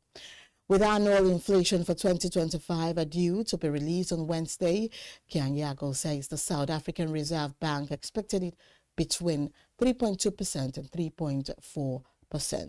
According to reports, South Africa's government and central bank lowered the inflation target for the first time in 25 years to 3% last year, with a 1 percentage point tolerance band on either side. Kyanyago added that under the bank's projection model, there was still scope for another 25 basis points of rate cuts this year. And also, Democratic Republic of Congo has sent Washington a short list of state-owned assets, including manganese, copper, cobalt, gold, lithium projects for U.S. investors to consider as part of a minerals partnership. And senior officials say the list delivered to United States officials last week represents Washington's most tangible progress in converting peace and investment deals with Congo into influence over the country's critical mineral supply chain. Now, since President Donald Trump brokered a pact between Congo and Rwanda to ease tensions in the mineral-rich East, U.S. agencies have accelerated efforts to secure strategic metals. The U.S. Development Finance Corporation has signed a minerals marketing partnership with State Miner and Gecko Mines and backed the $553 million Lobito Corridor upgrade. The report, however, revealed that the officials did not give any figure of the value of the state-owned assets on the shortlist. Now moving on to the foreign scene, gold prices climbed to a fresh record above $4,800 on Wednesday, extending a sharp rally as investors sought safety amid tariff threats from the White House and renewed concerns about a global trade war.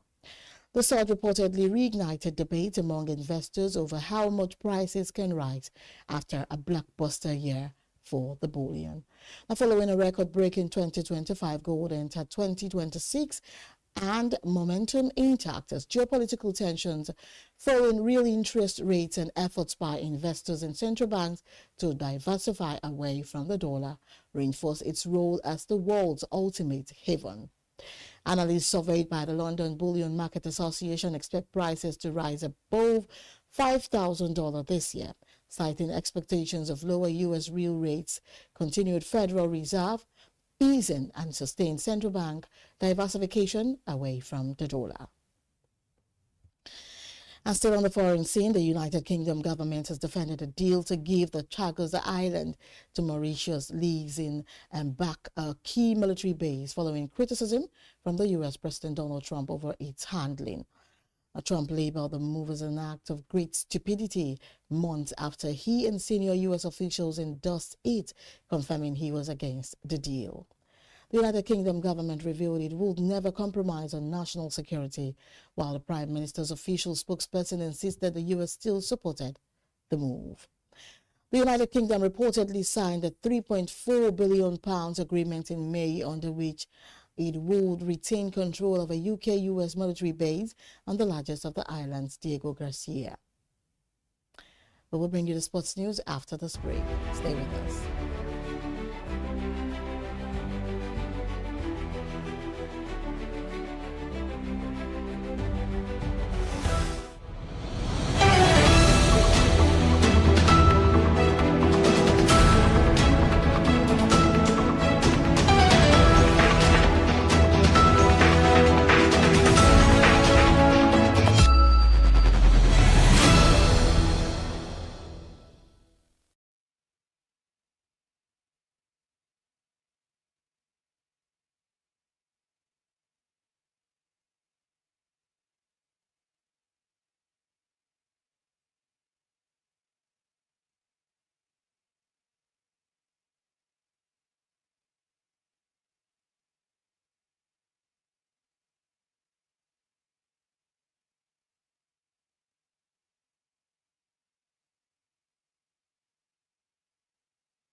Attention business leaders. Want to make informed decisions? Join the ranks of the best with Premium Business Day.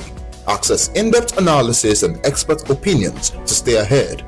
Subscribe now at premium.businessday.ng and unlock premium content. Plus, you get 50% off your first subscription.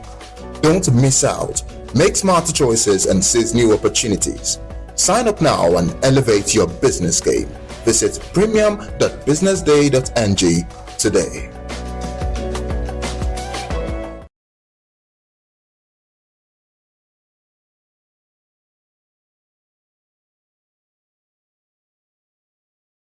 Attention business leaders. Want to make informed decisions? Join the ranks of the best with Premium Business Day. Access in-depth analysis and expert opinions to stay ahead. Subscribe now at premium.businessday.ng and unlock premium content. Plus, you get 50% off your first subscription. Don't miss out. Make smarter choices and seize new opportunities. Sign up now and elevate your business game. Visit premium.businessday.ng today.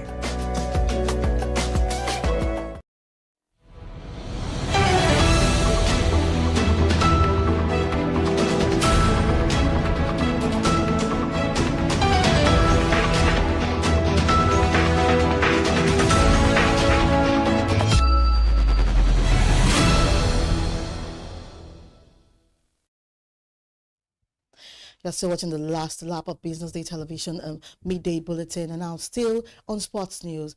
And also end the news, a magistrate court sitting in Shagamu, Ogun State has adjourned the trial of Adeni Kayode, the driver involved in the road crash, claiming the lives of 2 aides of former world heavyweight boxing champion Anthony Joshua, to February 25. Kayode, who appeared before the court for the continuation of his trial on a 4-count charge yesterday, was earlier granted bail in the sum of 5 million naira with 2 shorties in like sum. The defendant is facing a 4-count charge bordering on dangerous driving, causing death, reckless and negligent driving, and driving without due care and attention, resulting in bodily harm and damage to property, and driving without a valid national driver's license. Kayode was arraigned on January 2nd before Magistrate Olajumoke following the accident on December 29 last year in front of Cinema Company on the Lagos-Ibadan Expressway. Now, this is where we wrap up the Business Day Television Media Bulletin this afternoon. Remember to follow us across all our platforms and subscribe to our YouTube channel for more insights. I am Destiny Momo. Many thanks for watching. Good afternoon.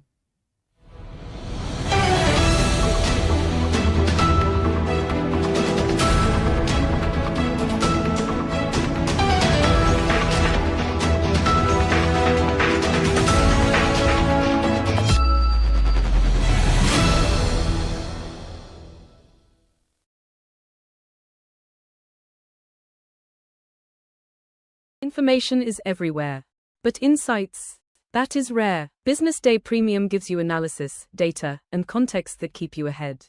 Business Day Premium. Read deeper, decide smarter.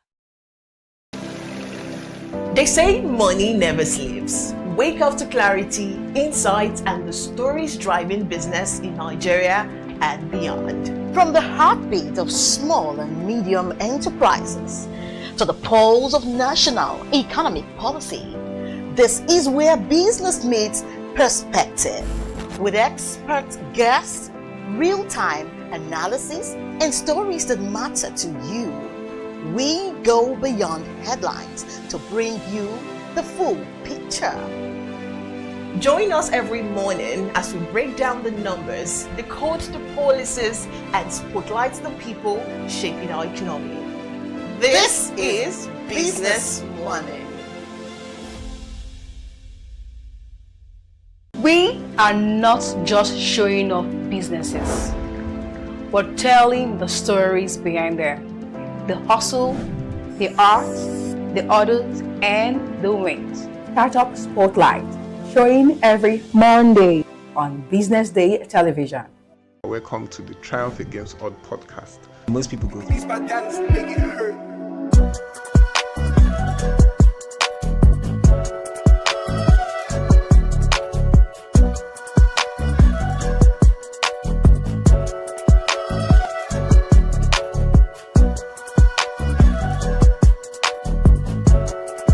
Knock knock, who's there? One who? 1 million with the sell cow. It's 2026 and I thought to myself, as a professional foodie, what better way to start Market Pulse than to go into the food market industry? I mean, December just ended, the oblate season just ended, so let's actually find out the prices of items now in January. Come along with us. On this episode of Market Pulse, we decided to make our stop at Idumota Food Market, one of the oldest and one of the largest markets located in the heart of Lagos Island. I've been in this for over, let me say, lesser than 30 years. And she don't tell, maybe 15 years or 17 years. A year plus. I'm past 40 years in this business. Let's say about 10 years now. This is Market Pulse. We came for the food industry's pulse and left with 2 full plates. This very complex that we are in now. I used to cook for someone that was upstairs, but now she and the family, they have relocated to Canada. That is why people that are selling here allow me to be here, because the caretaker was like, it's not allowed. So they pleaded with the man that I was one that used to cook for them before the owner of the shop closed and they relocate. They should please allow me to stay here. So since then I've been managing. It's not that I cannot cook, I can cook. But the only thing is that some people, they like my food. People like my food. But when they buy to collect the money, that's the problem I'm having. They buy it very well. I say my food. But to collect money, to meet up to the next day, that's a problem. You know, as a business woman, it's not good for me to finish cooking. After I sold the food, I cannot see capital. I cannot see gain. So it's affecting me seriously. And as I'm here now selling, because rain is beating me here, sun is beating me. Some of them say they don't compensate me, they don't care. They will after even that during that heavy rainfall, they will know that this rain is beat me. I'll be crossing, putting my leg inside all this dirty water. At the end of the day, they will not pity me. They will not still owe me money. It's people that are from outside that used to come and buy AC here or compressor. They will compensate me that this woman you are trying, it's not easy. Take your money. Sometimes they will give me over, say our auntie or brother, he gave me over money. They say no problem, you can use that one to do something. This is what my mother is doing for a living. The guinea fowl is not on a stable price due to the constancies of bringing it. It's something coming from north. So you know, when this issue of Boko Haram comes up, all the northerns have been destroyed. So that is how guinea fowl started scarcing. Alhamdulillah, we are thanking God on it. It's going gradually. At least we feed our home from it. Formerly, at least in a day, I do sell like up to 50. But now, we hardly sell 20-15. They can help us during the fuel issue. If the fuel is down, at least let our own Nigeria currency to be appreciated. Then our business will be pulled up. They sell fish. It's ejakika panla fish. Then they buy fresh one. Then they dry them, bring come market, they sell them. Then they bring and come Jora. Then market here. They say na market then cost. Then they put money small.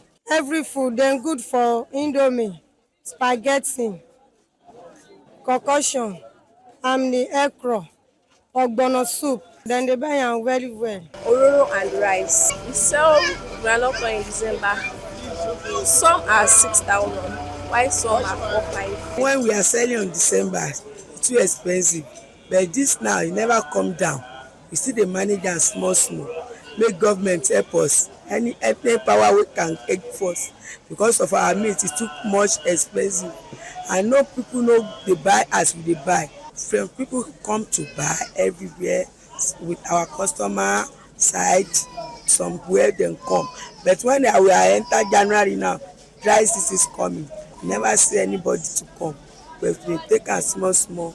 There is no time of the market meet. But if the market pick up now, meat go pick up, everything go pick up. But the cost me too much.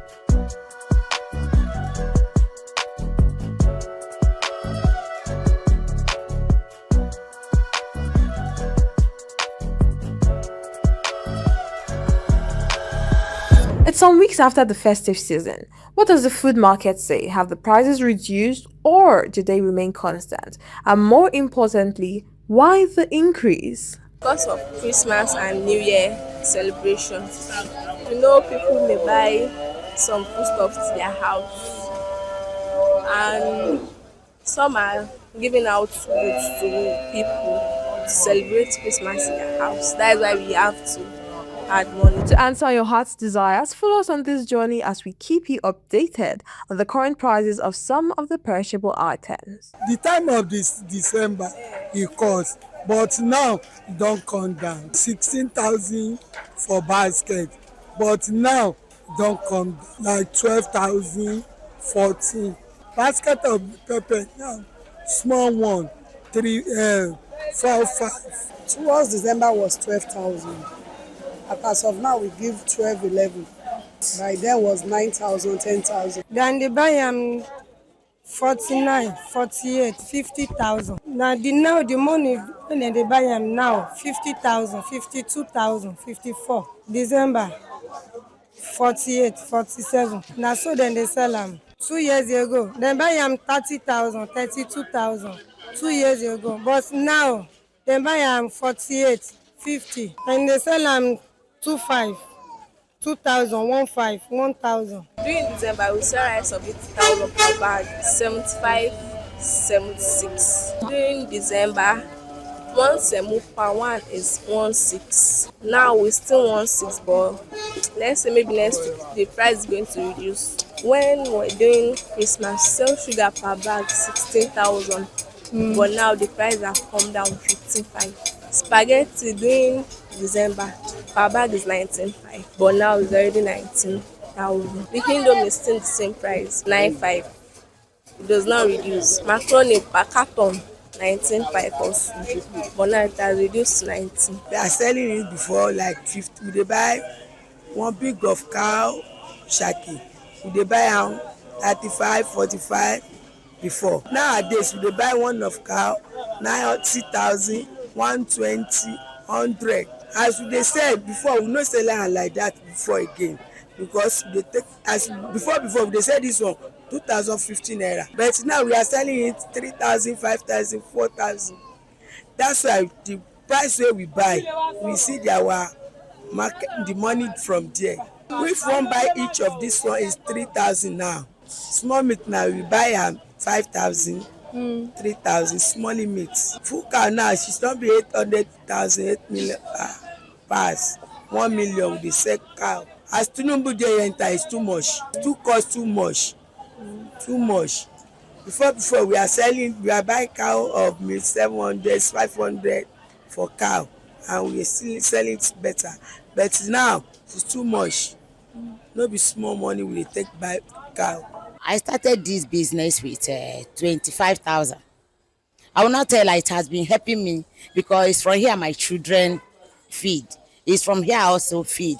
It's from here we buy washing soap, buying water, because the compound I live, they don't have water. They are buy water every 2 days from the mala. So I know how much I spend in a month. From here now, I avoid at least wears for my children in underwear. I use it to buy the pad for my daughter. If they need bedroom slippers, I solve it. They need soap for washing clothes, bathing, I use it to solve them. Prepared when it's reached my turn to recharge, because me and one person is sharing, I use it to solve the problem. Now everything is very, very expensive. Even why I'm still selling now, because I don't have shop. I didn't be a have shop. A plate of food now be some are selling because of the environment to 2.5.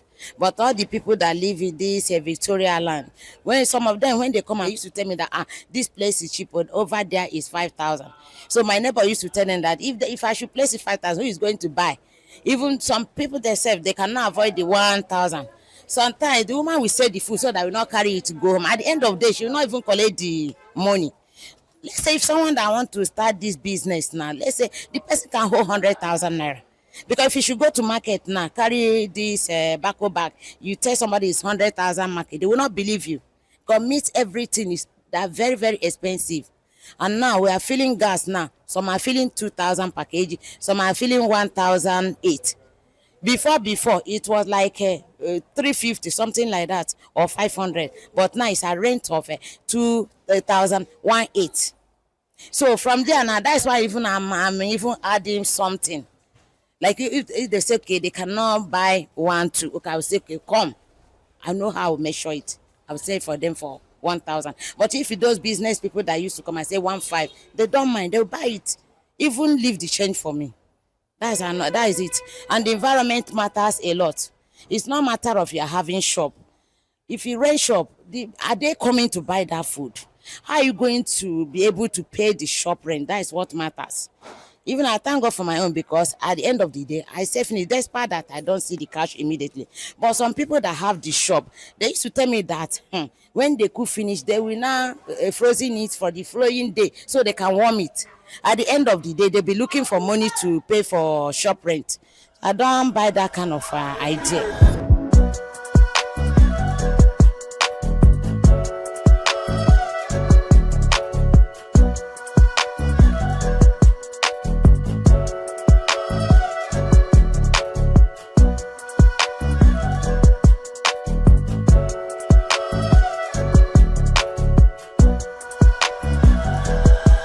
In a shocking twist, some sellers are not affected by the economy. No, but it's affecting some people, but me, it's not affecting me. Who would imagine?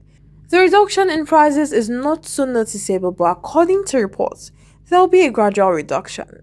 The food market industry is definitely one of the hotspots to observe, with fluctuating prices and seemingly promising reduction. My darling sister, you not reduce anything. Okay, if you reduce, what about gas? Okay, let's say garri now have reduced small. But what about meat in the market? What about fish? What about crayfish? Palm oil? It's only garri that I can know that they have removed something, but not too much. But to go for meat, those ones that are very, very high. They are expensive. Fish is not go area. I'm telling you, those that doing cooking business, fish are very, very expensive. Because if someone like me should start cooking fish in this environment, they will not buy it because they cannot avoid the money. Where it will be easy for those that have a shop, or these big shop, they have no their name. But if you talk of all this local place, they cannot be able to avoid it. Because I could remember one day, this boy he said he came from Ibadan or something like that. He was like, he's waiting for me to come and save food for me. I said, okay, I'm coming. The finance, he was like, I want to buy about 200 naira. I said, sorry, is it with soup? I said, no, you cannot get it like that. You know that kind of a thing. I used to do this adjunct, at least every day 500 naira. But by the time it will close to the month for me to collect it, it may happen, my phone will ring. My neighbor will be like, it's your turn to recharge your prepaid though. You know that I have no choice. I will divide it, recharge, prepaid. Other things will come up. Because sometimes it's not all the time my children will be eating swallow because I'm selling swallow. They will tell me that, mommy, we are not eating swallow today. Let us switch to something else. I have no choice. I will give it to them. They will buy it. And you notice are very, very high this time around. Like if you children want to have breakfast, two of them at least 3,500 or 3,000 just to manage it all. But if they want to eat to their satisfaction, 5,000 will be spent. But I don't allow them to eat like that because I know how I'm getting the income. When somebody have responsibility, I don't mean the responsibility of house rent or school fees. But when you have children that you are feeding, you know that you are spending. You have children, like they say, I want to barb my hair. I want to make my hair. I want to buy slippers. You cannot count it. And they cannot be recording it so that you now affect the brain. Do you understand? They will go to church, from here transportation, offering money, from here tithes, offering money. You know that kind of a thing. If you start joining this thing down, my dear, someone will be having mental problem, but that will not be my portion. And that is it on this episode of Market Pulse, where we explore the food industry. I am Amanda Emosigbe for Business Day Television, and remember, I went through the depths to get you prizes from the food industry.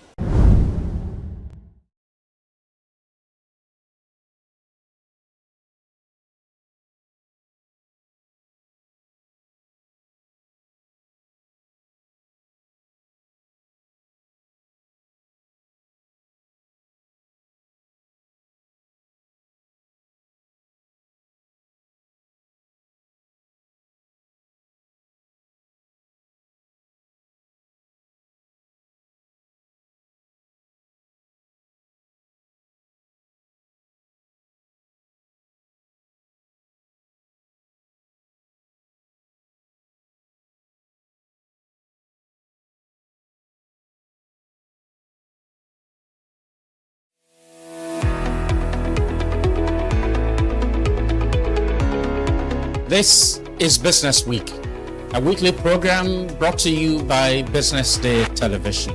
And we're live from Lagos, the nation's commercial capital, bringing you the latest insight into the stories that matter for business and the economy. I am Deborah Eze. Onyeka Valentine. I am Destiny Momo. My name is Elizabeth Moses.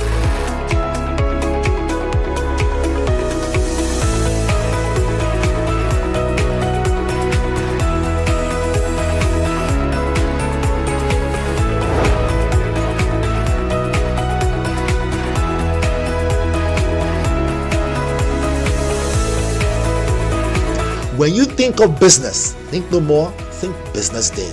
I know that Business Day Television will go places. It is the next big thing that will happen to the Nigerian media sector without a shred of doubt.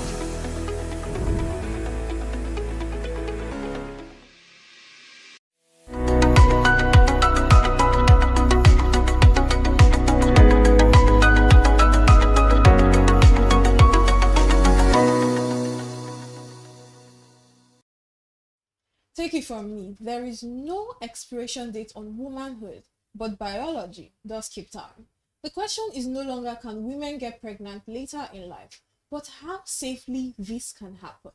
While medicine has made remarkable progress in supporting pregnancies at later ages, biology still plays a significant role in shaping risk and outcomes. And rather than succumbing to hearsays, we want to get the right answers from medical professionals. Welcome to Health Matters, your number one guide to everything, and I mean everything health and wellness. I am Amanda Imosiguwe.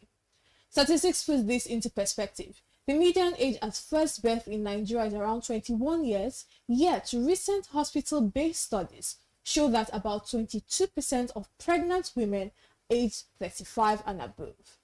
Data also shows that pregnancy loss and complications are significantly higher in women over 35 years, with mothers facing increased risk of hypertension, gestational diabetes, miscarriage, and chromosomal abnormalities.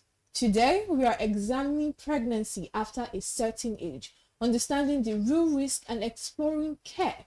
And with me is Dr. Joel Akande. He's a fertility specialist, gynecologist, andrologist, embryologist, and a medico-legal consultant. Welcome to the show, Dr. Joel.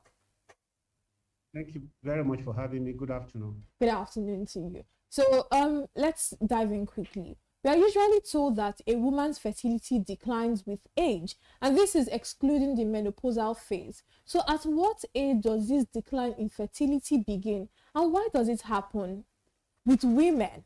And also, I want to know, does the quality of a man's sperm also decline with age? All right, thank you very much. Let me begin by saying there's a woman. Let me begin with the women. There's a woman called S.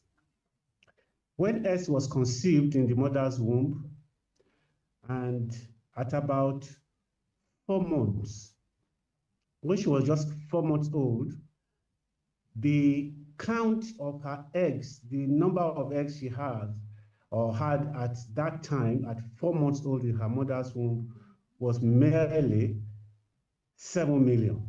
That is the maximum she will ever have in her entire life. Now, when she got to the time of birth, that 7 million of eggs, both eggs in her both ovaries, had decreased to 2 million maximum. By the time she started her period, at about the age of, say, 13 or thereabout, 11 and 13, the number of eggs had fallen to 500,000. So by the time she got to age of 35, that number of eggs from 7 million had fallen to 25,000. By the time S got to 50, she had fallen to, the eggs, number of eggs has fallen to 1,000. Put that aside. When you had a child, at the time of birth, the child will eat very, very quickly. From about 4 weeks before birth, she will gain much weight. And that weight will increase up to 1 year, and the growth will accelerate, will be very fast. By the time she got to about 18, the whole thing had plateaued. She's no longer the number of the weight had plateaued around 1, but by the time she got to 18, she had matured. And under the law, that is when she should ideally begin to get pregnant. So the fertility will peak between 22 and 32. By the time you get to 35, it has decreased and it continues to die. Eggs will now start dying from the time she begins her period. Egg will be dying at about 1,000 every cycle, every month of a cycle. Now, put that aside, the strength of those eggs will diminish as she ages. Her body, this physical body that we can see, will also diminish in strength. When a woman gets pregnant, she's nourishing that baby with all the fertilities and faculties and every nutrition that she could muster into the life of that baby. So when the egg is diminishing in quantity, in quality, the nutrition available is also diminishing. Now, if you have children or have a child of pregnancy, at that time, outside 22 to 35 or even 32, you are sure that you are inviting issues. If at all you get pregnant outside that 35, issues will develop or may potentially develop. So that is for women. For men, we do not seem to observe similar trajectory, similar pattern in men. Nevertheless, from the age of 40, the sperm of men begin to show patterns of abnormality. Testosterone of men begins to diminish. By the time the man gets to age of about 65, he begins to also suffer some abnormalities that can give rise to abnormal children, like autism, for example, and other abnormalities. So, in fairness, women tend to enter menopause, if you like, sooner than men, and men will delay a little bit before they showing abnormalities. That is not to say that men have a free way of freedom from abnormalities. No, the strength of men diminishes as he also ages over time. So these are the basic biology of it, and then we can begin to plug any loopholes and questions that you may wish to ask to clarify this. All right, thank you very much, Dr. Joel. So now that we have answered, the basic question in fertility, let's move on to pregnancy. It's usually said that pregnancy is a life-changing and dangerous journey. When you go online, you see, when you compare pregnancy with other things, you see how dangerous and life-changing it is. Now, with various risks in pregnancy, which is even worse in Nigeria, because we have one of the highest maternal mortality rates in the world. Why exactly, starting from the basics, why exactly is pregnancy such a risky journey? For example, women carry dual responsibilities to look after themselves and to look after a potential baby they are carrying. As I said in my first answer to your question, this woman is going to be nourishing a new person, an individual, and this individual potentially is a human being that will need to be born. So all the faculties, all the nutrition, everything, all the energy that this woman has, she will have to give part of them into to this newborn or to potentially newborn. Therefore, the woman is weakened from day one of conception or potentially weakened. You should also bear in mind that from the time she starts having her period, she loses blood. And majority of women are anemic or have low blood count from the time of due to menstruations. So coming into pregnancy, we advise women to strengthen up, eat well, take supplements so that you have enough blood. So this woman now with pregnancy, having been depleted from blood, from food, from all sorts of activities, is in a very weak position. Hormones that regulate pregnancy and women also play a large part, and relaxes the woman, and her muscles are relaxed, her brains are relaxed, all these things are relaxed. So she's not as in a strong position to defend herself. and she's in the most vulnerable position during pregnancy. Anemia due to low blood, infection due to, say, even malaria. A lot of women die in malaria due to malaria and other infections during pregnancy. So she's in a vulnerable position, especially if she was poorly malnourished. These are just part of the risk. That is why pregnancy is such a high-risk endeavor for women. For that, Dr. Joel. I really want to dive into this topic, but just out of curiosity, when I was reading, I saw that Nigeria has one of the highest maternal mortality rates. So would you say that, these mortality rates, these high mortality rates, are caused by medical negligence?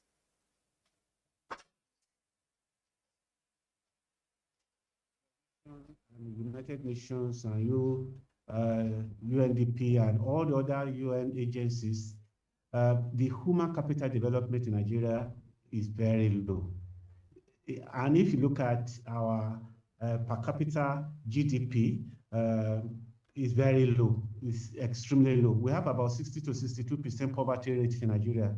A Nigerian earning $2 or less per day, and it's exceedingly low in this inflationary economy.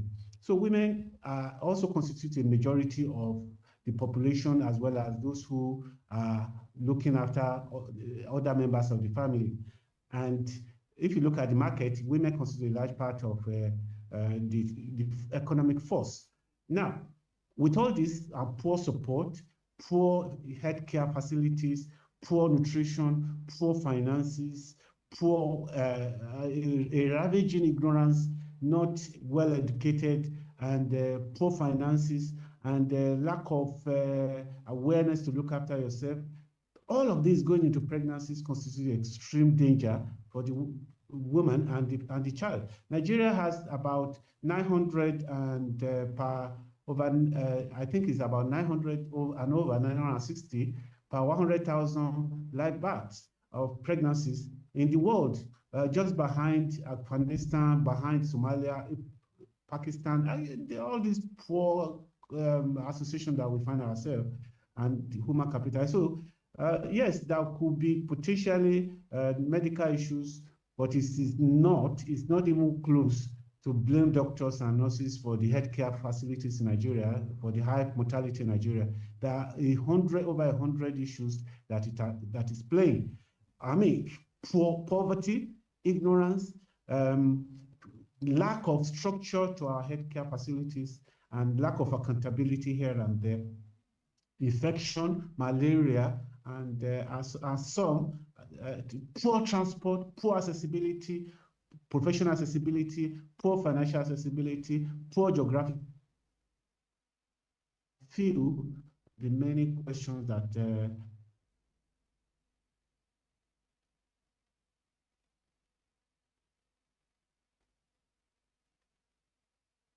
Dr. Joel, are you with us?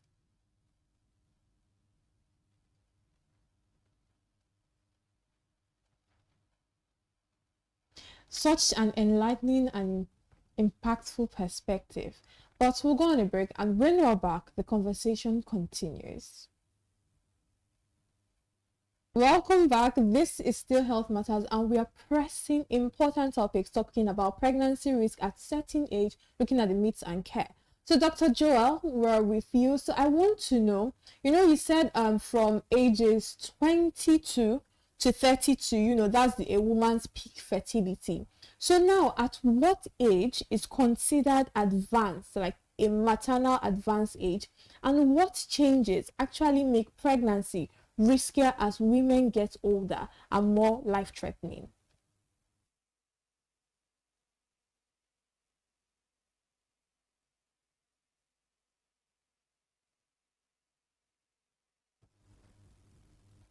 Dr. Joel, are you with us?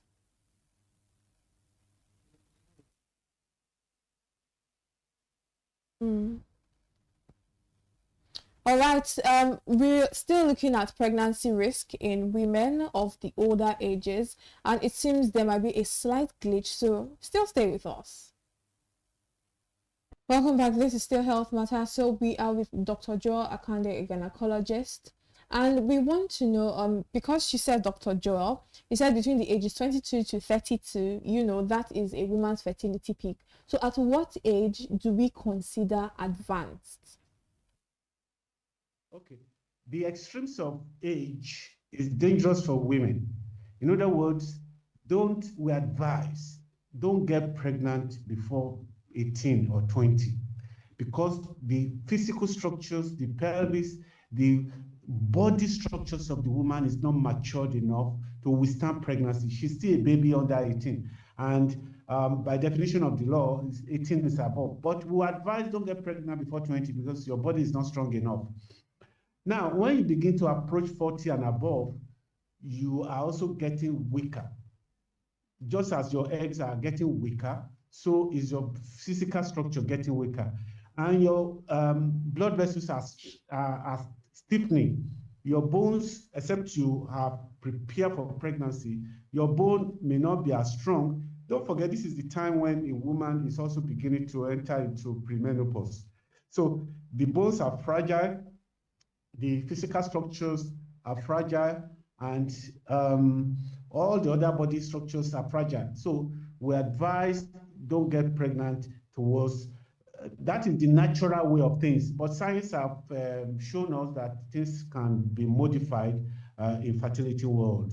So extremes of age is dangerous. I know, I'm aware, I'm fully aware, I'm conscious of the fact that the fertility world, in Nigeria, we have had close to 70-year-old, and in Uganda, we have had 74. Across the world, we have had 70 and 60-something who are getting pregnant. So, but generally speaking, this is not the norm. These are exceptions. We're kind of pressed with time, but I want to know, when it comes to health, we always say, live healthy, stay healthy. So I want to know, now there are risks involved in late pregnancies, right? So I want to know, can a healthy lifestyle and good pre-pregnancy care significantly reduce these age-related pregnancies? And if they can, are there some unavoidable things that this healthy lifestyle cannot help with? Okay, generally speaking, you should live healthy. Lifestyle, exercise, nutrition, sleep well, avoid infections, and then avoid extremes of environmental pollutions. Now, all those ones will help. And if you keep vitamins and good nutrition, you're also going to build a robust platform for pregnancies. But generally speaking, old age carries a special risk for late life pregnancies. It is possible, but it carries its own risk because of hypertension, blood pressure, and diabetes, as well as general weakness, poor nutrition that comes with lifestyle. And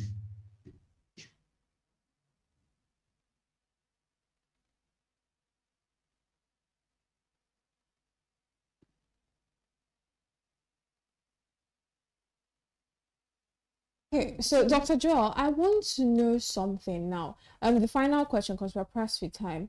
What can we say? What specific medical monitoring, lifestyle adjustments, and emotional support should be prioritized for women who decide to conceive later in life?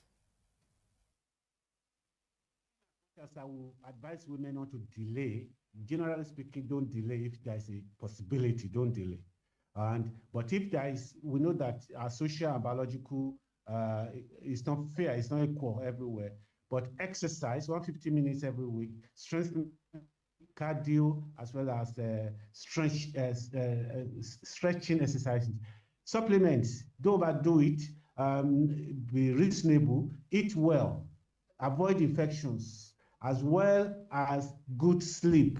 Good sleep, nutrition, supplement, exercise, this will help to prepare you for pregnancy, as well as don't delay in any case. In any case, don't delay if it's possible. Thank you so much, Dr. Joel Akande. There are still so much thoughts, but we're pressed with time, so we have to wrap it up. Thank you so much for your professional and insightful perspective. We're grateful, sir. All right, so you've heard the professional, Dr. Joel Akande. Don't delay. Be reasonable, stay healthy, stay safe. And for any question on today's topic or previous ones, Don't forget to send a message to healthmattersbdtv.ng@gmail.com. I am Amanda Imosibue saying, take it easy, stay safe, stay healthy, and keep watching Business Day television.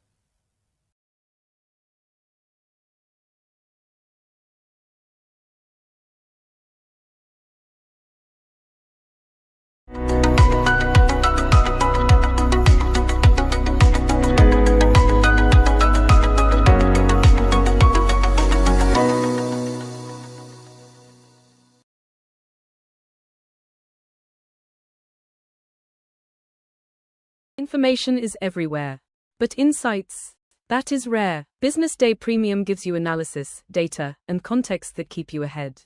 Business Day Premium. Read deeper, decide smarter. They say money never sleeps. Wake up to clarity, insights, and the stories driving business in Nigeria and beyond. From the heartbeat of small and medium enterprises to the pulse of national economic policy, this is where business meets perspective. With expert guests, real-time analysis, and stories that matter to you, we go beyond headlines to bring you the full picture. Join us every morning as we break down the numbers, decode the policies, and spotlight the people shaping our economy. This is Business Money. We are not just showing off businesses, but telling the stories behind them. The hustle, the art, the orders, and the wins. Startup Spotlight, showing every Monday on Business Day television. Welcome to the Triumph Against Odd podcast. Most people go through their lives without knowing what their superpower is, right? But if you're lucky enough and determined enough to find your superpower before you get to a certain stage of your life, you will be incredibly successful. Look, the first thing is you just decide not to look at the challenges, because if you do, it's going to end you. The closest thing I think is that I had a deeply military background, which is a bit of a never say die background. I saw an opportunity in non-interest banking, and I felt that the demand was there. There was pent-up demand for it. People were yearning for it, and I felt that if we did it properly, if we brought in professionalism into it, and if we brought in our experiences, our various experiences from various backgrounds into it, that it could succeed. Very few people do that because very few people explore their superpowers. They just explore bread and butter issues. I need to eat, and Yes, there will be challenges. This is a very difficult business environment. The government keeps working on how to make business easier. The first problem to overcome is really just starting, right? We thought about this idea for over 2 years before we even took the first step. You cannot ignore this country. No, and to be from here, I think is an incredible privilege. Nigeria will be ascendant in my lifetime. This is Business Week, a weekly program brought to you by Business Day Television.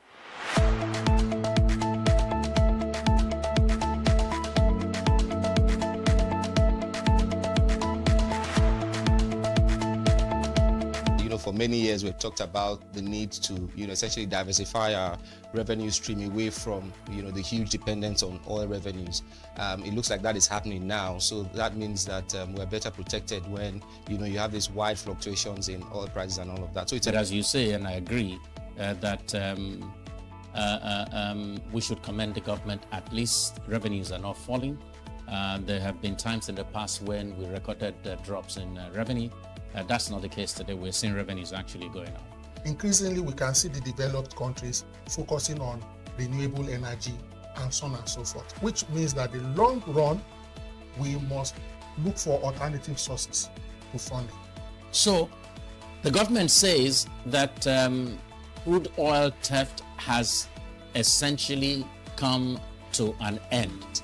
we need to do more to ensure that we totally eliminate crude oil theft and start to think of how to boost production. But it's a good first step. I mean, by eliminating crude oil theft, it also creates an incentive for international oil companies to probably return and, start to take up more projects in the upstream industries.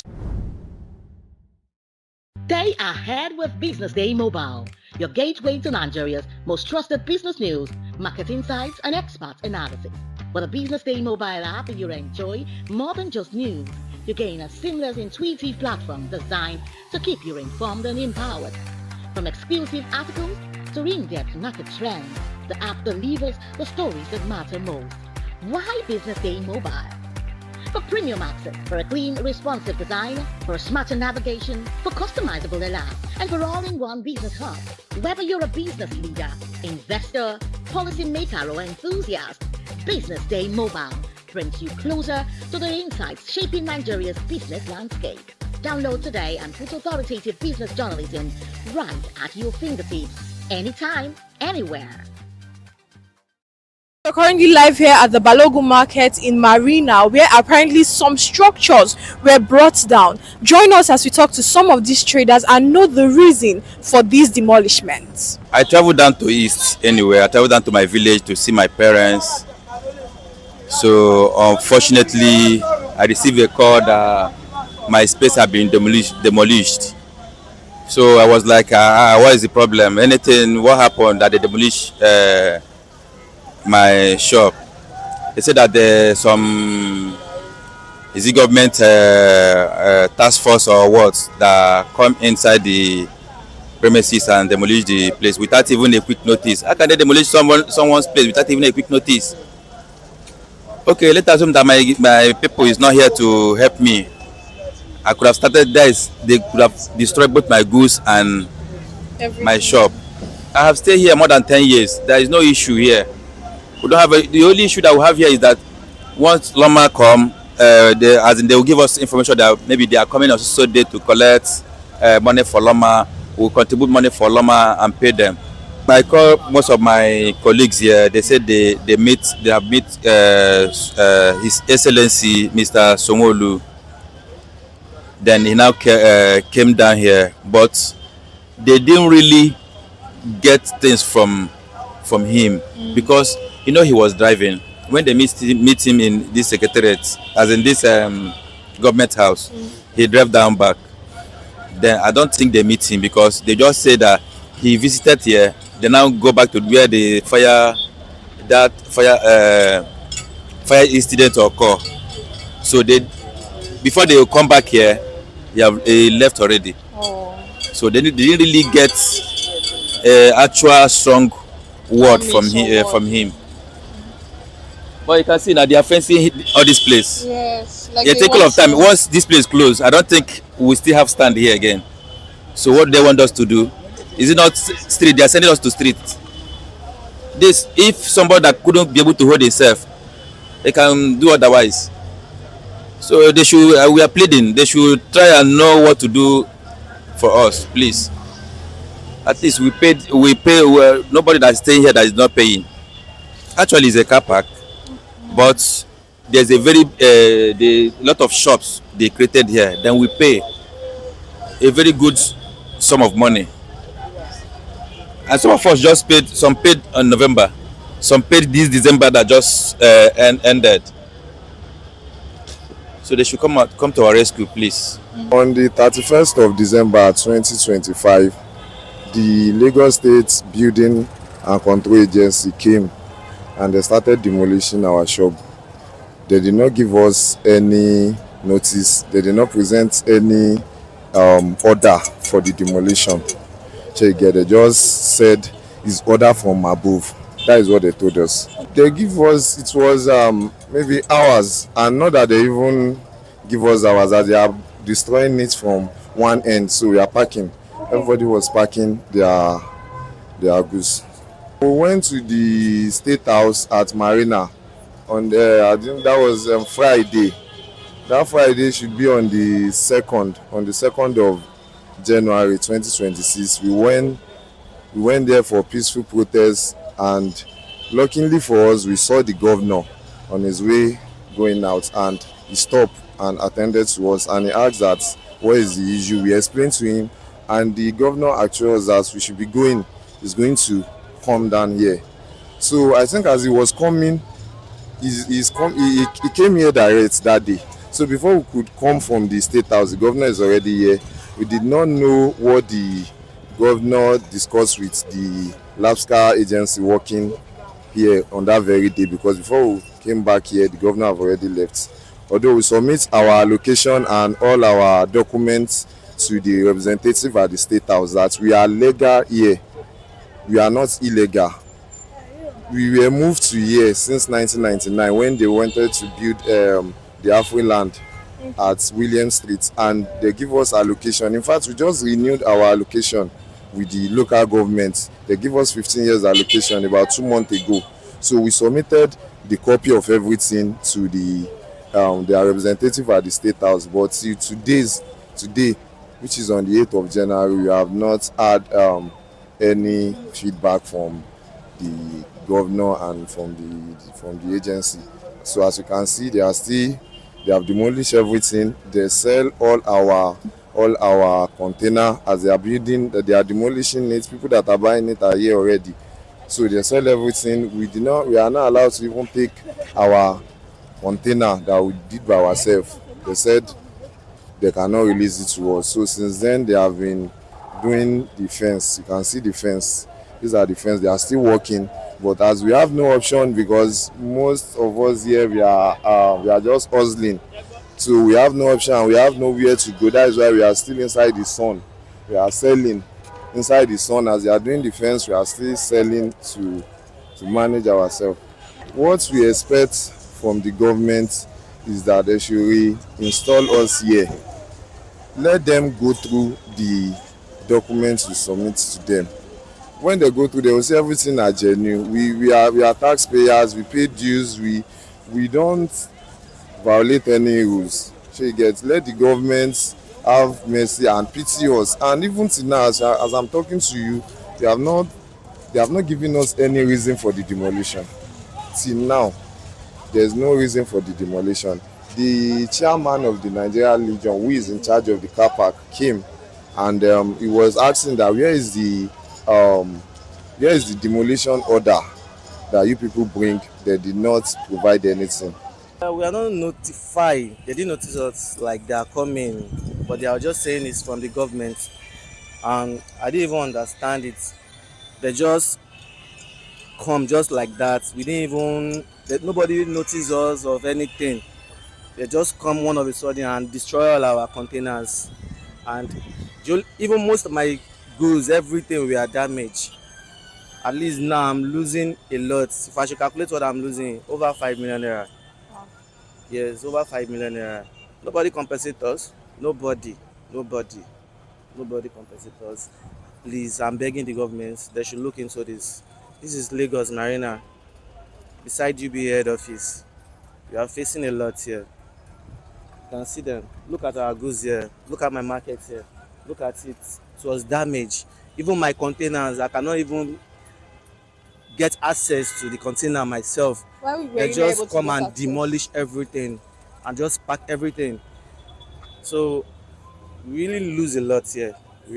So I'm wishing maybe the government can look into this very well. We are just here and we had information that before we know, they said we should start removing our things, we should pack our load.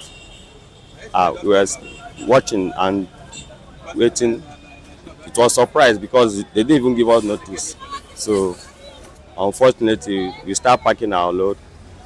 From there, they now come and demolish the shop. We pack our goods, but we could not able to take our container away. They asked us to leave the container. So we tried to remove some of our goods. By God's grace, we tried to take some of the goods, yes. Last week, we went to miss our Excellency Sanwo-Olu. So we explained things to him. And I told us that we should go back, that he's coming to come and see the situation. So we are still hoping, believing that everything will be okay by God's grace. We have seen and we have heard, and from this report, it is apparent that these traders have not gotten feedback from the government, neither do they exactly know what is happening. So we are standing in solidarity with the traders and with the people of this market, the Lagosians, and we want to know the reason for the demolishment. This is Amanda Emosigwe for Business Day Television.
Hello, rich people, and welcome to another episode of Entrepreneurs Lounge with Norma, right here on BDTV, where we highlight the stories of established young Nigerian founders, CEOs, businessmen, and women.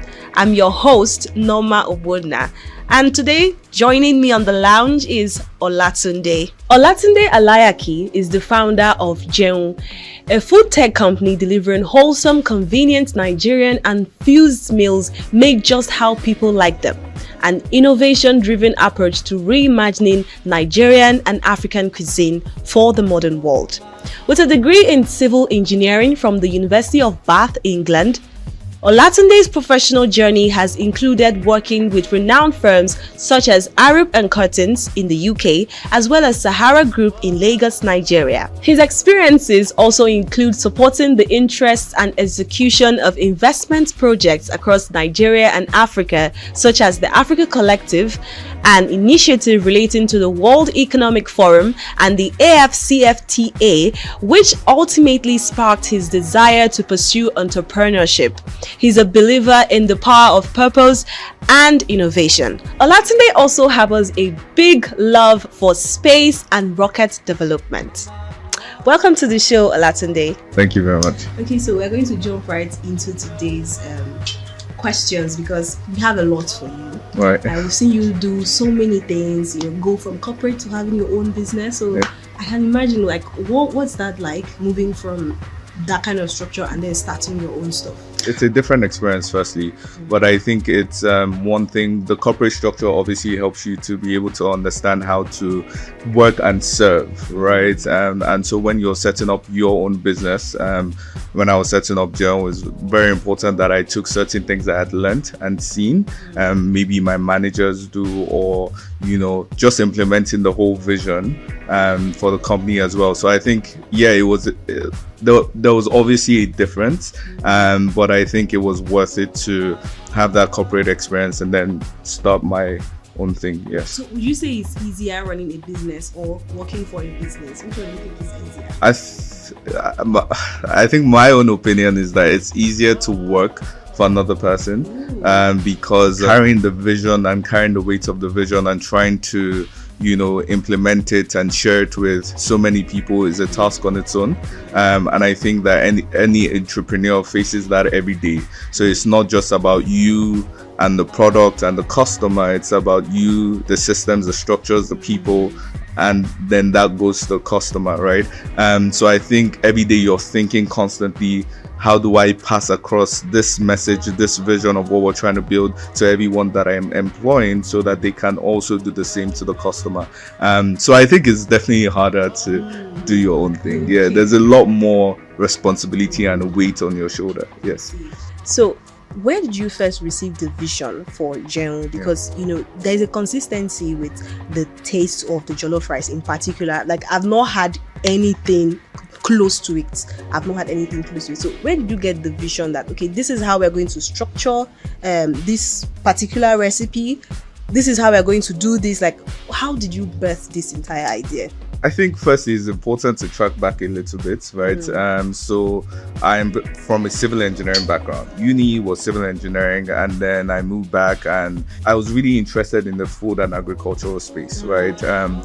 Farm to table, right? Looking at the whole value chain of the whole food system, right? And I think one thing that stood out for me was even before I started Jeon, I had forward a bit into, I would say, agricultural sector. So we're looking at smallholder farmers and how we could get their produce from them directly to the markets. But it was a bit of a capital intensive venture because you have to think about cold chain storage, all of these kind of things from maybe the north. You're thinking about the road infrastructure, all of these kind of things. So it was a bit heavy.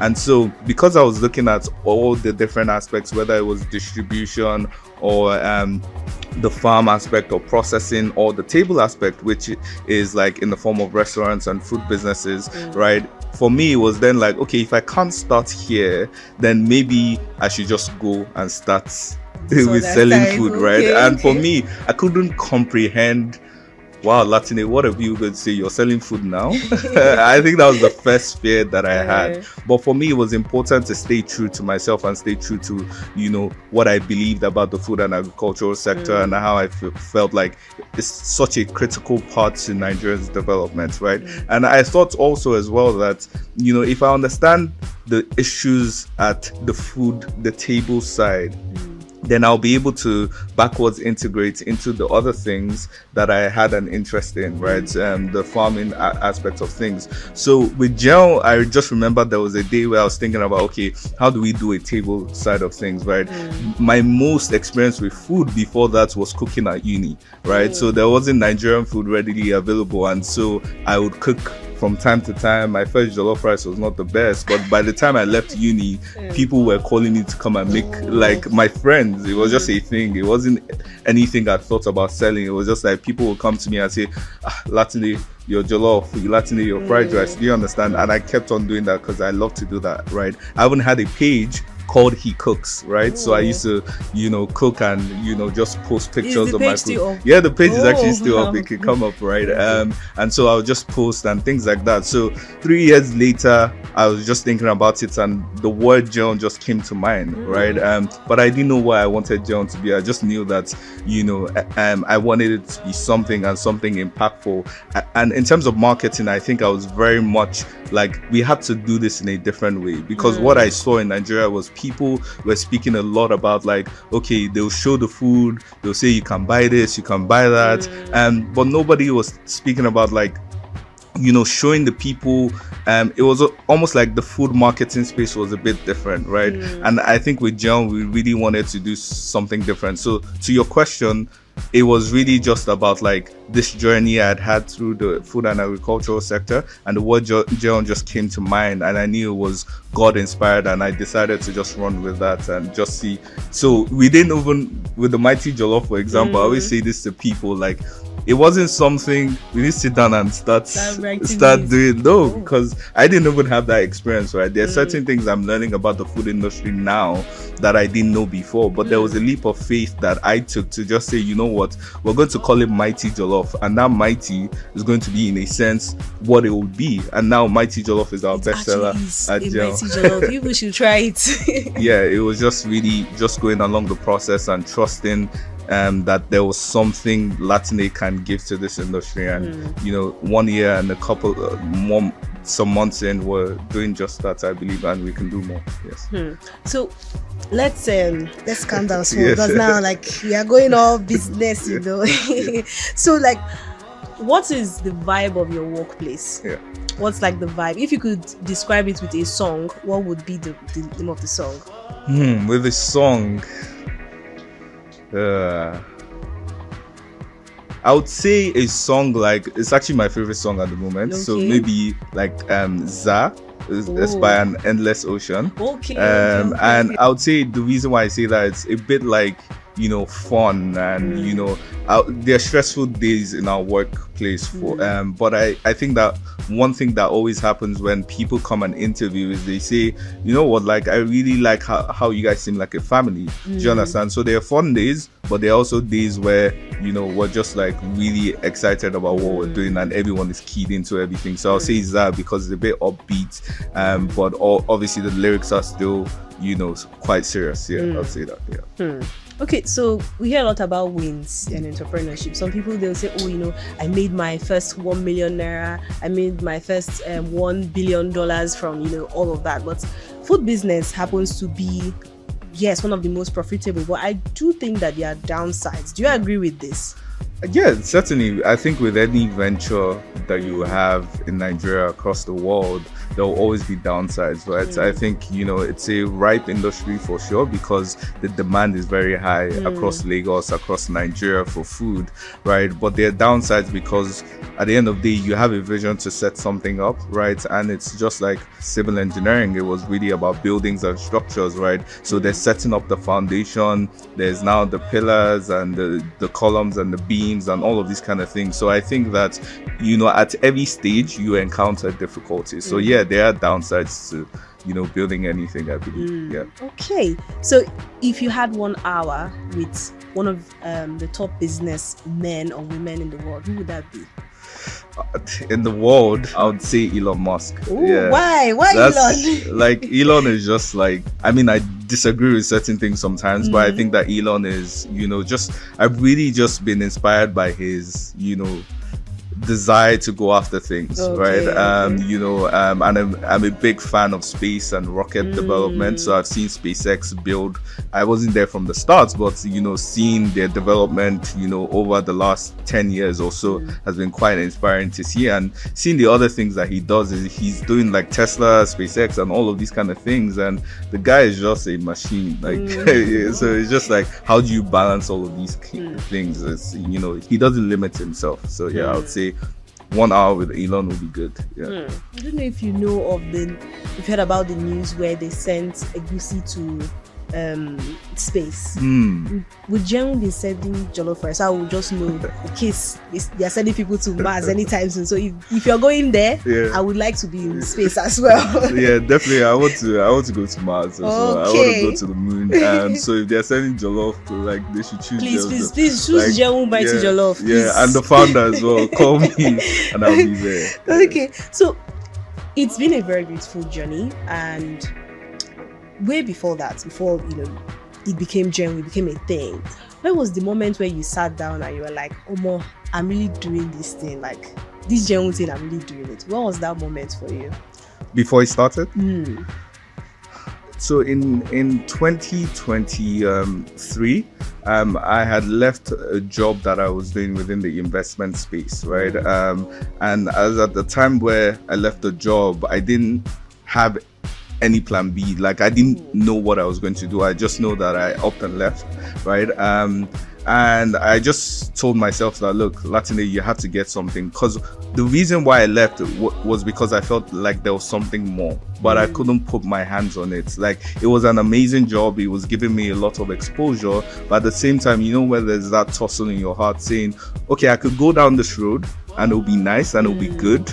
But then I don't believe that it helps me fulfill my full potential or purpose. So with Gel, I think there was one day where I just decided, you know what, like, I'm going to pursue this thing. I have a name, I have an idea. It's going to be Nigerian, right? And so we're going to pursue this to the fullest of my ability. And one thing I always dedicate myself to is putting 100% in everything I do. So there is no 20, there's no 30. It's just like I could run with something and I'm just going to, until it fails, I'm there. Do you understand? Showing up 100% every day. So I think it was just a series of moments where I just decided, yeah, we're going to pursue this. And thanks to the people around me, they also enabled and pushed me into like just following my dreams and doing what I thought was best for my life. Yeah. That brings me to the next question, which is, who do you go to when things get hard?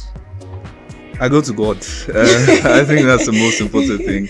I go to God, but I also have a lovely support system around me. Things get hard, and I think, you know, with entrepreneurs, you start to realize that yes, the business is front and center, but at the end of the day, you're also a human being who has you have your downtimes, you have your moments of pure excitement, and all of these kind of things. And sometimes it's really about how do I translate, you know, because you're working with people as well. You're trying to motivate them towards the vision. So you can't be a Debbie Downer in your own environment, right? So I think, you know, the people around me, my friends, my family, you know, those are people that are really, really important. But I'll say the first person I go to has to be God. Like, yeah, it's just, yeah. So you're an intentional person from this conversation and from the business that we see online. What is one odd or weird habit that we do not know that you'd like to share with us? Habit, maybe that I could stay up hours of the night just watching like things about space. Wow. Yeah. Or like yesterday I was on my phone and I was, you know, the ChatGPT voice thing. So I was literally going back and forth about why technology hasn't advanced so far that we can be able to like I don't know if you warp travel. So it's something from Star Trek, and like, yeah, it's a lot of space jargon. I'm lost there. Yeah, so yeah, just things like that. I think, you know, I could just stay up hours. There was one day that I think SpaceX had launched a rocket with people on it for the first time in 11 years from America, right? So I remember just crying that day, and my sister came out. So I was like, "What are you doing?" So I think, yeah, if anything, I'd say oh that, my god. Okay. So, what is your favorite time to work? To work? Yes. I'd say, so I'm more active for some reason in the night time, right? So I tend to do a lot of work like after 12 a.m. I'm locked in. As far as there's good Wi-Fi, I like doing a lot of work before I sleep. And then, although sometimes I've realized now that it's not healthy because I need to also get the balance, but I would say I work best at night. But also I would say in terms of environment, it's like when we're having like team calls and team discussions and people are really locked in, I think that's like another good environment where I work really well as well. Yeah. Okay. This interview is coming to an end. Unfortunately, I'm having a very wonderful time. So we just have like 2 more questions and then we are done. Our viewers, I hope you're having a wonderful time. So if you were to start this business again, or if you meet someone that wants to start from the beginning, what are the pieces of advice that you would give the person? One key thing that I would say first is really just embrace the journey, right? And don't be afraid of failing, right? So I think that failing is something that we shy away from, as maybe in this part of the world or whatever. But I think that, and failure can come in different, failure can come in a day, can come in the moment, it can come with the entirety of what you think you're building. But I think like embrace, learning and embrace that, because failure points are learning points as well, right? So if something doesn't work out right, then you know how to do it better next time. So I think if I was starting again, it would just be, because I think in the start I put a lot of pressure on, okay, by month 6 it must be here, by year 1 it must be here. But I think right now, 1 year and a month in, I think I'm just really just enjoying the process, and there's no pressure on Latin Day. There's no pressure on, like, the pressure really is on making sure that the customers are served right, even if it's the one customer. So I think for me, it's just like, if everyone on the team has that idea and I have that idea, then success is inevitable, right? So just really embrace the journey and believe in what you're doing, because there are a lot of people that will say, why are you guys doing the things in that way? Why are you marketing in that way? You're spending a lot of money on that. You should spend a lot of money in this. But what we don't realize is that to do things that are truly innovative and groundbreaking, you probably have to seem like the odd one out amongst everyone else, right? So at the end of the day, I think it's just like, believe that you have something in you to give to the world, right? And whatever form that takes, however long it takes, just keep believing is what I'll say. Okay, and finally, I don't want to end this conversation though. Okay, so after all of this is said and done, and we are packing up, we are leaving Earth finally to move to Mars. What is one thing you want to be remembered for, and what is one legacy you want your business to leave? Oof, that's heavy. So there are two things. So what do I want to be remembered for? Yes. I think for me, it's just like, I was a man on a mission, right? That, and that mission is really just about fulfilling my God-given purpose. I think that's the most important thing for me, right? So whatever form or shape that takes is really okay by me, right? And in terms of the business itself with Gel, I think it's really just like, because our vision is to be the ultimate food lifestyle partner. And what we see about that is that we want people to come to Gel and have lunch. We want people to have Gel stocked in their fridge and their freezers. We want people to have Gel at their wedding parties, at their birthdays, at their celebrations. So it's like Gel day for you every time you want Gel to be there for you. So I think that's what we really want to be remembered for. So when all is said and done, and we have finally built that building, and the roof is there and everything is nice, it's like that building of John should be remembered for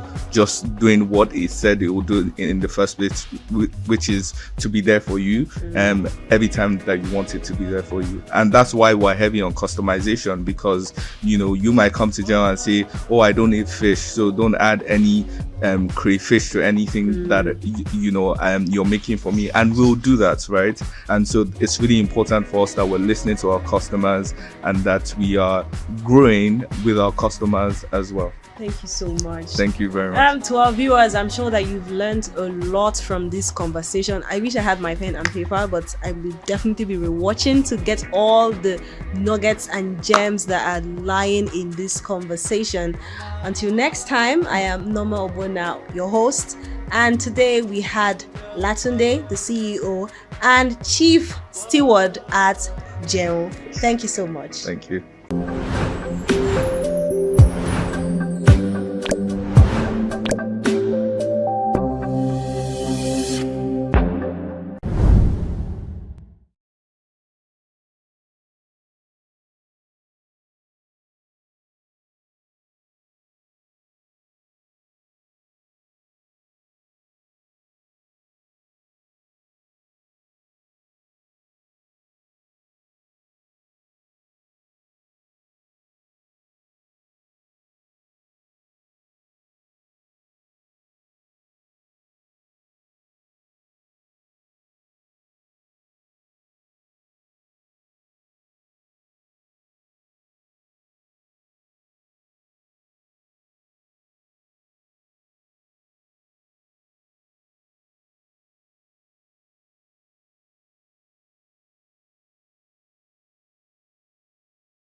This is Business Week, a weekly program brought to you by BusinessDay television.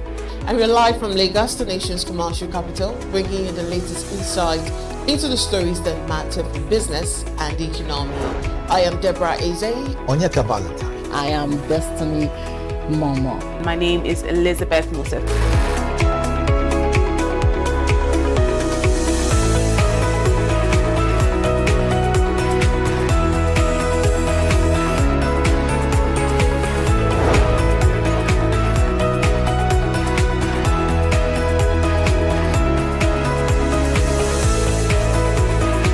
When you think of business, think no more, think Business Day.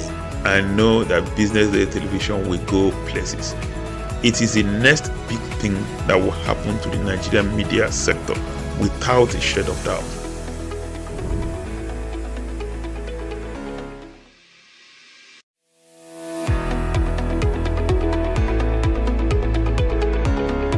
This is Business Week, a weekly program brought to you by BusinessDay television. And we're live from Lagos, the nation's commercial capital, bringing you the latest insight into the stories that matter for business and the economy. I am Deborah Eze. Onyeka Valentine. I am Destiny Momo. My name is Elizabeth Moses.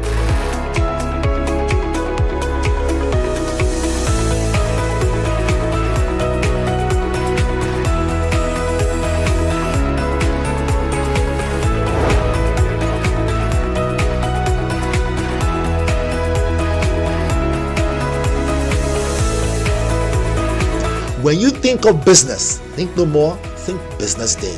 I know that Business Day television will go places. It is the next big thing that will happen to the Nigerian media sector without a shade of doubt.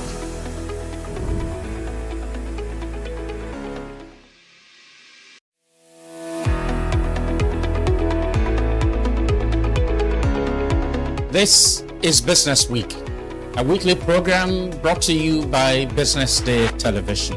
And we're live from Lagos, the nation's commercial capital, bringing you the latest insight into the stories that matter for business and the economy. I am Deborah Eze.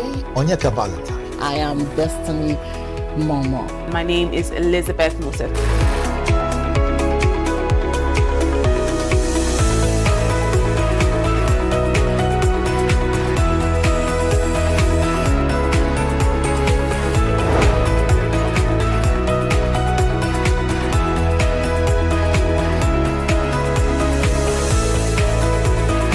When you think of business, think no more, think Business Day. I know that Business Day television will go places. It is the next big thing that will happen to the Nigerian media sector without a shade of doubt.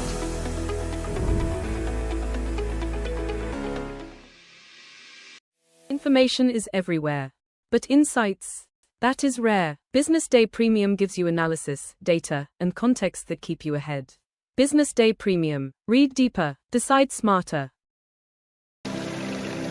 They say money never sleeps. Wake up to clarity, insights, and the stories driving business in Nigeria and beyond. From the heartbeat of small and medium enterprises to the pulse of national economic policy, this is where business meets perspective. With expert guests, real-time analysis, and stories that matter to you. We go beyond headlines to bring you the full picture. Join us every morning as we break down the numbers, decode the policies, and spotlight the people shaping our economy. This is Business Money. We are not just showing off businesses. We're telling the stories behind there. The hustle, the art, the orders, and the wins. Startup Spotlight, showing every Monday on Business Day television. Welcome to the Triumph Against Odd podcast.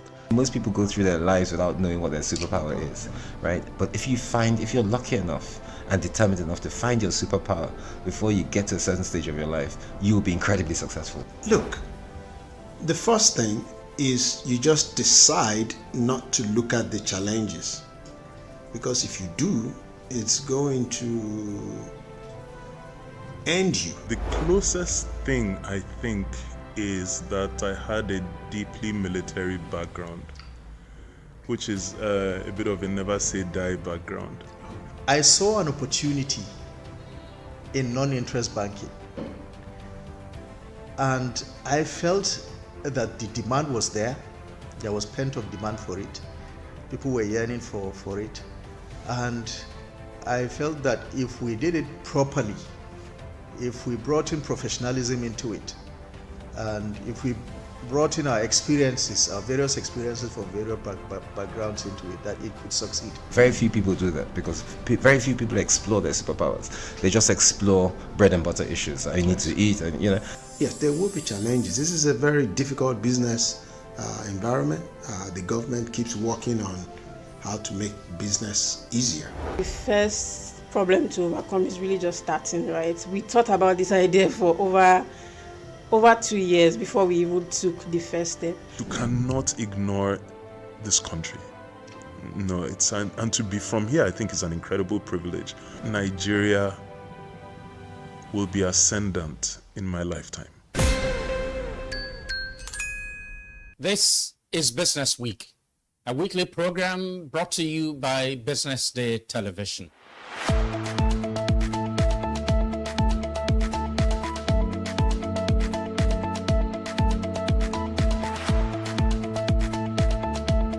For many years, we've talked about the need to, essentially diversify our revenue stream away from, the huge dependence on oil revenues.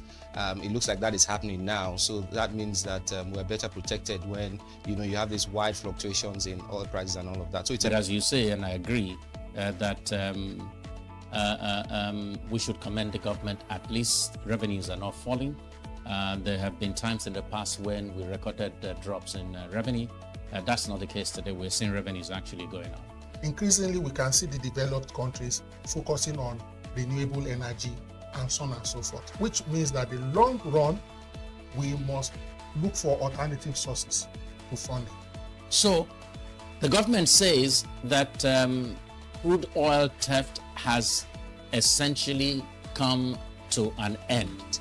We need to do more to ensure that we totally eliminate crude oil theft and start to think of how to boost production. But it's a good first step. I mean, by eliminating crude oil theft, it also creates an incentive for international oil companies to probably return and, start to take up more projects in the upstream industries.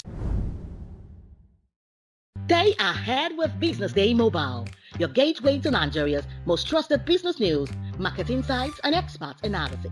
With a Business Day Mobile app, you enjoy more than just news. You gain a seamless, intuitive platform designed to keep you informed and empowered. From exclusive articles to in-depth market trends, the app delivers the stories that matter most. Why Business Day Mobile? For premium access, for a clean, responsive design, for smarter navigation, for customizable alerts, and for all-in-one business hub. Whether you're a business leader, investor, policymaker, or enthusiast, Business Day Mobile brings you closer to the insights shaping Nigeria's business landscape. Download today and put authoritative business journalism right at your fingertips, anytime, anywhere.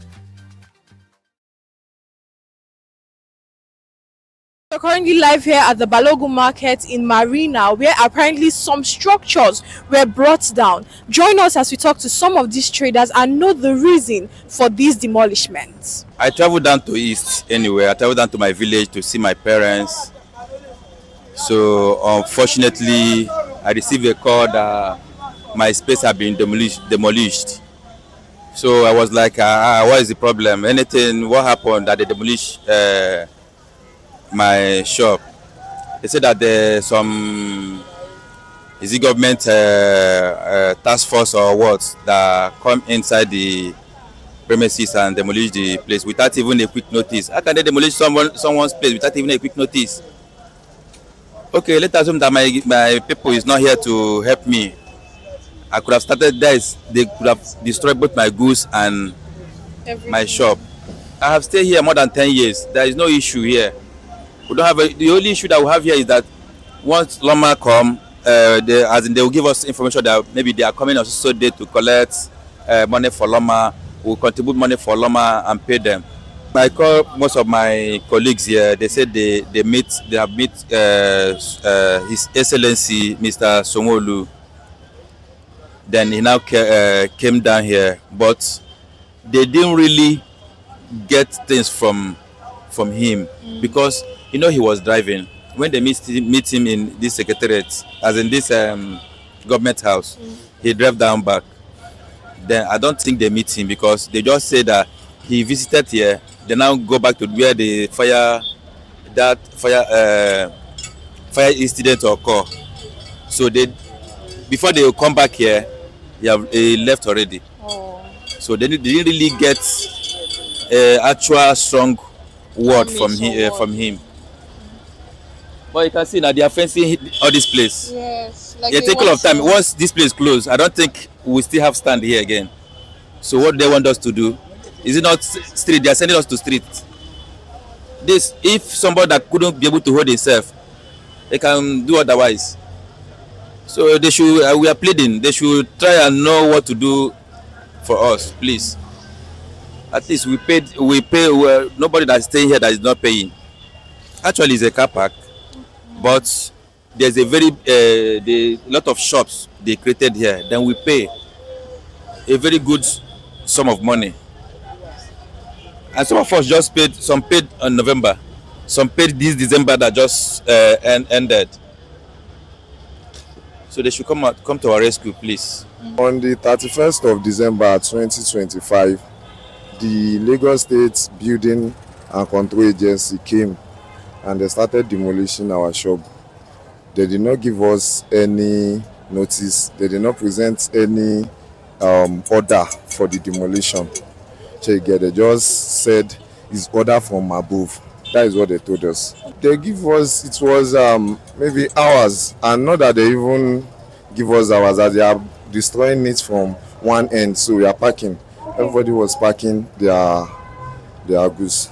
We went to the State House at Marina on I think that was Friday. That Friday should be on the 2nd of January 2026. We went there for peaceful protest, and luckily for us, we saw the governor on his way going out, and he stopped and attended to us, and he asked that what is the issue. We explained to him, and the governor assured us that we should be going. He's going to come down here. So I think as he was coming, he came here direct that day. So before we could come from the State House, the governor is already here. We did not know what the governor discussed with the LAPSCA agency working here on that very day, because before we came back here, the governor have already left. Although we submit our allocation and all our documents to the representative at the State House that we are legal here, we are not illegal. We were moved to here since 1999 when they wanted to build the halfway land at William Street, and they give us allocation. In fact, we just renewed our allocation with the local government. They give us 15 years allocation about 2 months ago. So we submitted the copy of everything to their representative at the State House. But till today, which is on the 8th of January, we have not had any feedback from the governor and from the agency. So as you can see, they have demolished everything. They sell all our container as they are building. They are demolishing it. People that are buying it are here already. So they sell everything. We are not allowed to even take our container that we did by ourselves. They said they cannot release it to us. So since then they have been doing the fence. You can see the fence. These are the fence. They are still working. But as we have no option, because most of us here we are just hustling, so we have no option. We have nowhere to go. That is why we are still inside the sun. We are selling inside the sun. As they are doing the fence, we are still selling to manage ourselves. What we expect from the government is that they should reinstall us here. Let them go through the documents we submit to them. When they go through, they will say everything are genuine. We are taxpayers. We pay dues. We don't violate any rules. So you get, let the government have mercy and pity us. And even till now, as I'm talking to you, they have not They have not given us any reason for the demolition. Till now, there's no reason for the demolition.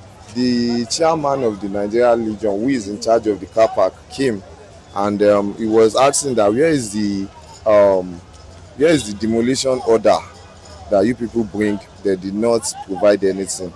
We are not notified. They didn't notice us like they are coming, but they are just saying it's from the government.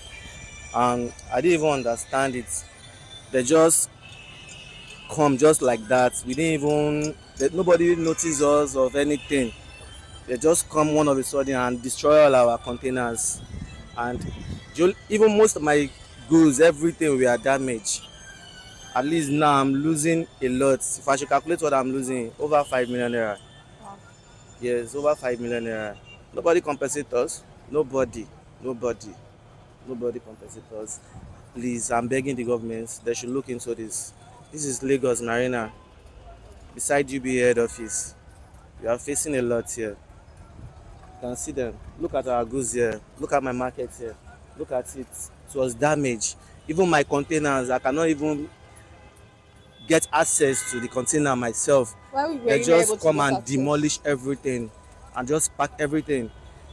So we really lose a lot here. We really lose a lot. So I'm wishing maybe the government can look into this very well. We are just here and we had information that before we know, they said we should start removing our things, we should pack our load. We were watching and waiting. It was a surprise because they didn't even give us notice. So unfortunately, we start packing our load. From there, they now come and demolish the shop. We pack our goods, but we could not able to take our container away. They asked us to leave the container. So we tried to remove some of our goods. By God's grace, we tried to take some of the goods, yes. Last week, we went to miss our Excellency Sanwo-Olu. So we explained things to him. And I told us that we should go back, that he's coming to come and see the situation. So we are still hoping, believing that everything will be okay by God's grace. We have seen and we have heard, and from this report it is apparent that these traders have not gotten feedback from the government, neither do they exactly know what is happening. So we are standing in solidarity with the traders and with the people of this market, the Lagosians, and we want to know the reason for the demolishment. This is Amanda Emosigwe for Business Day Television.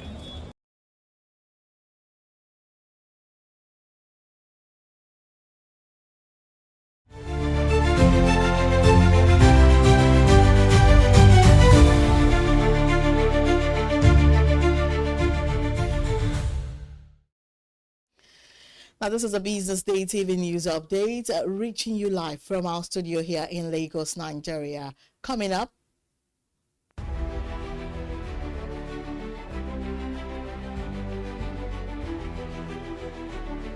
Parallax Bank moves to overturn 7.15 billion naira freezing order and cites a fair hearing breach.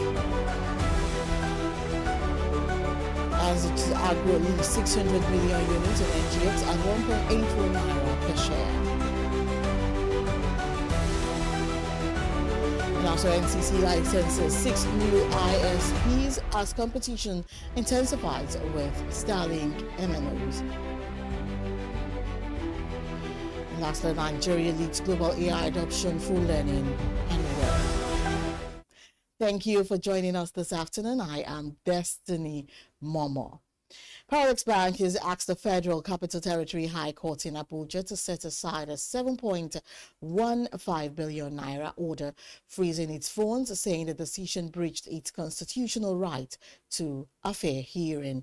The application follows an interim ruling in a suit by FHT Mega Express over an alleged breach of trust and letters of credit agreement with the bank, arguing the court lacked jurisdiction as multiple pending suits make the case an abuse.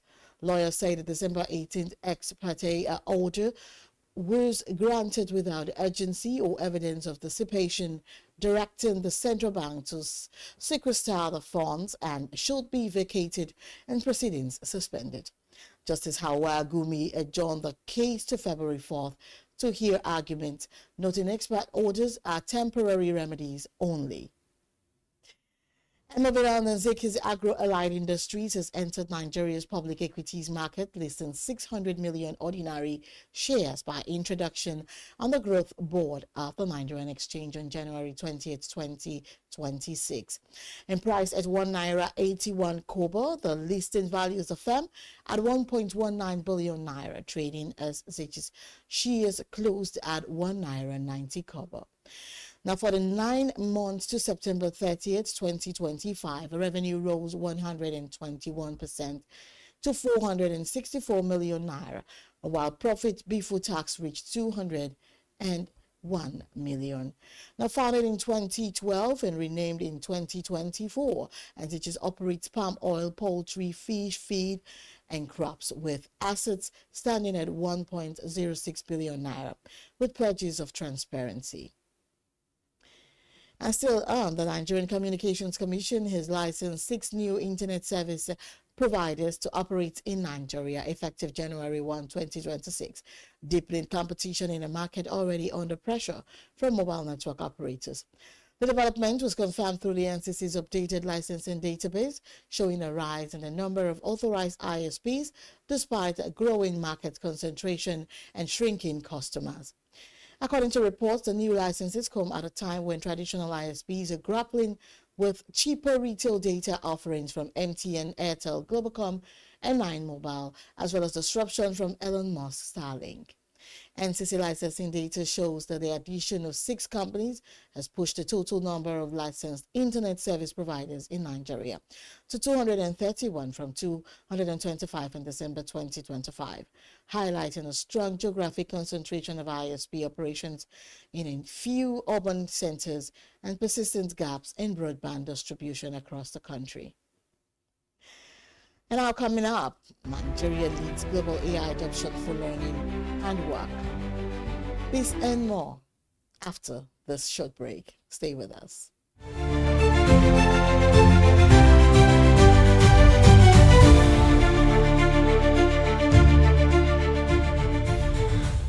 Attention business leaders. Want to make informed decisions? Join the ranks of the best with Premium Business Day.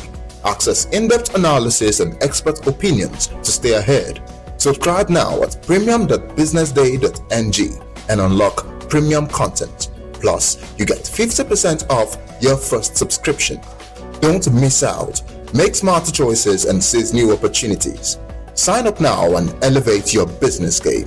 Visit premium.businessday.ng today.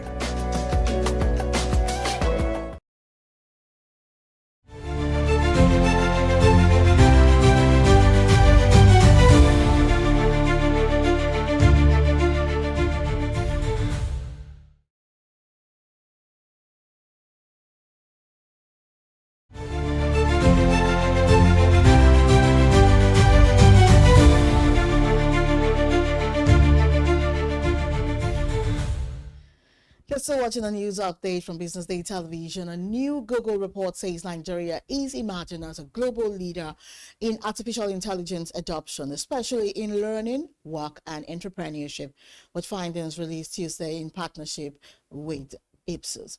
Now, the study shows 88% of Nigerian adults have used an AI chatbot, up 18 points from 2024, far above the global average of 62%.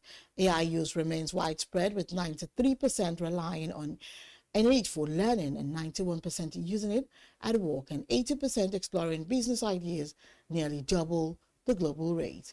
Now, despite strong optimism, with 80% excited and 95% seeing education benefits, experts warn Nigeria lacks funding and artificial intelligence ready data centers, limiting ambitions. And now, away from that story, the federal government and private sector employers are at odds over a proposed increase in the Nigerian Social Insurance Trust Fund Employee Compensation Levy. Now, under the Employees Compensation Act 2010, employers currently contribute 1% of their monthly payroll to the fund, and which supports workers injured or killed on the job.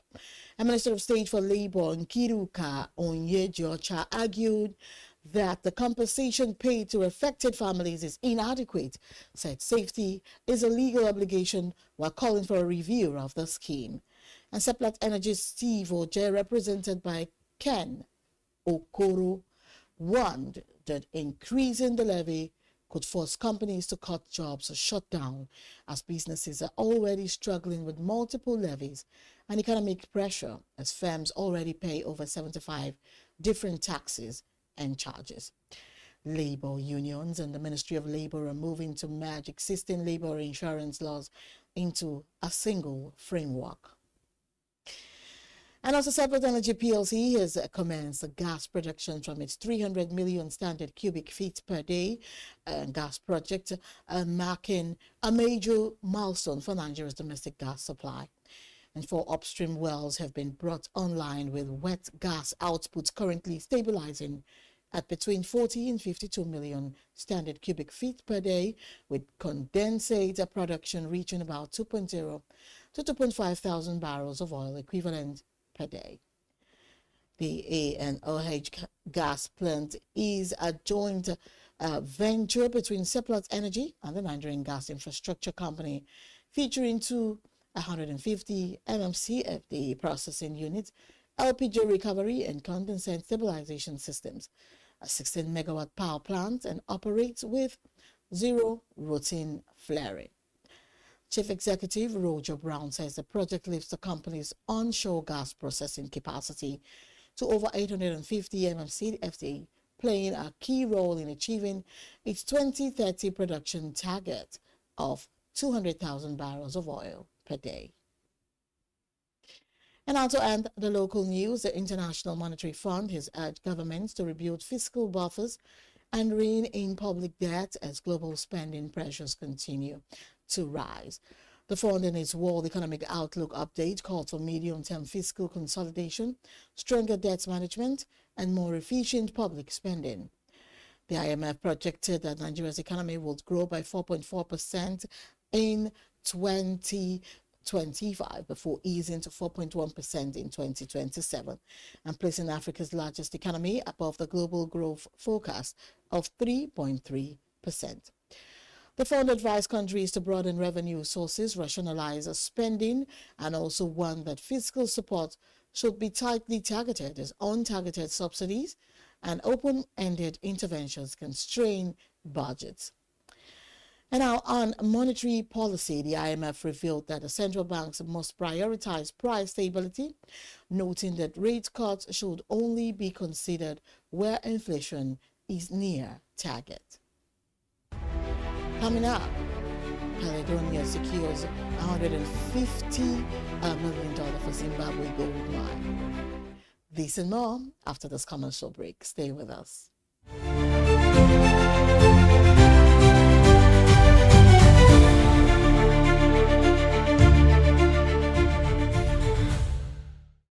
Meet Monica, your all-in-one financial solution. Convert crypto to Naira at juicy rates anytime, anywhere. Enjoy fast withdrawals straight to your bank. Buy airtime, data, and pay bills in seconds. No stress, no delays, just seamless transactions. Monica, the smarter way to move your money. Download now. Okay now, dependable insurance. After God, you are the next insurance. See as the boys the Allah, all the ladies the Allah. Insure your car protection from accidents. Unforeseen loss, you can see them. Mistakes are meant to happen. If you don't jam the car, they'll jam yours. Will you beat them?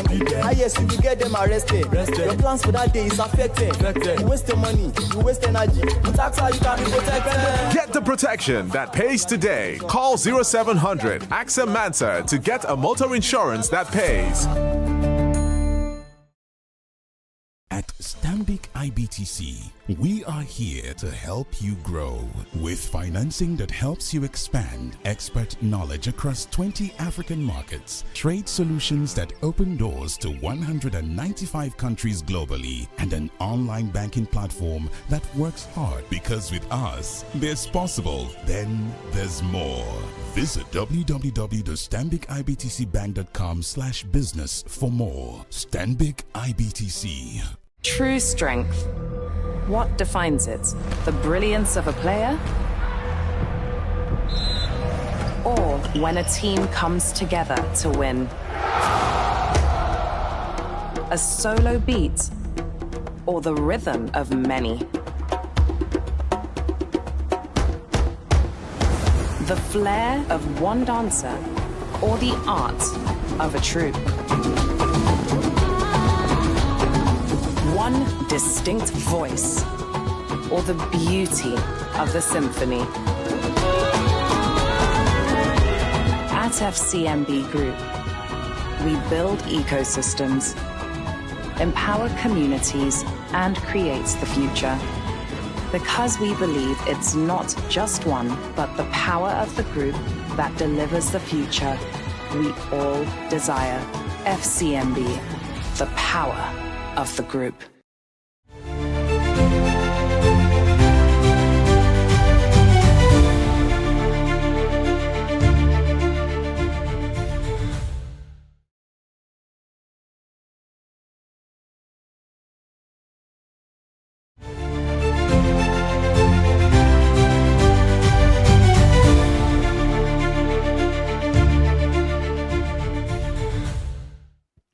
You're welcome back to News Update. And now, we'll be right back after this break.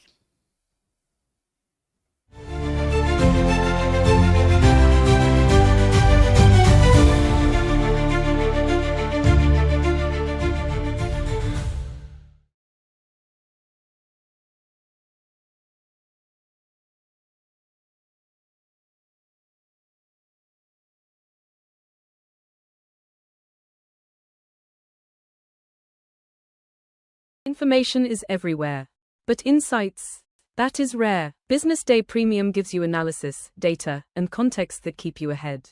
Business Day Premium. Read deeper, decide smarter.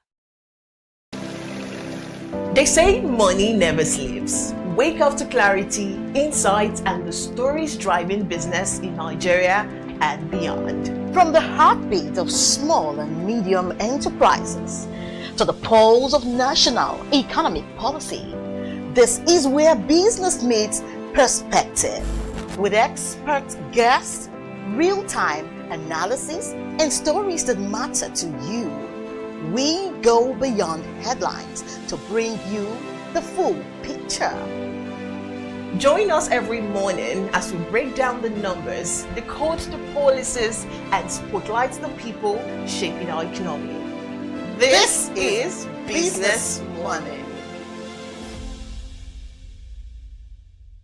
We are not just showing off businesses, but telling the stories behind them. The hustle, the art, the orders, and the wins. Startup Spotlight, showing every Monday on Business Day television. Welcome to the Triumph Against Odd podcast. Most people go through their lives without knowing what their superpower is.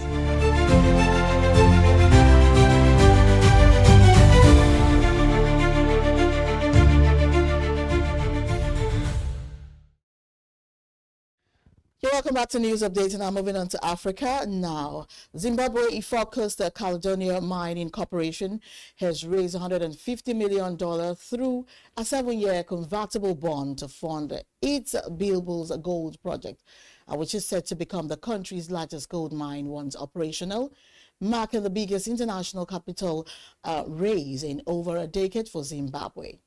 As spot gold prices surged past $4,800 per ounce as investors seeking safe havens backed.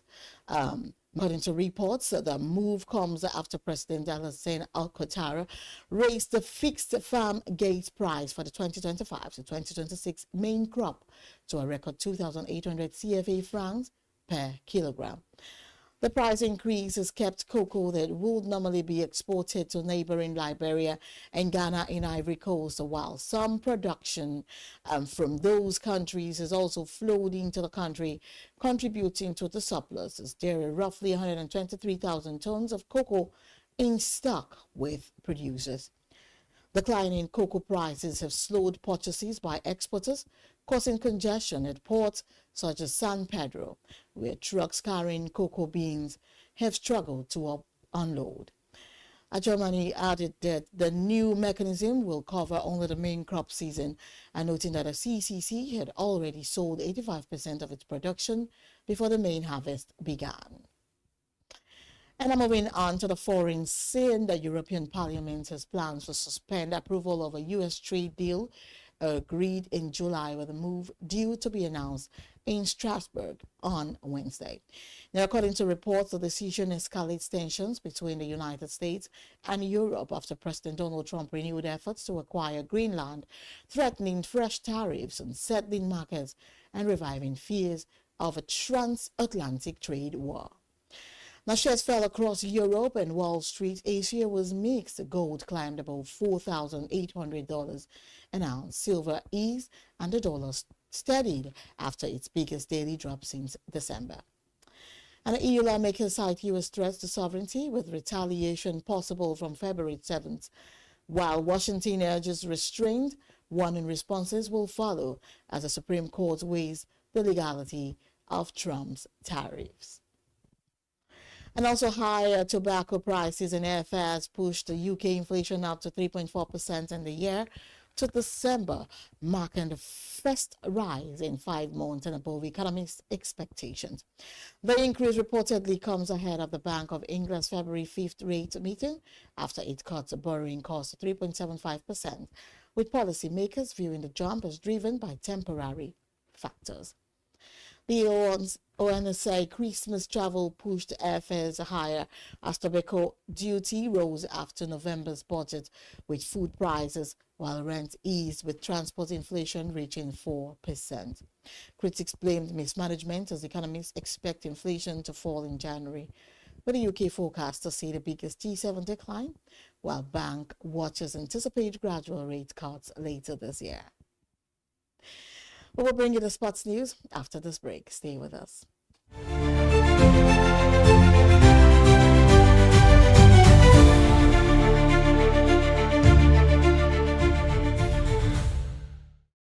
Information is everywhere, but insights, that is rare. Business Day Premium gives you analysis, data, and context that keep you ahead. Business Day Premium. Read deeper, decide smarter. They say money never sleeps. Wake up to clarity, insights, and the stories driving business in Nigeria and beyond. From the heartbeat of small and medium enterprises to the pulse of national economic policy, this is where business meets perspective. With expert guests, real-time analysis, and stories that matter to you. We go beyond headlines to bring you the full picture. Join us every morning as we break down the numbers, decode the policies, and spotlight the people shaping our economy. This is Business Money. We are not just showing off businesses, but telling the stories behind them. The hustle, the art, the orders, and the wins. Startup Spotlight, showing every month.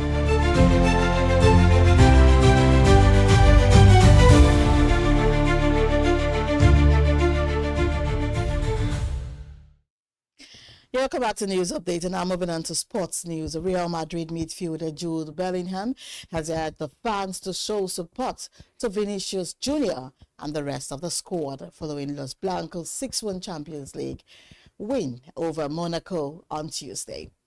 Another Brazilian scorer contributed 3 assists in one of his finest performances of the season, days after Santiago Bernabeu fans whistled and cheered him during a La Liga win over Levante. The Madrid fans had recently voiced their frustration with Vinicius and the rest of the team following a run of poor performances, resulting in the sack of coach Xabi Alonso and the team's elimination from the Copa del Rey. Now, Bellingham has admitted that playing in Saturday's 2-0 league win over Levante amid a tense atmosphere at the Bernabeu was a difficult experience. And after ending news, former Super Eagles captain Sunday Oliseh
This is Business Week, a weekly program brought to you by BusinessDay Television.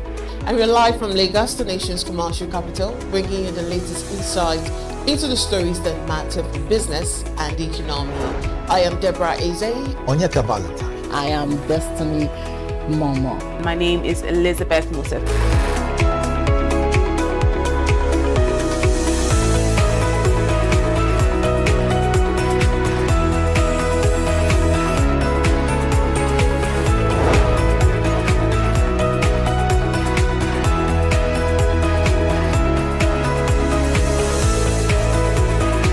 When you think of business, think no more, think Business Day. I know that Business Day television will go places. It is the next big thing that will happen to the Nigerian media sector without a shade of doubt.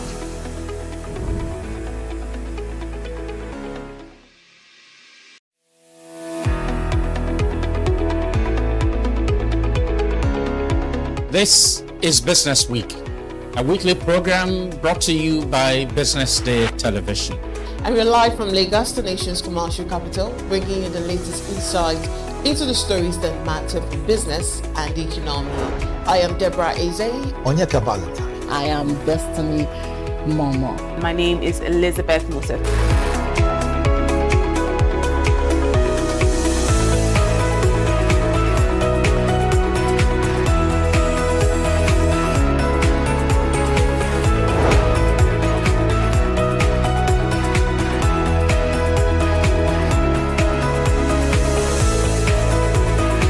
When you think of business, think no more, think Business Day.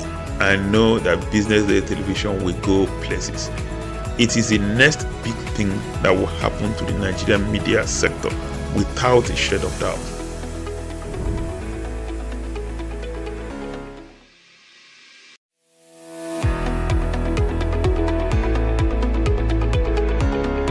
This is Business Week, a weekly program brought to you by BusinessDay Television. And we're live from Lagos, the nation's commercial capital, bringing you the latest insight into the stories that matter for business and the economy. I am Deborah Eze. Onyeka Valentine. I am Destiny Momo. Information is everywhere, but insights, that is rare. Business Day Premium gives you analysis, data, and context that keep you ahead. Business Day Premium. Read deeper, decide smarter. They say money never sleeps. Wake up to clarity, insights, and the stories driving business in Nigeria and beyond. From the heartbeat of small and medium enterprises to the pulse of national economic policy, this is where business meets perspective.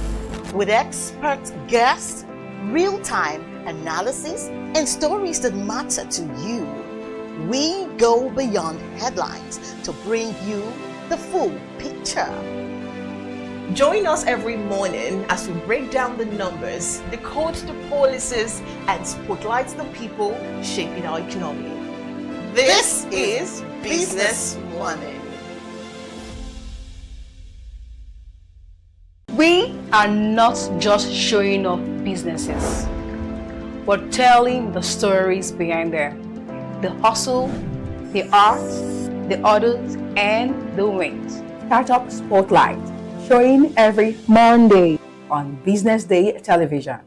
Welcome to the Triumph Against Odd podcast. Most people go through their lives without knowing what their superpower is, right? But if you're lucky enough and determined enough to find your superpower before you get to a certain stage of your life, you will be incredibly successful. Look, the first thing is you just decide not to look at the challenges, because if you do, it's going to end you. The closest thing I think is that I had a deeply military background, which is a bit of a never say die background. I saw an opportunity in non-interest banking, and I felt that the demand was there. There was pent-up demand for it. People were yearning for it. And I felt that if we did it properly, if we brought in professionalism into it, and if we brought in our experiences, our various experiences from various backgrounds into it, that it could succeed. Very few people do that because very few people explore their superpowers. They just explore bread and butter issues. I need to eat, and you know. Yes, there will be challenges. This is a very difficult business environment. The government keeps working on how to make business easier. The first problem to overcome is really just starting, right? We thought about this idea for over 2 years before we even took the first step. You cannot ignore this country. No, and to be from here, I think is an incredible privilege. Nigeria will be ascendant in my lifetime. This is Business Week, a weekly program brought to you by Business Day Television.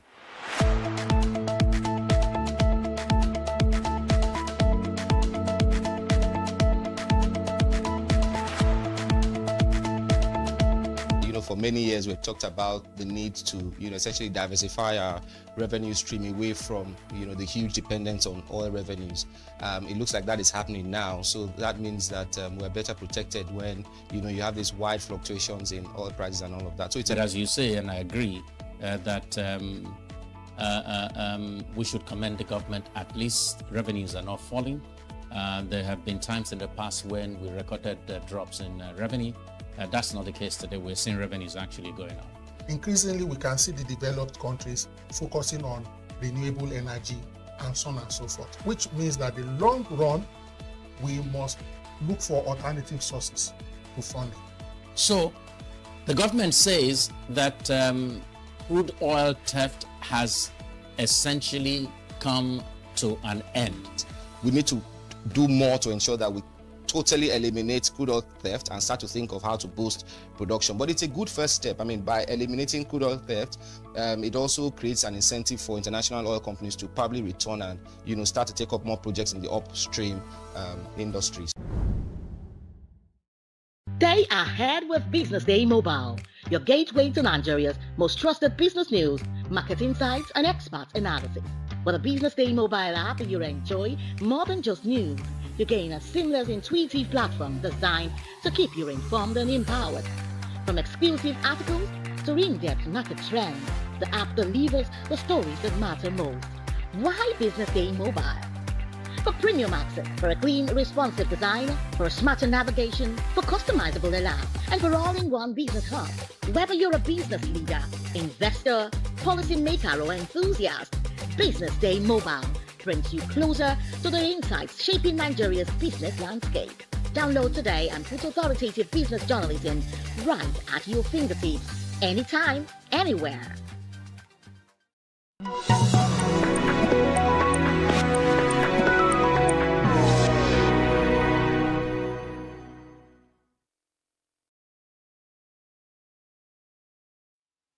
Good afternoon and you're welcome to Behind the Headlines, where we go beyond the surface of the news to understand what's really happening.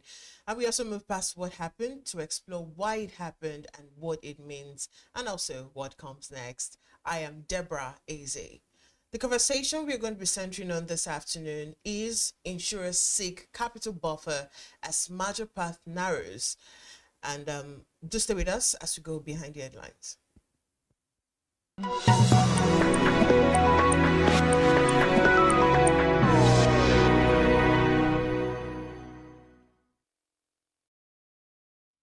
You're welcome back to Behind the Headlines. With recapitalization deadlines drawing closer, Nigeria's insurance companies are feeling the heat from tighter regulatory demand.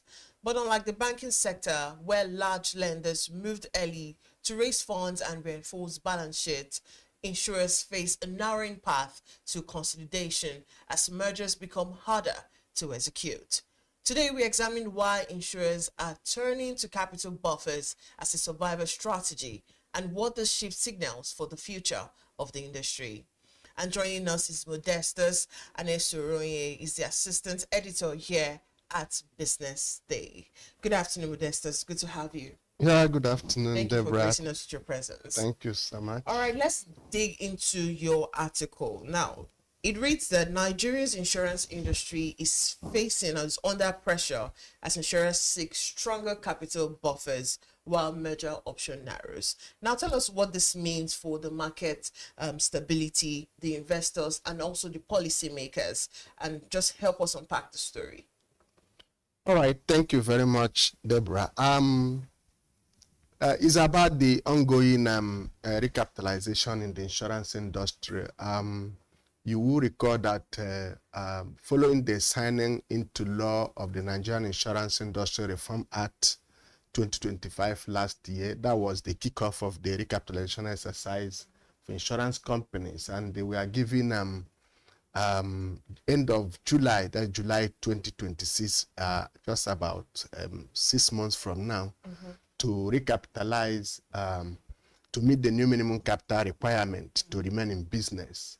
What we have seen based on the story in Business Day today is that a lot of the companies are going it all alone to raise the capital.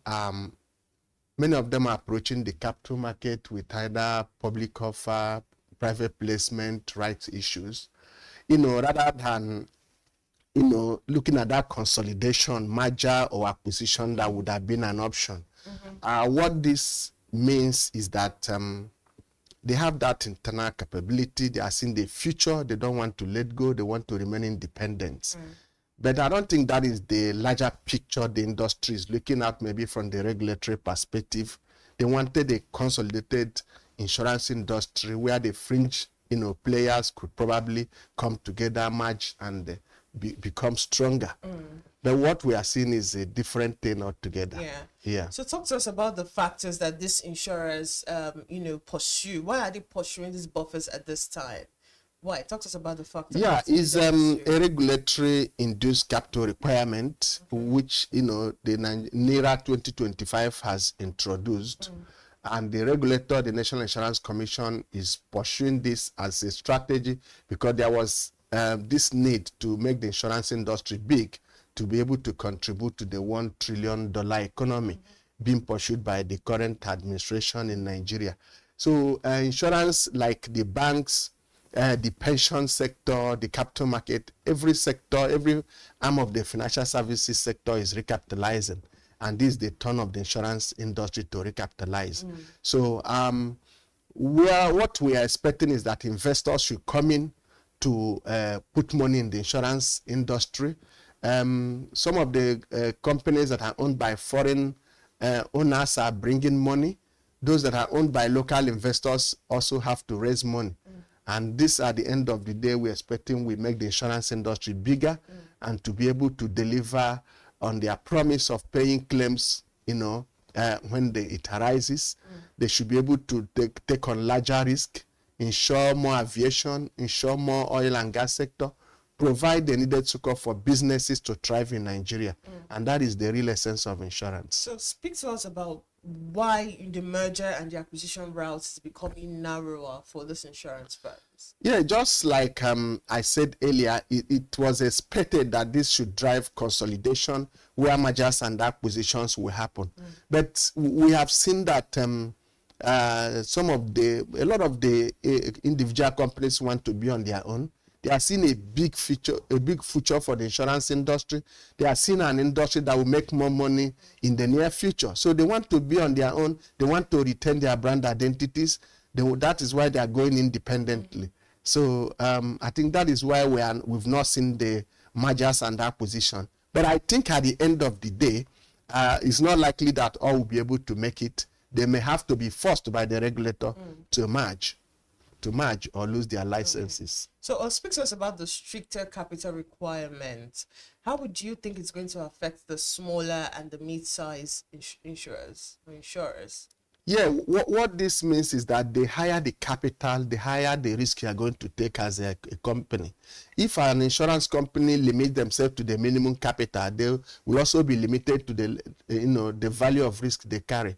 So if you're able to shore up your capital even beyond the minimum, you can be able to take larger risk in the oil and gas, aviation. Those big risks are going to be insured by those who have the right capital to do those businesses. So the fringe players will remain insuring the lower risk, maybe motor, smaller risk, the micro types of the business. But those who are able to pull higher capital, definitely, like the minimum now is 10 for life business, 15 for general, and 35 for composite insurance companies. So we are looking at as it is.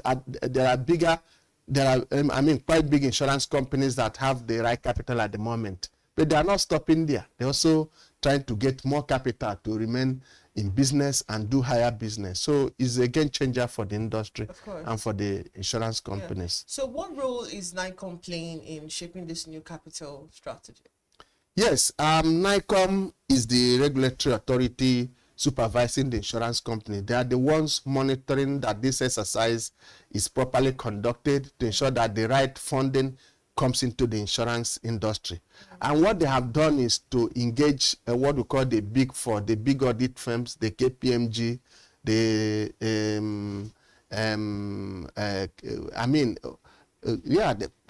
almost all the big audit firms in Nigeria. 4 of them have been engaged, the Deloitte, PwC amongst them. So what they want to do is to ensure that they are the ones that are going to conduct the capital verification of the insurance companies. So by the time the insurance companies say we have made the capital, they're going to face these audit firms, the big four, as I said, to actually know whether they have made the capital or not. So what NICOM has done is to contract this aspect of verification of capital to the big firms. Ernst & Young is one of them. So they are going to verify who has made the capital or not, and they report back to NICOM. So when they confirm, NICOM will say this company has met the capital requirement. So do you think these changes would lead to higher premiums or, claim settlements for these policymakers? Yes, more capital, more business, more capacity. What it means that at the end of the day, by the time the insurance raise higher capital, they will be able to expand their business, get the right human resources, get the right technology. They'll be able to open up new areas, drive new products and innovation, and that will mean more premium for the industry. We're also looking at them, having more capital means they need to expand their reach other parts of the country where insurance has not reached. They need to create the needed awareness. They need to do sponsorship. They need to create that brand awareness for people to appreciate the benefit of insurance. And if that is done, I believe there will be premium growth.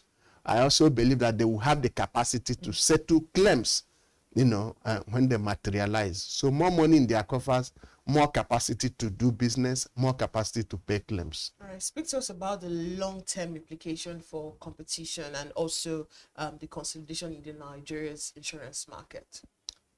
Yes, we don't think that the insurance industry will remain the same after the recapitalization. There will be more competition, definitely. As it is today, insurance companies are competing on price, which is really not the right strategy. They should compete on innovation. They should compete on ability to pay claims.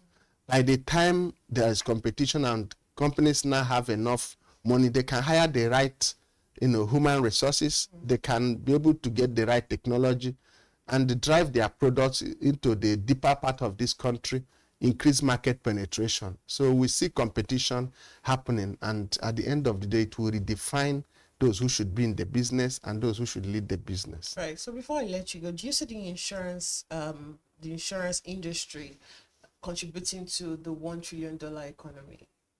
Do you see that happen? Yes. As you speak today, the industry by size is about 4.4 trillion as at the end of the second quarter in terms of assets under management. This figure rose from 2.3 trillion to 4.4 from 2024 to second quarter in 2025. So within a year period, there was this over 100% growth in terms of size. As at the end of the second quarter as well, the premium of the industry is about 1.52 trillion. So by the end of 2025, the report finally comes out. We're expecting that the industry would have reached about 1.8 or 2 trillion. So more capital means the long-term future is huge. the insurance should be thinking of raising their premium to higher than what it is today. And that will also look like what happened in the pension industry at a time. The transformation, the reform has put them now almost at 26 trillion naira, Thank you in so assets. much for your time, Mr. Modestus. And of course, we're speaking to Modestus. Anel Soronye is the deputy editor right here at Business Day. The conversation doesn't end here, of course. We've examined the key issues, explored the context, and unpacked what the developments mean going forward. And as the news continues to evolve, these conversations remain important in helping us better understand the forces shaping our economy, the society, and everyday lives. Thank you for watching. I am Deborah Eze, and join us next time on Behind the Headlines.